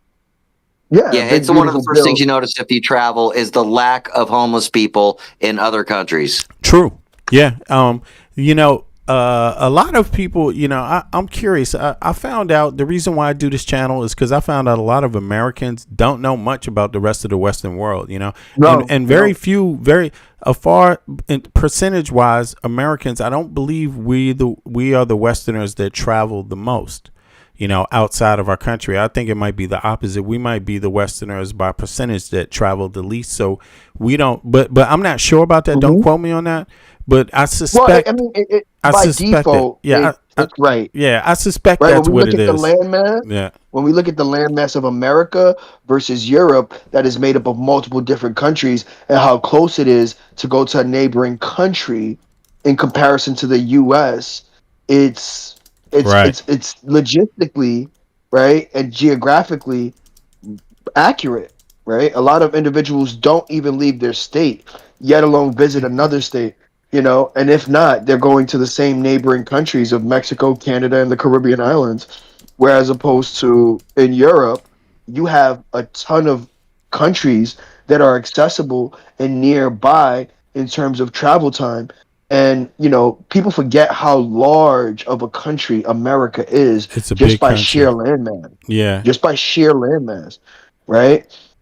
Right. We make up a good chunk of this continent, right? So that's something that a lot of Americans, they allow them to live in these bubbles. May that and most of them happen to be conservative bubbles, especially in the South and the Midwest, right? What you would consider flyover states, right? Because a lot of other West Coast and East Coast states, they just fly over these states to go to the West Coast or go to the East Coast, right? And when we look at the overwhelming support on on a Republican level and on a MAGA level, it just so happens to be in the South and in the Midwest where they hold these conservative values because they haven't seen the world, because their perception of big cities that are diverse are crime-ridden slums because they've never visited them, right? They go based off of the Fox News and the alternative media that dictates what the experience is like in some of these major states, right? And major cities, not just in America, but across the world. And then when you look at the conservatives, the mild conservatives, even within, the heavily populated areas within America, within the Americas, like the West Coast and East Coast cities, those conservatives themselves haven't actively traveled enough to kill their consumption. And if not, they're built with the false assumption that America just does everything better, right? And Yeah. if there's a problem here, that problem exists on a global scale when it just doesn't. And that's a lot of the ignorance of Americans, right? Americans are ignorant just not even on the educational level, but on a global level, right? Global politics, geopolitics, right? What do politics in other countries look like? They don't have a comprehensive idea of what different economic systems look like and what policies look like to offset some of these economic systems, which majority, if not all, are capitalist, right? Yeah, they And, rely you know, more. Americans rely more on legacy media, which doesn't tell them much. But look at this list, man. These are by percentage the people that travel most outside of their country, right? Percentage overall. Look at this. It says overall. When comparing NATO nations by percentages in their populations that travel, European members consistently rank highest across two key metrics: overall travel participating, taking at least one personal trip a year, and international travel participation. Now here, overall travel participation rate, percentage of the population age 15 plus who take at least one personal trip with an overnight stay per year, domestic or international. Norway tops the list. Netherlands is next. Luxembourg after that. Finland, Sweden, France, Germany, Chechnya. The United States is after Chechnya. You know what's funny? And Romania is top after the countries- U.S.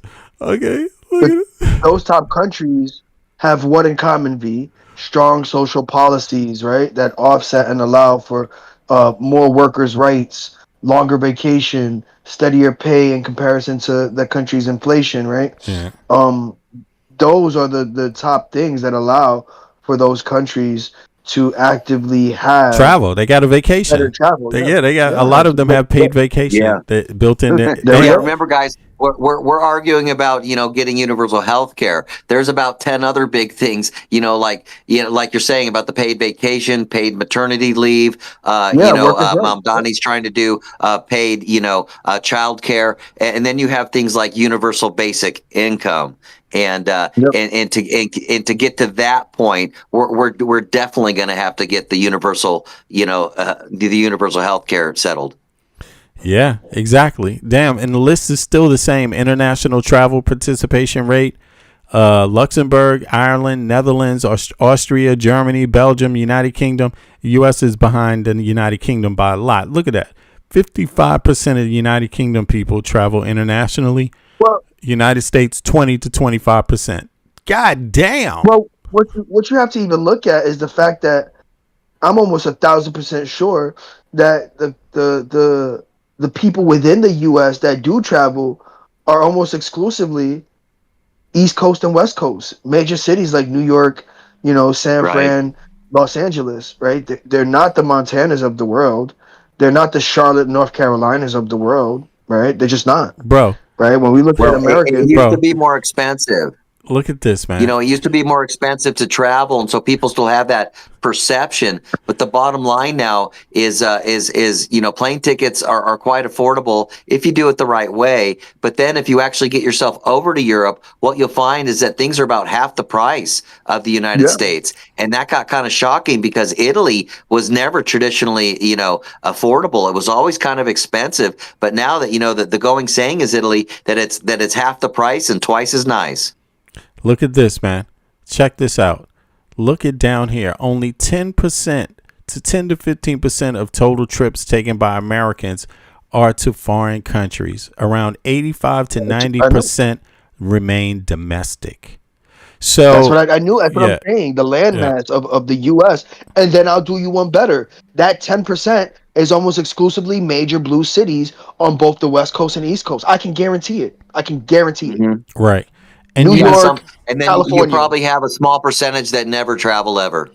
And I think this is why, this shows when you talk about a lot of these issues, you see it in how people respond, it just reeks, basically not knowing much, sadly enough, not having any firsthand experience to be able to balance out what they heard on Fox News or what they heard or what they didn't hear. What they didn't hear is the huge part is 90%. And then what they do hear is like 10%. And then a percentage of that 10% might be all negative. You never know, so and that's why the trip to Thailand always freaks everyone out, because they go to Tokyo, they go to Japan, and it's kind of expensive in some ways, but it's like 50 years in the future. and that's the thing, so you understand, well, there's going to be a premium for that. The food isn't so bad because they got a kind of control on that, but everything else is so high tech that it's a little pricey. But then you fly over the ocean about 4 hours to Thailand, and everything is about 1/5 the price of the United States. We're talking rent for about $500. We're talking meals for $3, and you start scratching your head. How on earth are they doing this? Because they're not. It's not like 50 years behind. They're actually kind of ahead in a lot of ways. Yeah, look at this. Snowman, I've invited. Snowman is admitted he's not or she is not an American citizen. They don't want to divulge where they're from. Right. But they say if only everyone was more cultured, traveled, and educated, then utopia would be inevitable. This idea of dissolving all distinctions between the sexes, races, or cultures are very World Economic Forum. Does that make any sense? No. I understand where they're coming from, but that's living in an ideology that just that's a utopia, and I don't believe in utopia. Yeah, I don't understand what that is. Utopias don't. So she's trying to just say, obviously, like if everybody were, well versed and educated, that we'd have some sort of comprehensive utopia, right? We'd have universal basic income. I don't even understand what that means, bro. I don't understand what it means. No, I don't. We'd have empathy for everyone, right? That we'd have a better cohesiveness as a society, essentially, is what they're saying. But I don't believe in utopias. Yeah. And the reason why I don't believe in utopias is because we all have different experiences in general. How about regardless of your education? Go ahead. How about keep it simple? Start off with trying to make shit better. Fuck a utopia. What the hell? Nobody. What are you talking? If you can't just make shit better, you never have a chance. You may as well get utopia out of your brain. What the fuck? You can't even make it 10% better. You mean to tell me if you try to get 10% more people on healthcare, have access to healthcare in the United States, you're a communist or you're a socialist?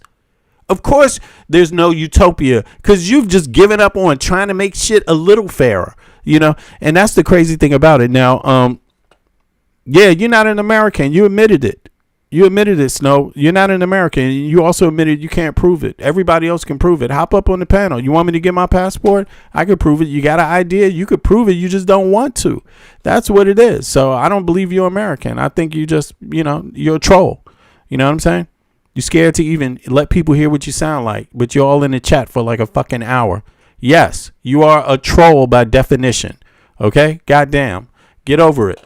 You can stay in the chat though, but if anybody believes in an anonymous and unidentified person that knows all the shit I'll be like, you got to be a goddamn fool. Okay, at least I show my face and talk to people. Now, I already showed my passport. That Snow asked, how do I know you're an American? Because my bio is on the internet, goddammit. I've written a book. My name is everywhere. I show people even my passport on the channel, you jackass. Okay, what the hell else you want? What have you shown? Nothing. Anonymous and unidentified. So meet me halfway, jackass.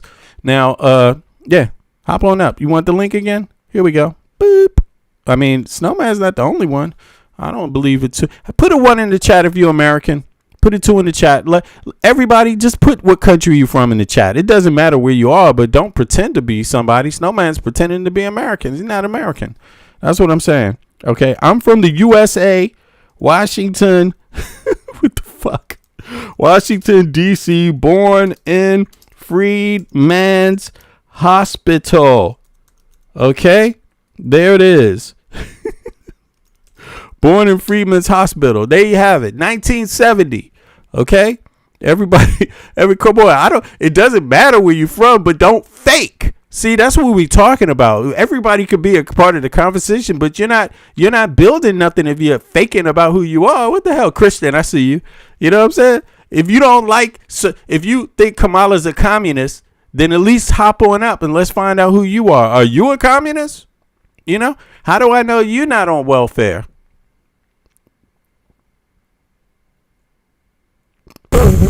Anyway, I ain't got any more words for this clown. Anyway, so listen, let's hear some more now. This is back on the topic here, by the way. I'm glad, Americans fucking get a passport, travel some more. Legacy media is failing you. CNN, Fox News, all of them are failing you, especially when you don't realize that every other capitalist nation on earth, every other Western capitalist nation, on earth, every other NATO nation has healthcare that works better than yours. Okay. And it's cheaper. Okay. It's called universal healthcare. Get outside. Don't let it be a myth. Don't let it be a theory in your head. Grow some balls and go see the world. Goddamn, man. What the fuck? You know what I mean? Like, do something. Take a chance. You know what I'm saying? Have an adventure. Learn something that instead of just theorize or what Fox News told your ass. Okay. And like you said, Michael, a lot of Americans just think they having it better. Where? I don't see it. Show me the shit. Where is it at? It doesn't exist because you have it worse. And the data says so. You are last in the Western world. Understand that by numbers, by data. You matter less, and your own goddamn representatives that you vote for, they know you're last. They know you're last, and they know you're too stupid to figure it out. So why tell you? And legacy media is you too stupid. You're too stupid. Don't live off of a theory. The rest of the world doesn't hate you. Just get the fuck outside and find out about the rest of the world. Stop sitting back in your slumber, faking over the internet. So go see some shit. All right, now let's hear. This is more about the midterms. So let's see what they got to say, and then we're going to be out of here. It's been some time, but fuck it. It's my free day. So let's see. Let's hear what they got to say on MS. And this is not something that's had a lot of national about attention. 4 hours, V. Yeah, exactly. It's time to get out of here. But I wanted to get a good view of Fox, CNN, and then now MS and see what they differ on in terms of these midterms. And then we'll be out of here. Listen, they're scared. They're scared. If you want to do something to make billionaires scared in the United States of America, register to vote. That's all you got to do. They have nightmares off of that shit alone. Like, goddamn, people are registering to vote. I'm going to fucking jail tomorrow. Yeah, exactly.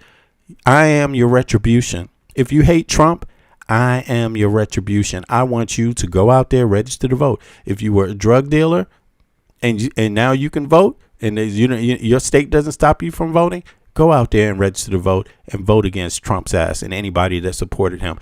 If you've never voted before in your life and they told you your vote doesn't matter, register this time.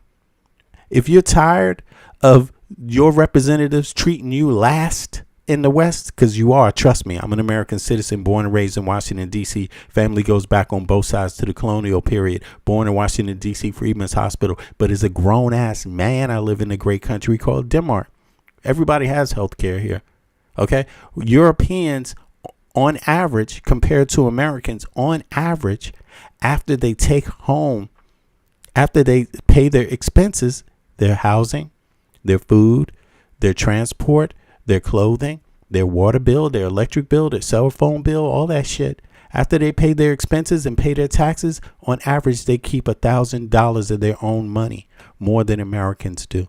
On average, yes. They might pay a little more taxes, but that little bit more tax in dollar value gets them way more than what you get out of your dollar value in the U.S. Yeah, that's reality. Go outside and find out. If you want to be number one in the West, go out there and vote. If you don't want to be a slave, get out there and register to vote. Because if you are not registered to vote, you are basically a fucking slave. That's what you are. You may not know it. All slaves didn't know they were slaves. It's like that. So do yourself a favor. Stick it to the man. Fuck the man. Okay? And how you do that? You go and you register to vote. Okay? And if you really want to fuck the man, then you start voting like you know that, hey, it's one man, one vote. I pay taxes and my tax dollars are supposed to work for me, MFer. If you don't have a plan for it to work for me specifically as an individual in the situation I am, fuck you. You ain't getting my vote. Now, let's move over to see what MSN has to say. It's really, really interesting to me, and we've just had a profound result. This is a ballot measure in Michigan. In Missouri. It's Amendment 4. The background here is that Missouri keeps having these citizen initiatives. And citizen-initiated amendments in Missouri in recent years have enshrined the right to have an abortion in Missouri. They have expanded access to health insurance in Missouri. They have legalized marijuana in Missouri. They have legalized sports betting in Missouri. There's been all of these citizen-led efforts in Missouri that have produced these liberal to populist results that have made Missouri Republicans very uncomfortable. Their voters have voted for these things and they don't like it. And so Missouri Republicans in recent years have done all sorts of incredible gymnastics to make sure that the will of the voters is not actually made manifest in Missouri law, despite the results that voters have really resoundingly handed them at the polls. So to that end, Missouri's Republican legislature organize this Amendment 4, which would make it harder for citizen initiatives to get on the ballot in Missouri. Instead of just needing to get a certain number of signatures statewide in order to get your initiative on the ballot, instead this would change it so that you had to get a certain number of signatures in each of the state's 8 congressional districts. This is a threshold that would not have been met by any of those initiatives I just described that Missouri Republicans didn't like the results for. So this was an effort to make it much, much harder for citizens to get what they want in Missouri. And Missouri voters gave them a one-finger salute on this one. Look at that result. Incredible. I mean, this is just under a third of the vote in, but look at that. This is projected to fail with an exclamation point or 10. Missouri Republicans, your voters are telling you something. And one of the things they are telling you is that they want you to stop telling them to shut up. The great tell in this Amendment 4, part of the reason I found this story just amazing, and I've been watching this closely, is because the way they changed the law, or they would have changed the law had this Amendment 4 passed. You know, this is wonderful. Like when citizens start thinking that the vote is for them. Representatives need to do shit they want, and that's how democracy works. That's why everybody else in the West and every other NATO nation has universal health care. That's why. And they vote in large numbers. As soon as you leave the U.S., you find out that more people vote. And as soon as you go to any other Western country, you find out more people vote in that country. As soon as you go to any other Western country, you find out more of the taxes, a higher percentage of the taxes people pay go to shit they need directly. Their families, their communities, their sisters, their brother, their children, their mother, their father. Yes, the teachers, right? When you are in the U.S., at best 45% of all the taxes you pay, federal, state, you put them together, at best 45% of the taxes you pay go to anything that you ever touch in your life. So I like when voters are deciding things, you know?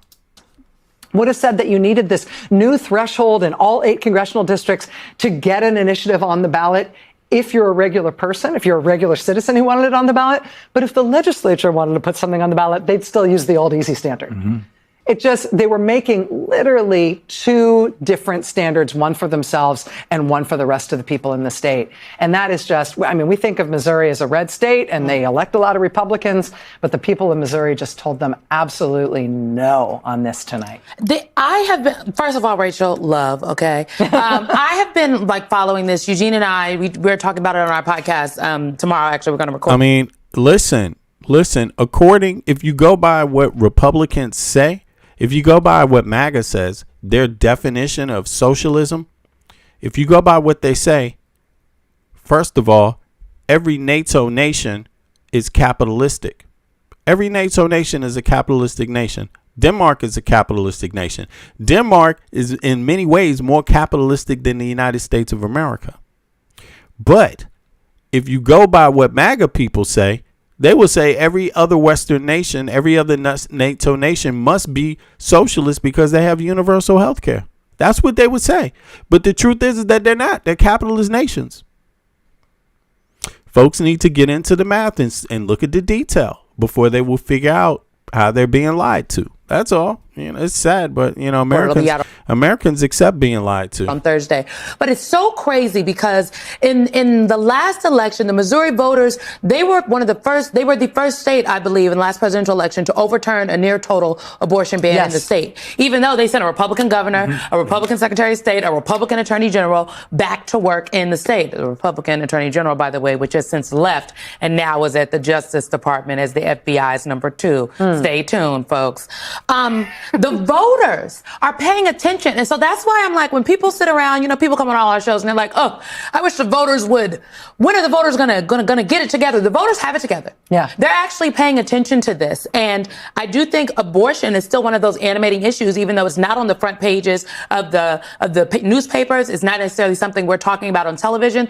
It is a kitchen table issue for folks. The ability to make the decisions about the health care that they need in their lives is right up there with how high the groceries are and what's happening with the larger healthcare apparatus. And so I'm wondering what kind of nefarious things that this Missouri state legislature is going to try now that the voters have rejected this. But that's why Missouri or these primaries or these midterms are really going to have all of us look at the definition of power. Because we often associate power with money. Republicans have a war chest of campaign dollars right now. No, power is voting.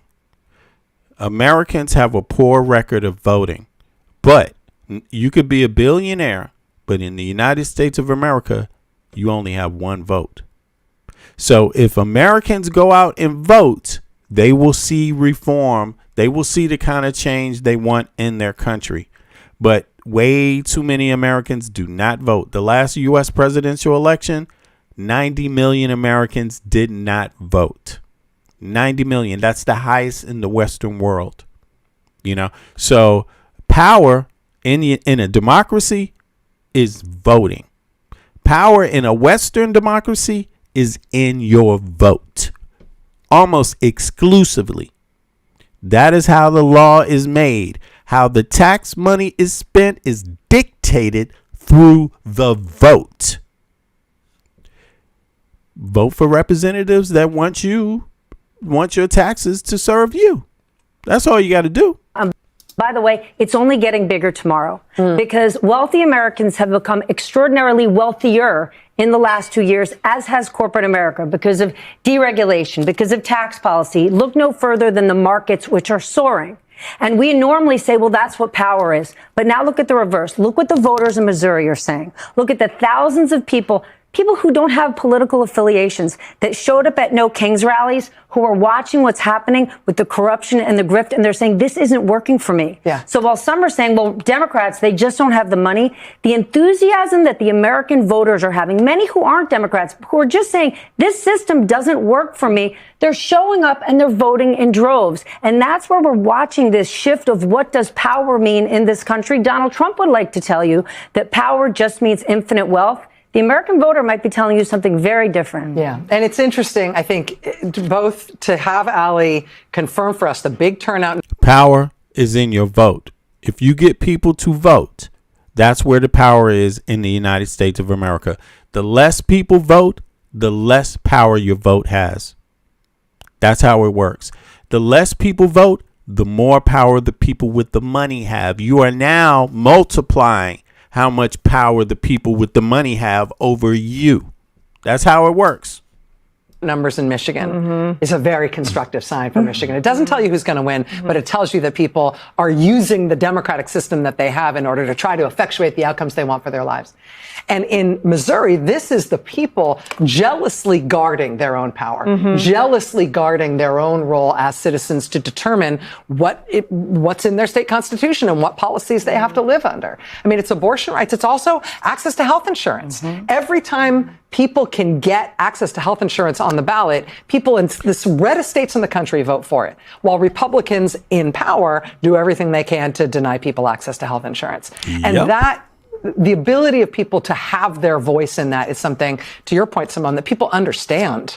Yeah, and it's the are- last and thing are they have, defending. to be honest. To Yeah. be very clear, I mean, this is an administration that is trying to crush the will of the people.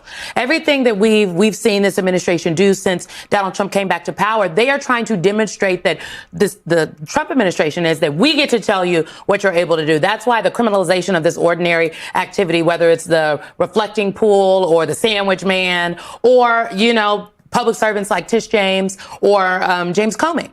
The government wants the people to believe that there's nothing they can do, that it's inevitable, so just throw up your hands and let us do our thing. Yeah.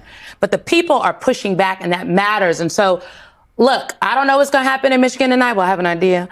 But at the end of the day, the general election is also going to be a story. But at the end of the day, we're not yet in an authoritarian situation. We're definitely in a slide.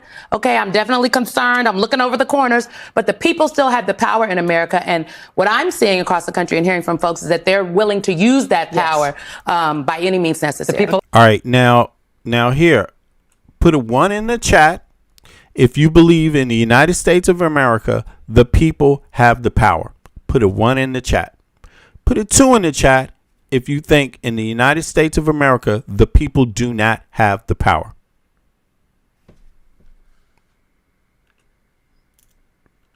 Boop.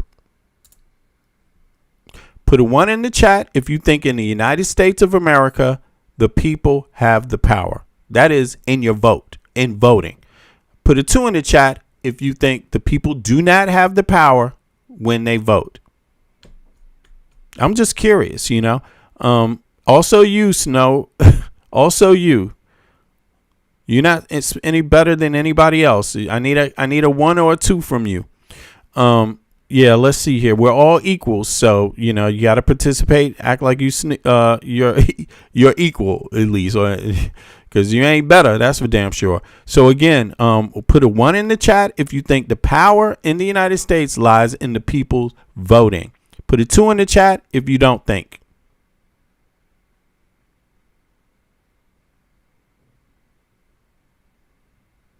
I can see Leopold doesn't speak English. What the fuck? What language do you speak, Leo? Let me try to translate it into something else. Yeah, but listen, I'm not talking about, the oligarchy is a problem because when people don't vote, they have more influence. 90 million Americans did not vote. That's more than who voted for Trump or Kamala Harris. 90 million Americans did not vote in the last presidential election. So who do you expect to win? The oligarchs know when there's low voter turnout, they win. That's why they try to suppress your vote. That's why you never seen Congress sign a bill that says if you don't register to vote, you don't get any benefits if you're 18 years or above. If you don't register to vote, you don't get any federal benefits. How about that law?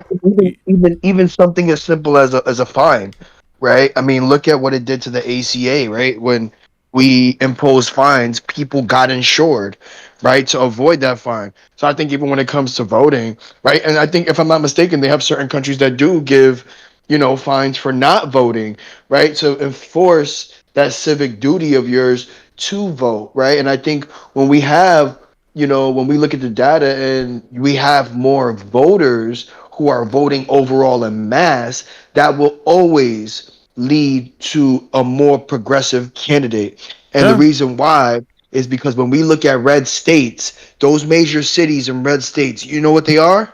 They're blue, right? When we look at Texas, when we look at Florida, when we look at Florida, when we look at Orlando, when we look at Miami, the 2 major cities, guess what they are? Blue. When we look at Austin, when we look at Dallas, when we look at Houston within Texas, guess what they are? Blue. When we look at any major red state, no matter how deep red it is, and we look at their major city, guess what it is? Blue. Yeah. Right? Yeah. Even when we look at, Louisiana, when we look at Baton Rouge, guess what it is? Blue. Yeah. Right? Yeah. They're all blue. All of these major cities. And guess what these major cities have? Higher concentration of population, better economic stability, And so when we look at that, the more voter turnout is forced, or the more turnout is incentivized, whether that be through, in the form of a fine, or the form of a reward, because I lean more on, I'm still 50-50 on what that looks like. That could be a tax, right? That could be in the form of a penalty, right? Like, hey, you get fined X amount of times for not voting, X amount of dollars for not voting. But I'm more for the X, and the same breath, I'm more to incentivize it. Hey, you know what? Maybe that's in the form of a mild tax credit. You get, $100, in the form of some sort of tax rebate in order to incentivize you to vote, right? To make it more of a positive than a negative. But either way, you can still galvanize the people to vote through incentives or through a penalty, right? And so Right. I think that's something that, regardless of where it lands, is progressive Look, to but reform just know, voting. I agree. But check this out. Just notice, MAGA Mike Johnson never said, "Hey, listen, if you don't vote, you ain't getting no federal welfare." Notice he never said that. Yeah. But just think, Michael, if they actually did offer everybody just $100 cash to come in and vote, how many people would show up just for that $100? That's what I mean, right? Yeah, I think true. At the site of incentivizing something. But that would mean that they're lazy and want something for free. So we can't do that. But how about we just cut everybody, red, blue states, everybody across the country, you get no federal benefits unless you're a child, unless it's connected to you being a child. But if you're an adult, no federal benefits if you do not register to vote. Not vote, but register. Because registering will bring enlightenment. You see what I'm saying? Well, I think look at how many registrations we have now. Some people just register because they're at the DMV, right? They don't necessarily exercise that's their true. vote Yeah, you're right. to- You're right. I understand. right to Yeah, vote, maybe that's true. right? They Yeah. just register out of habit, right? Yeah, Like, yeah. oh, you know what? Let me Yeah, identify myself Yeah. because I'm here at the DMV. So if you don't and vote, I wanna no be federal. Republican or Democrat. Yeah. So if you don't vote, no federal. You don't get any. You don't get. Well, SNAP is for children and for let's not. Maybe we shouldn't go there, but there should be a way. That's what I'm saying, right? There's Like, other federal that's why, things. There's other federal penalty, dollars, right? like, penalty in the form of a penalty. fine or Yeah. a $50 fine. If you got a $50 fine because you haven't voted, that'll force incentivizing voting, or again the $50 plus, right? You gain $50 or $100, right? Something worth a good monetary value, but nothing too in excess. Right. That forces or people to go vote. That incentivizes, because there's going to be those few people who don't care and still going to take the fine or skip the $50, the $50 increase that says, you know what, I'm still not going to vote because I don't believe in the system. But you are going to force the individuals who haven't experienced that through voting to feel fulfilled through voting, and when they see that outcome changes in the masses, right, with the populist beliefs, they're gonna go, oh, you know what, maybe my vote does count, right? You know what? Not you is in the chat. I think it was Vector. That's his name, right? Something like that. That hopped up yesterday. He's from Pennsylvania, right? And actually, he just reminded me. He said I'm down with getting paid to vote. Yeah, because that's true. Elon Musk offered people money to register, right? Yes. So that's interesting. Yeah. Australia. Yeah, Australia actually had mandatory online voting, and I think there was a small fine if you didn't vote of like $75 or something. But they got up to like 92% voting. And the important part there, folks, is that as soon as you start getting over 90%, that's pretty much everybody. If someone didn't vote, then they pretty much didn't participate, and they can't complain. And then you know what you could do for a second offense? For a second offense, you know what you could do? If they didn't vote second time around, after they got a notice, they didn't vote the first time, they get a fine. Second time, throw your ass in jail. That's I'm joking. How about beat them with a stick? How about beat them with a stick like they do in authoritarian countries? How about we send ICE to your house? Don't give the Republicans any ideas. Yeah, you don't vote, we're gonna beat you. We're gonna send ICE after you and beat you. Yeah. You lose your and you just stay in jail and fuck it, man. We find out later who you are. Anyway, now you're starting to sound like Trump. I mean, listen, but Uncanny Mountain, we got to have some fun. Uncanny Mountain said that's a great idea. I think we need that. No, but I'm just saying, just notice how MAGA Mike Johnson never said, they claim they don't want you getting benefits. They claim you're lazy if you don't, work. Able-bodied men. You need to get a job. Oh, okay. Well, then how come they don't do that? Just say, if you don't vote, you being fucking lazy. If you don't vote, you don't get any federal assistance whatsoever if you don't vote. How about that? I mean, actually, it makes sense because when you're voting, you're talking about how the money is going to be spent. That's all. That's what it's about. Pretty much, somebody got to pay for shit, right? The policies and how you're going to enact these policies and how you're going to pay for it. Yeah, and how you're going to pay that's for the it. idea of Congress, right? Congress holds the purse. Yeah, and check it out. They take your tax money anyway. They take your tax money anyway. They don't leave it up to you. It's not voluntary. It's not voluntary. They throw you in jail if you don't pay your taxes. Yeah. Well, that's why each vote counts so much, V, because, people don't consider one vote. Oh, this one time's not going to make much difference. Well, actually, many votes over many years does make a difference. Plus, it's on many different people, many different issues. So there might be that one vote, especially like the 1 in 10 or the 1 in 100, where your vote actually did make a difference on a collective level in getting that to actually pass. Uncanning says, oh, go ahead. No, go ahead.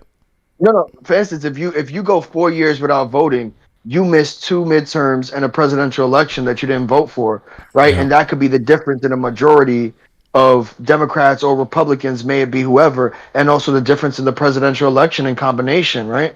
Because those things pile on, right? When we look at what these patterns look like, because there are voting patterns, right? When we look at the patterns, this current majority happened prior to Trump, right? The prior midterms before 2026, and including 2026, leaned Republican. It just so happened to be we got a Republican president, right? Same thing with Obama, right? When we had a majority of Democrats, right? Just so happened to be Obama got elected, right? Those years leading up, those every 2 years leading up to these elections always is reflective of the people's sentiment and where they'll lean towards when it comes to a president, right?